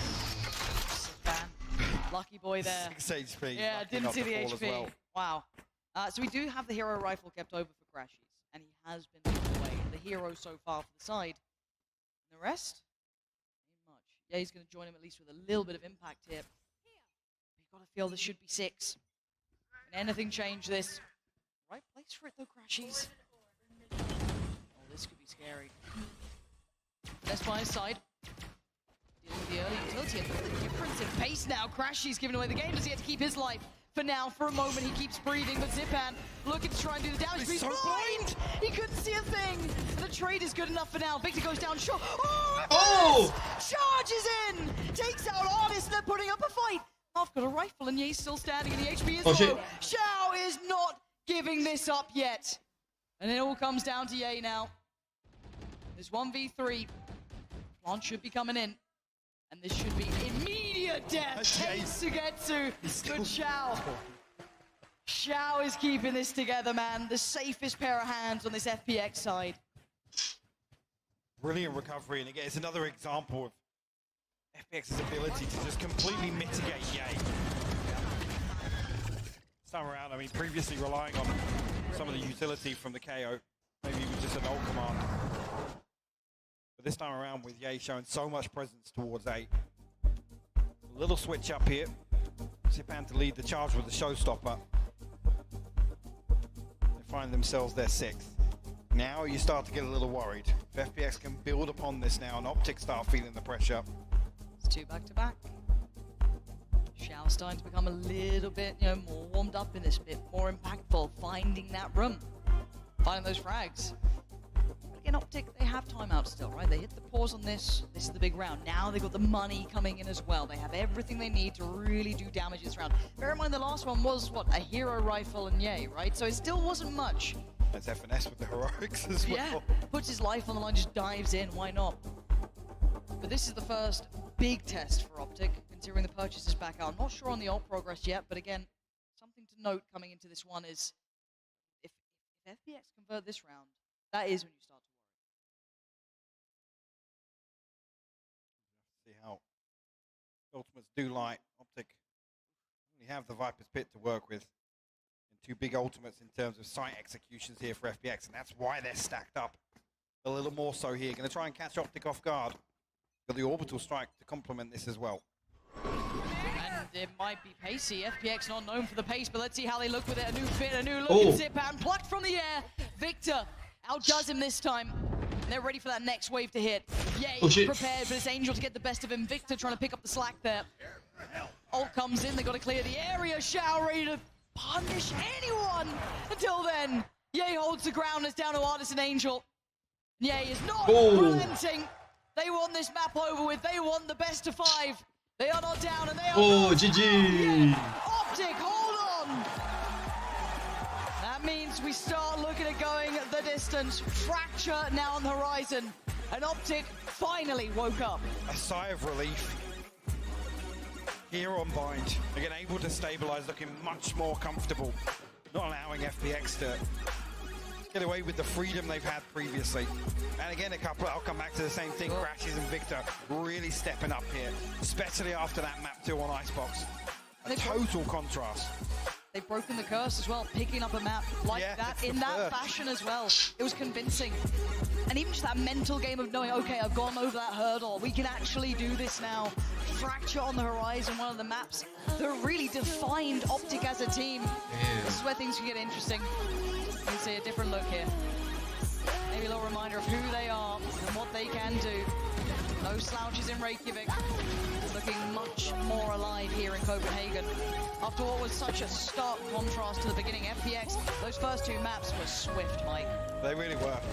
Yeah, maybe just a blip along the way here, but can OpTic now actually build upon this? I was talking about having to come out split swinging, having to then come out on Icebox swinging because of the result on split. And here, they made very few mistakes. And that was very prominent in the previous match, which, like I said, it was OpTic falling apart in the mid-round, not really having that benefit of the reaction, catching FPX off guard, which so often is something we talk about with OpTic. Well, they just got to do it for a couple more maps, Mike. I want this to go all the way, so I'd love to see this tie up at 2-2, but Fracture is going to be coming up pretty soon, and I don't know where I'd put that one, honestly. Some of the best scenes we've ever seen from OpTic were on that map, but then tell me that FPX haven't looked insanely good there. But that's not for us to tell you, that will be for the desk after this break.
One.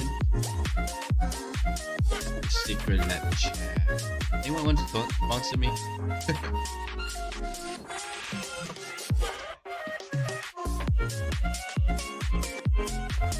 Very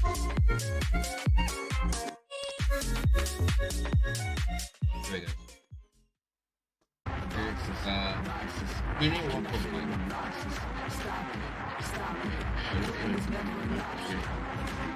Very rare. Didn't get to eat Korean, but still. The curse has finally been broken. OpTic, they've managed to take a map off of an EMEA team, but the job is far from done. I am back on the desk with Jess, Doug, and Sideshow. You guys had faith in OpTic on Bind, but did you have that much faith? Because that was a little bit more dominant than I expected. Yeah, I mean, FPX have looked decent at it recently, so I thought it would be a bit of a close map, especially with their form in this series so far. But I think OpTic have just put on the same level of domination we saw in the prior two maps, and that sets us up wonderfully for the rest. Yeah, I think it's a world-class Bind performance. We know they come into this tournament very good on the map. You see it reflected. The interesting thing, too, about Bind is, or excuse me, about OpTic is it feels like for this entire tournament, either they win real big or they lose real big. They have not gotten into this, like, heavyweight, like, slugfest that's going into overtime, crazy things like that. It's felt like this is what we've seen with OpTic this entire tournament run. Yeah, and I'm looking forward to the fact that not only are we in a little bit more familiar territory, I mean, we said there were wishy-washy maps. I forgot your term already there, Doug, but there, yeah, Tossy-uppy. Tossy-turny-uppy, whatever he's got there to throw at it. We're now in a little bit more known territory, which is interesting because we're getting to the latter parts of this best of 5 now, and it's an opportunity for OpTic to really grab this by the reins. Yeah, I also got to do Angel dirty a little bit in a moment because he did tweet something a long time ago. 2020. Yes, long time ago, before we even had the international tournament masters. I think we're going to throw the tweet up in a second. She's been sitting on the seats for years. I mean, the replies in this tweet is what gets me. If you guys I want feel to like top 8 Valorant as Angel said, I feel like top 8 Valorant teams will win something around 4 rounds maximum versus top EU teams. If they win both. This was 2020. And the kicker is there's no date stamp. Yeah, no. He tweeted this 5 minutes ago. This was so long ago that Wardell was responding to it like he was the competition. That's how long ago we're talking. But the rivalry's been going deep at this point, and OpTic have finally won a map. But that doesn't mean they're going to win the series here. Oh, does it not? You don't sound like a believer. Are you a believer in the reverse sweep? 3 maps in a row? I feel like the script is so well primed that if they were going to do it back-to-back, that they might as well do a reverse sweep to add a little bit of a cherry on top that has otherwise been unwritten by them thus far. Yeah, and 2 of the players Well, you guys in the have chat. turned up to, I guess, Who's watching gearing right up now? for How this are reverse you sweep, guys? Doug. And that is You guys are Crashies doing and well. Victor, 2 players that didn't look great in the first 2 maps. Yeah, and especially Victor, to be honest. But they need- both came out of the gates looking I need so good, and we something highlighted that's Crashies at halftime, and for good reason. But Victor was quietly fragging up there with Crashies. And again, I think we've looked at OpTic through a lot of this tournament and gone, okay, where's the spark? Where's the fire? Who's the catalyst to do it? If it's those 2 guys who are popping off, that bodes well for the future. It bodes well specifically for the near future, because this duo is going to be working together on Fracture, doing somewhat similar stuff. And I don't care, you can't be looking at the Neon on Icebox and say, that's how he's going to play Neon on Fracture. It just doesn't work like that. That's not Victor. That's not what we've seen from him in the past. And I hope that doesn't come back to haunt him mentally when he jumps into Fracture as well. I hope he doesn't think back to the last time he played Neon, you know, very recent. That recency bias, whether or not it sits in the back of his head or not, he goes, oh, I really didn't take space well. I really didn't have the impact I wanted with the Neon. I hope he just lets that go, because you're right. Some of the world-class, if they were able to pioneer how Neon looks on Fracture. Oh, I think he let that go on Bind. I think he has long forgotten about the Icebox performance. And I think he's going back to comfort. Again, you mentioned that they pioneer this composition. This is where they're comfortable. I have no reason to think it will be any different here.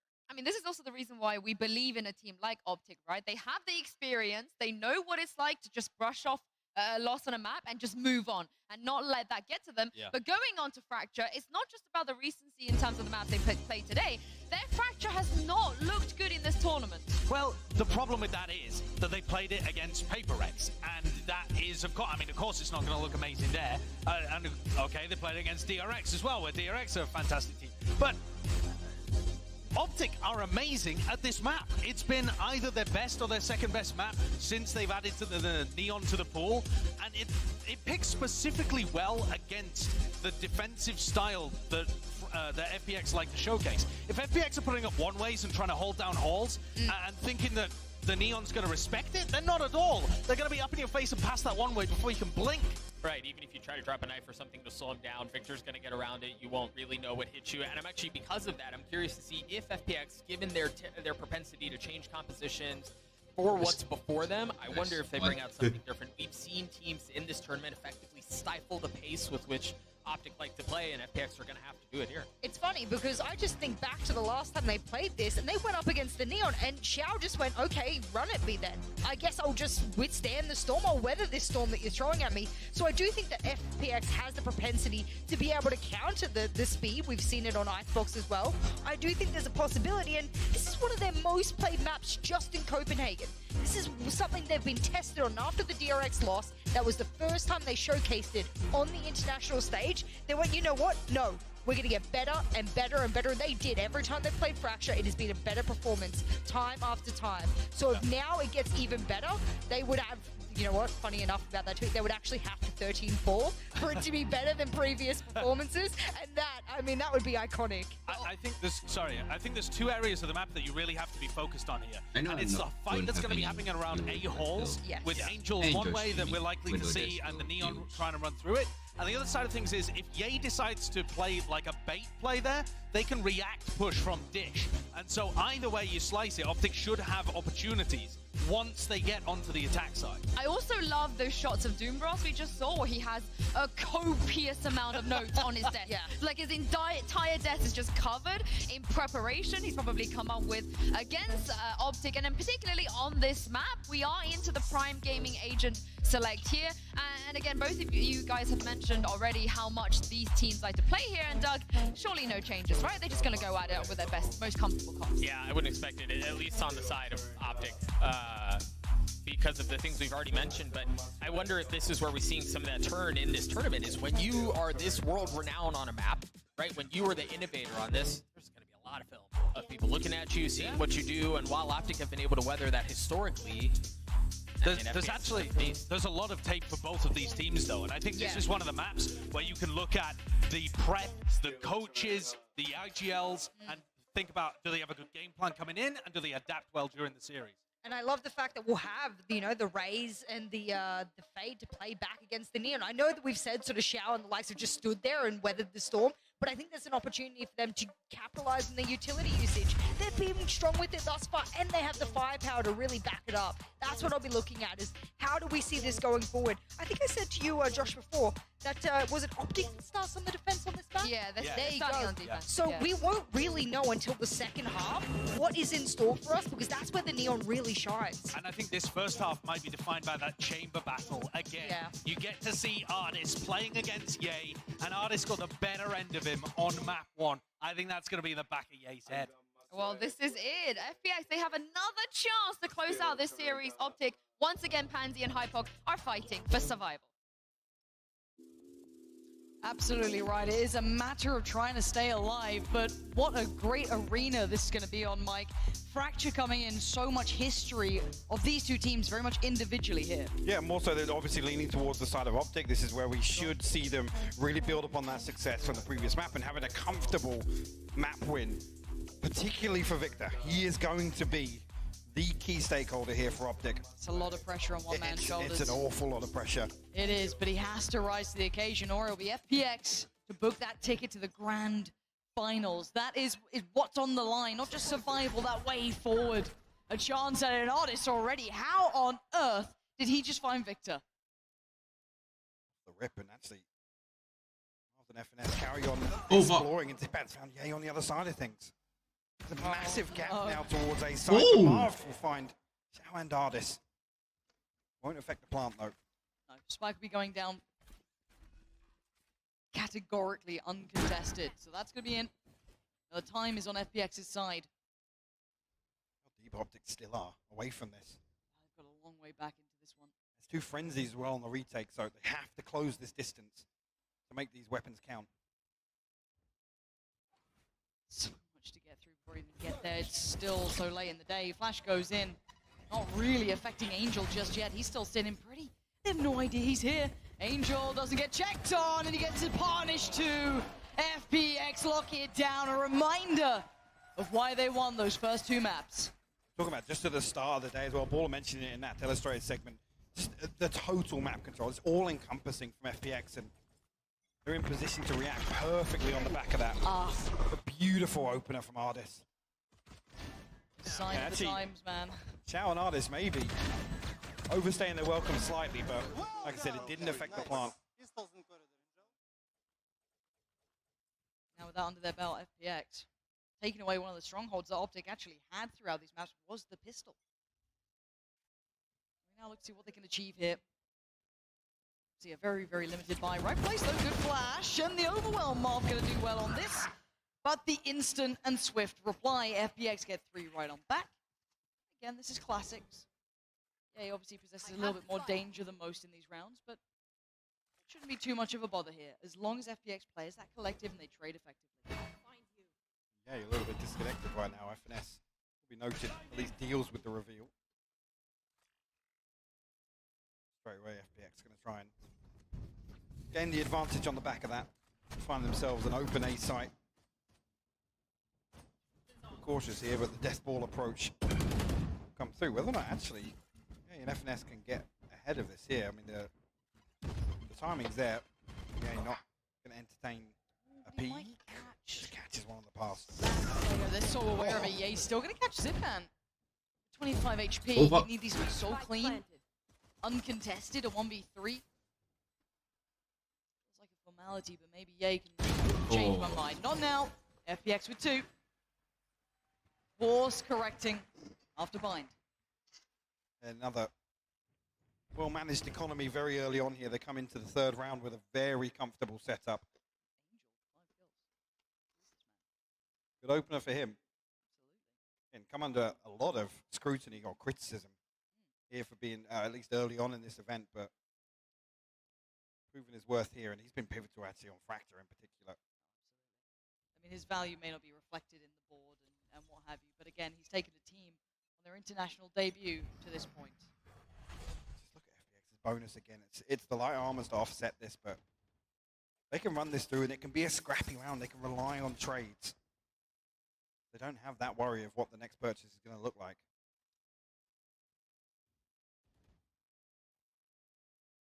A double stack here towards Arcade. Yeah, take contact from behind boxes. There's an eye on the dry swing here, actually. Angel nearly catching him. So it's a dangerous game, though, because Ardis isn't far away either. You can see Marv getting almost brought into the fight as well. We're still an extra player here as well. Too much of a bother considering that Victor did take space on the other side of the map. FNS with him as well, but again, start feeling a little isolated. Spike now retrieved. Back over towards Dish and progressing towards A potentially.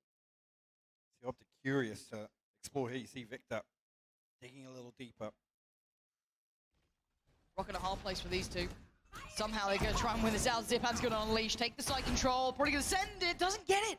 No damage either. And actually it's Victor to try and progress. They want one trade out, but it's Ardis to tip it in their favor now. FNS in the worst case scenario, surrounded in all fronts. Yakor sleeping, wakes up quickly, and Angel gets put to bed. Xiao from back behind the lines, Jay on the trade, and it is Brawly. You said it at the start, and you were not lying. Crashies and Ye trying to combine on this, because look at what's on the side. Ardis tucked in. Xiao falling away. Superstar players against them now. Ye doesn't get the shot he wanted. Xiao revealed position. And denied. Ardis, though, makes a stand. It's the 1v1. Ardis against Ye. I feel we're going to be saying this a lot this map at the very least. And Ardis takes him down. And the 3-0 lead here for FPX. A comfortable position for the repurchase as well. OpTic have the tour de force to rely on. Early on, FPX back in the driving seat here.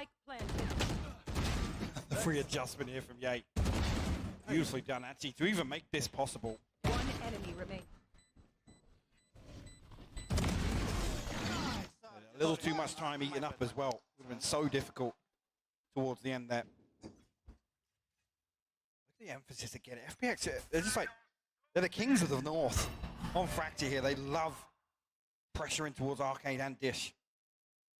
Look at some of these early kills as well. Victor being punished on that very first time of things. Now Ye's starting to be denied any sort of space. Gets in your head. FPX really setting the tempo and tone early on. Not going to allow OpTic what they want in this game. And Artist so aware of what Crashies might have been up to. OpTic in this round in particular, you're looking for them to just chip away at the foundations. The structure of FPX. That's a challenge there, Angel. Good for it though. Victor and Marv, last two standing. Victor, a Bucky in hand.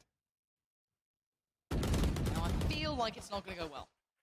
I feel like Victor is not going to have the best of times around this corner. Solid. Oh. No! Well, that weapon ain't what it used to be, that's for sure. Certainly not. 4-0 now, and it's clean. It is perfection for FPX.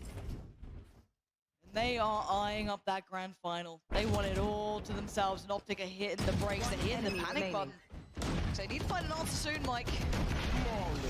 You do it. It's similar to what we were talking about on Icebox, right? This is the harder of the halves to almost get Victor in these positions to make this neon pick work, right? You can see a couple of times Crashy setting up for a flash over the top outside B, and that arcade push previously shut down immediately. FPX is just so well equipped. And previously, actually, we're talking about back on Icebox of how many times they were just positioned accordingly. Same you could say for a split as well. Number of times that Angel had the perfect read. Getting a little worried for OpTic here, I'm not going to lie to you. This timeout has to be quintessential to getting on the board. Again, though, FPX haven't even looked particularly pressured yet. Game plan-wise, those early attempts have been just dealt with pretty handily. Well, and they're being given these first bloods this time around, so they're able to collapse from this default way quicker than they have previously. Obviously, in the previous map, OpTic were the ones to really slow the clock down. And FPX, you're almost egging them on, begging them to do something different. Yeah. But this time around, they're being given these opening engagements, and they're going FPX's way. A 4-0, OpTic need to start now if you want a game out of this one. FPX regaining that structure and control that slipped out of their fingertips on Bind. The Fracture looking far more refined. We have Ye with that operator out. Maybe a difference maker. Maybe something that can do some damage here. But again, FPX like to turn things up after the back of a timeout. A lot of attention towards this north side. Victor marked early on the snake bite, forcing him back as well. This early pressure from FPX, and they almost anticipate the second half of this, where somebody else is going to be swinging. Oh, what the fuck? Marv actually loses out on that one. How is this happening? Angel is just getting them for free now. FNS wanting in, wants to do some damage. Oh, he's playing such a dangerous game. It's so precarious. Such a knife's edge already. And Artist starting to turn the screws as well. The pressure's starting to be felt towards his B site. Pinched in, Crashies. Doesn't get what he wants. Information not found. I set this fault line up for potentially Victor to go exploring. Look where Ye's got to. Tucked up right on this trap. Angel's out of there. Spike away, but you're right, Ye. Oh no, Ye had no idea. Zipan's there, and Ye's gone, and now the floodgates are open. A is looking vulnerable. The closest player to it, FNS. And already utility invested to deny any sort of impact he could have. Angel barely breathing, but still standing, gets put down. That's one. Need a whole lot more, though, because the plant's coming in. FPX playing as a pack here. Readdressing where FNS just was. Two players on the other side. This flash maybe tee up Victor. Closing the gap. Can he get close enough? By flashed up, slowed down. Oh, he still wins his fight to get 2 falls. But now the post plant has 3. Goddess. He's so late in this lurk. Oh, this is nastiness. The 2 players have no idea that he's here. That's one. The second of 8, and Crashies. 1v2, and time is against him. What an attempt, and what a denial. Shao holds it together, and FPX make it to 5. Making very few mistakes here. It's clinical from FPX in the opening half here on Fracture. Ultimate's just about coming online now for OpTic, but it's in a round where the purchase isn't going to suit it. And time again. FPX, right place, right time.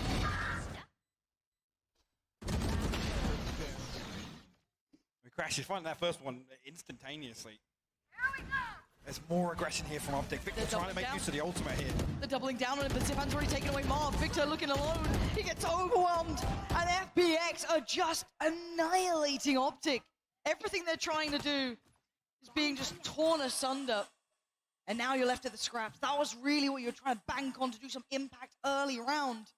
And it's been just torn apart. Stinger, a frenzy. Yeah, he's Headhunter. All that's left to work with here. Again, they don't risk overindulging behind this early advantage they've created.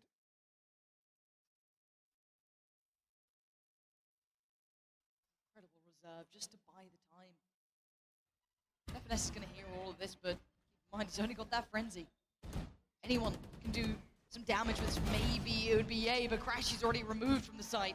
Yay on the back lines, only going to connect one this time. It's Angel on the effective trade out. FNS is left just torn apart. This is absolutely clinical from FPX. I feel as though they took Bind personally and they have come out and absolutely trounced OpTic. They're so well equipped for this early aggression.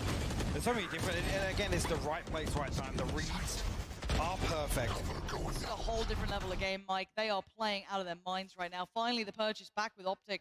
But at this point, you're already 6 down. You're already in the bin. You got to do something. You could have said 3 rounds ago, you need to see something from OpTic early on. Now it's almost like that ship has sailed. You have to get something on the board here. Tour de force out for Ardis. Show me what you got, OpTic. This is the time to strike. And Victor, it's shaky. They're so desperate. They're so desperate to find these openers. Clutching onto anything they can, but it's just costing Victor his life. And FPX so aware of all that intent, all that want. They're absolutely not allowing it. Now the patience can be shown. That diligence in approach, that clinical standard we know with FPX. And OpTic just not getting the game they wanted. Stalemate once again. Crashy's still a full utility here, but he's not found an awful lot previously. Shao set up. Try and clear through sight here, at least with the ultimate, or considering. There's just so many options for them here. Nobody even holding contact here, so say FNS got to be careful here with the fault line. Nearly caught off guard in Canteen there. Positioning, here we go! Oh, what a denial again! Crashies holds the line for now. Flash to follow, he wants to have a look, he gets a look. Excuse me. Crashies, how much more can this man do? Holding on for it. And actually, FPX having to second guess themselves. They're running out of time, Mike. They've got 20 seconds. And another. Wait. Oh, but Sagetsu? You're gonna kill him, are you? That's unreal. 10 seconds out there. They're still trying to make a go of this one. It's FNS. Oh, FNS finds Ardis. Turns on a dime, and time is everything. Where is that spike? It ain't in hand. Yates needs to stay alive. The plot is too late. He can't do anything. Yeah, he gets to live. And OpTic get 1 on the board. He finds it. Again, just a moment's miscommunication there. Both of them needed to swing through and prey on that trade onto the operator. I mean, Shao was desperate to look for it. Yay comes up, comes down to 1 man standing. This impact work though from FNS again, man, bailing them out. That's 2 massive impact players gone. But it's desperation. It's clutching at these rounds. How do they find repeatable success here? I don't know, but that's the question OpTic have to face in this. And FPX can just keep going on as they are.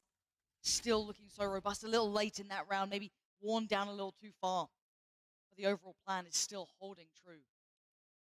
It's a similar thing to what we said previously. It comes down to 1 engagement. If that goes the other way.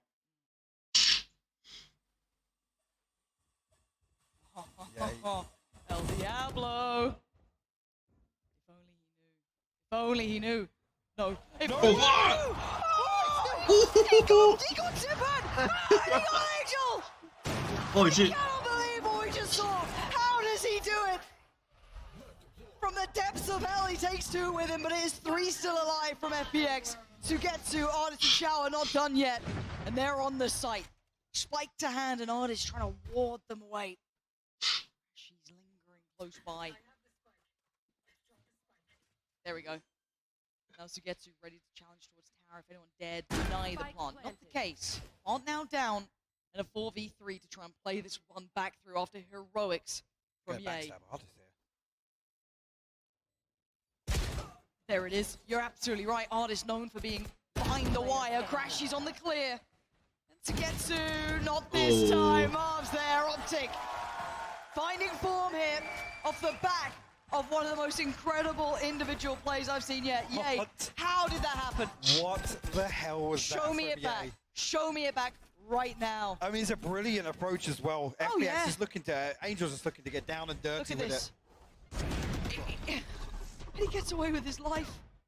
The flash is perfect from Crashies.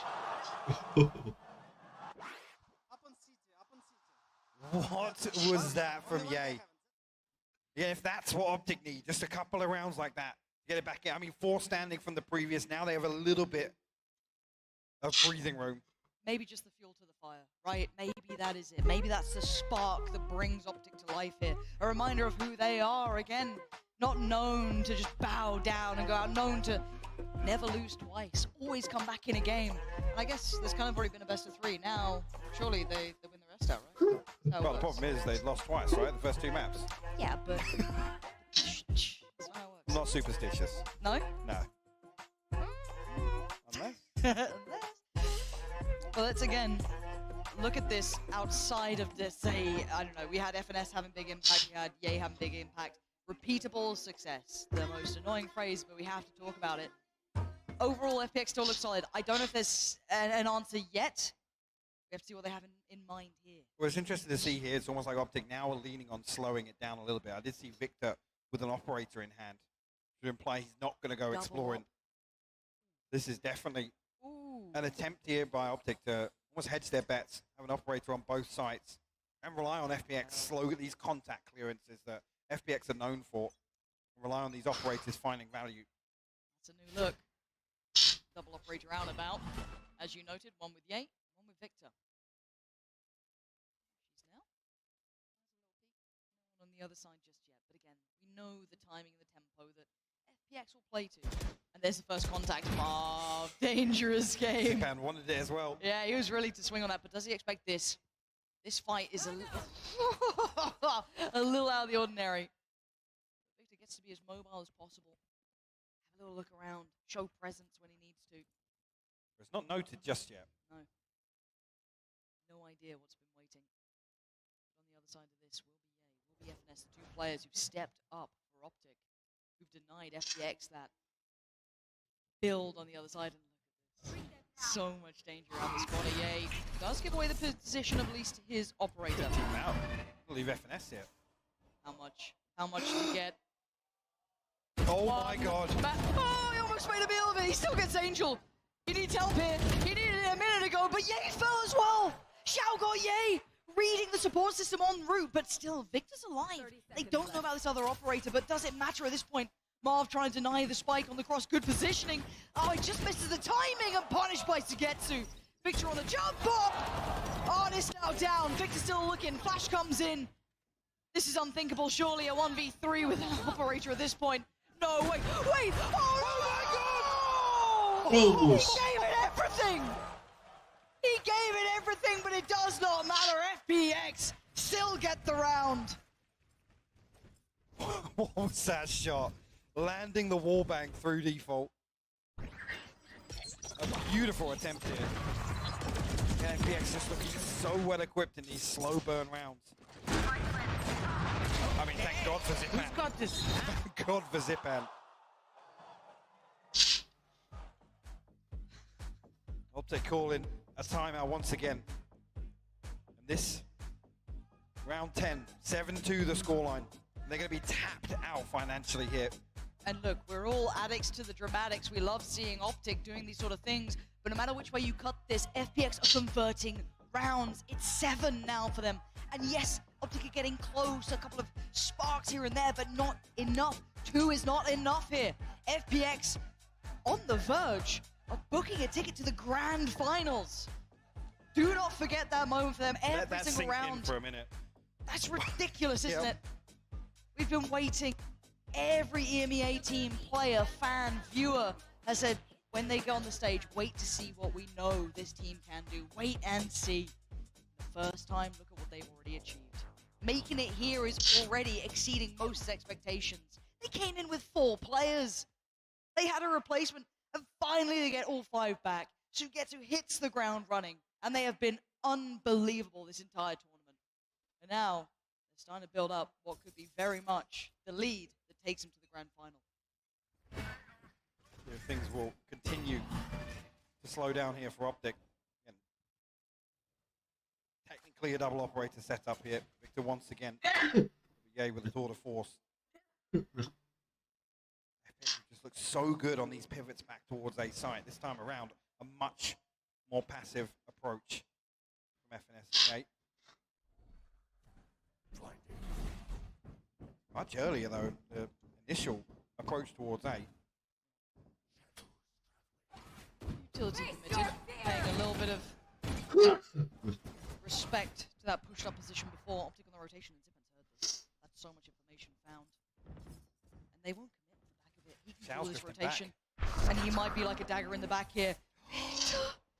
You're lucky to be alive. Commitment as well. Oh, Victor's been beheaded. Angel's there. Zipan as well. Perfect positioning. FPX are absolutely running rings around OpTic. See again, just everything is considered. Zipan in that late lurk underground. It's all the information off those audio cues. What can they get done here? Yeah, he has to find this opener here. He ain't Angel's got it. gonna shut it down. He ain't got it at all. Crashes in FNS. Feeling irrelevant to this round. One goes and FNS just has to back away. This is emergency break times. This is problems. FPX are looking large and in charge, Mike. Everything.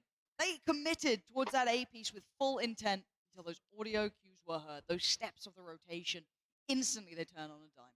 And the TP is perfect from Angel, though, just to draw one member back towards tower, and then still wins the engagement. Doesn't even wait for Zipan. You see, it's completely catching OpTic off guard. Guess we'll find the first here, at least a consolation. Trying to keep hold of that rifle. He has to, He doesn't. 8-2 now. You said nails in the coffin. These rounds are starting to look like OpTic's funeral here. Barely any cash to play with. Not finding answers or impact. They went to the double operator, expensive to its core. FPX might have just broken OpTic. Around, again, going to throw a Spectre in here. Got Victor on the ultimate, the Rolling Thunder here, but not going to be invested early on at least. FPX just, it's a carbon copy once again. Early round map control. Crashes noted on the shoulder peak.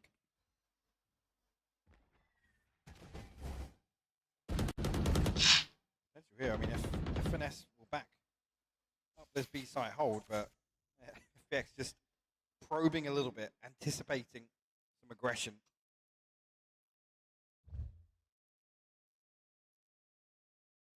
Sense of dread starting to build, though. How do you get into the right place here? Oh, there's still going to be a nuisance over towards this B site. You can see the rest. 3 of them. Excuse me, 4 heading towards A. Put it all into the lap of Ye. Maybe Victor if he gets there in time, but FPX are reading this right. They're reading this so perfectly. Pulling these rotations, a little bit of contact here and there. They are in the minds of OpTic. And it's all on Ye. One man. How much can one man do? It's not the perfect start he wanted, and now you can see them just closing in. That's a good kill. But it's already Zipan. There's a lot more coming. The flood of FPX is here, and they've taken the site by storm. Frenzy, Spectres, nothing pretty left. Angel tries to get out of it. Sugetsu still with the punish. Pop of the ult from Victor. He wants it. He ain't got it. Crashes, how much can he do? Not enough. Again, Marv now. Feels like the impossible situation. HP a little low on Angel to say the least, but the plant's in. It's only a Spectre. And it's Artist waiting. It's Ugetsu on the cross and Angel on the site. Spots one, takes it down low. But the swing from the rest, Ugetsu was never going to let it slip. FPX making it to 9 now. And OpTic watching their chances slip away. Just haven't had a say in most of these rounds. FPX able to slow things down Now, OpTic almost terrified of any early round aggression. How'd you pick yourself up after being just backhanded every time they've gone for it? No one particularly having an outstanding game either. Yay, 10 to 10. I mean, Victor, 4 to 10. There's been minimal impact though. Yeah. That's the thing. Yep. And on the other side, Angel leading the pack. Zipan's there. Hard to say, they're all doing their valuable work. Early information found. What are you going to do with it though, OpTic? Because FPX, they feel like the machine that can't be stopped. Destined for the finals, but Ye has something to say. Gonna find one, gonna find two. Gets down Artist as well. Where's that come from? Suddenly FPX scatter. Angel slipped the net though. Angel behind the lines. Spot FNS, takes his time, takes a second, pause for Ooh!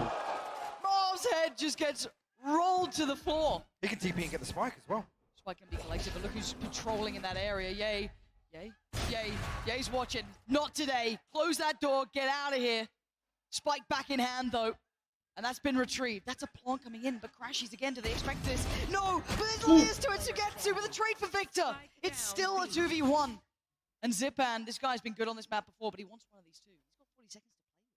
He's got time to maybe isolate a fight, but now Victor and Ye playing together. You may not get what you want anymore. Might get the time on his side. Maybe that's all he'll get. Plonk comes in, and they're trying to play together. The duo, Victor and Ye, up against Zipan. Have a great deal of utility. Not much of a peek either. Ye quick to it. And again, Mike, it's 3 for OpTic, 9 for FPX. I don't know if there is a chance in this. They've given themselves a window, but it ain't much. FPX looking like they are ready for those grand finals now. Barely call it a lifeline. Barely. I mean, it relies a lot on OpTic doing exactly what we've seen previously. But Ye's ears must have been burning. Talked about no impact, opening up here with 2 massive kills and so quick for the final on Zipan. Yeah, this second half, they've got to dig themselves out here, Lauren. Or FPX go to the finals. Either way, I'm pretty happy, but Analyst Desk, what have you made of this incredible half? Well, it is looking like things are going FPX's way, and also Zipan, a player that I feel like we haven't really talked about all that much. Jess is really turning up. Yeah, I mean, after what I thought was a pretty underwhelming performance on the previous map, I've always quoted him as being one of the best Raze players in the world, and I was like, oh, well, he really hasn't put it on show for you throughout this match, but he's come into, you know, Fracture, and he's like, okay, this is my playground, I know how to traverse. We don't run the Neon like you, but what we have instead is my ability to traverse the map, and that's what you see, the difference between the first half on Bind on the Raze, and then the first half on Fracture. I think there's a very clear delineation. Yeah, there's a massive difference, and he's also stepping up alongside his IGL. And any time you get Angel fragging, it makes you feel like he just understands the game. They're constantly shooting people in the back because he's just got the mid-round in working. It just feels like he's rolling back the years, right? You think about that flick at the end of the half, that 2K right at the end was just nuts. It is a scary prospect right now for OpTic. I mean, speaking of nuts, it's just shenanigans, right? This whole match. Like, what is going on? Imagine seeing that. And then conversely, imagine this happening like straight after. I mean, that round was absolutely bonkers, but Yeah. I just... All of this round just went crazy. Enemy remaining. I mean, you just gotta let it play out because you just know that FPX is on that sort of wire there. And I love how close FPX play for the trades there. I love the end of there.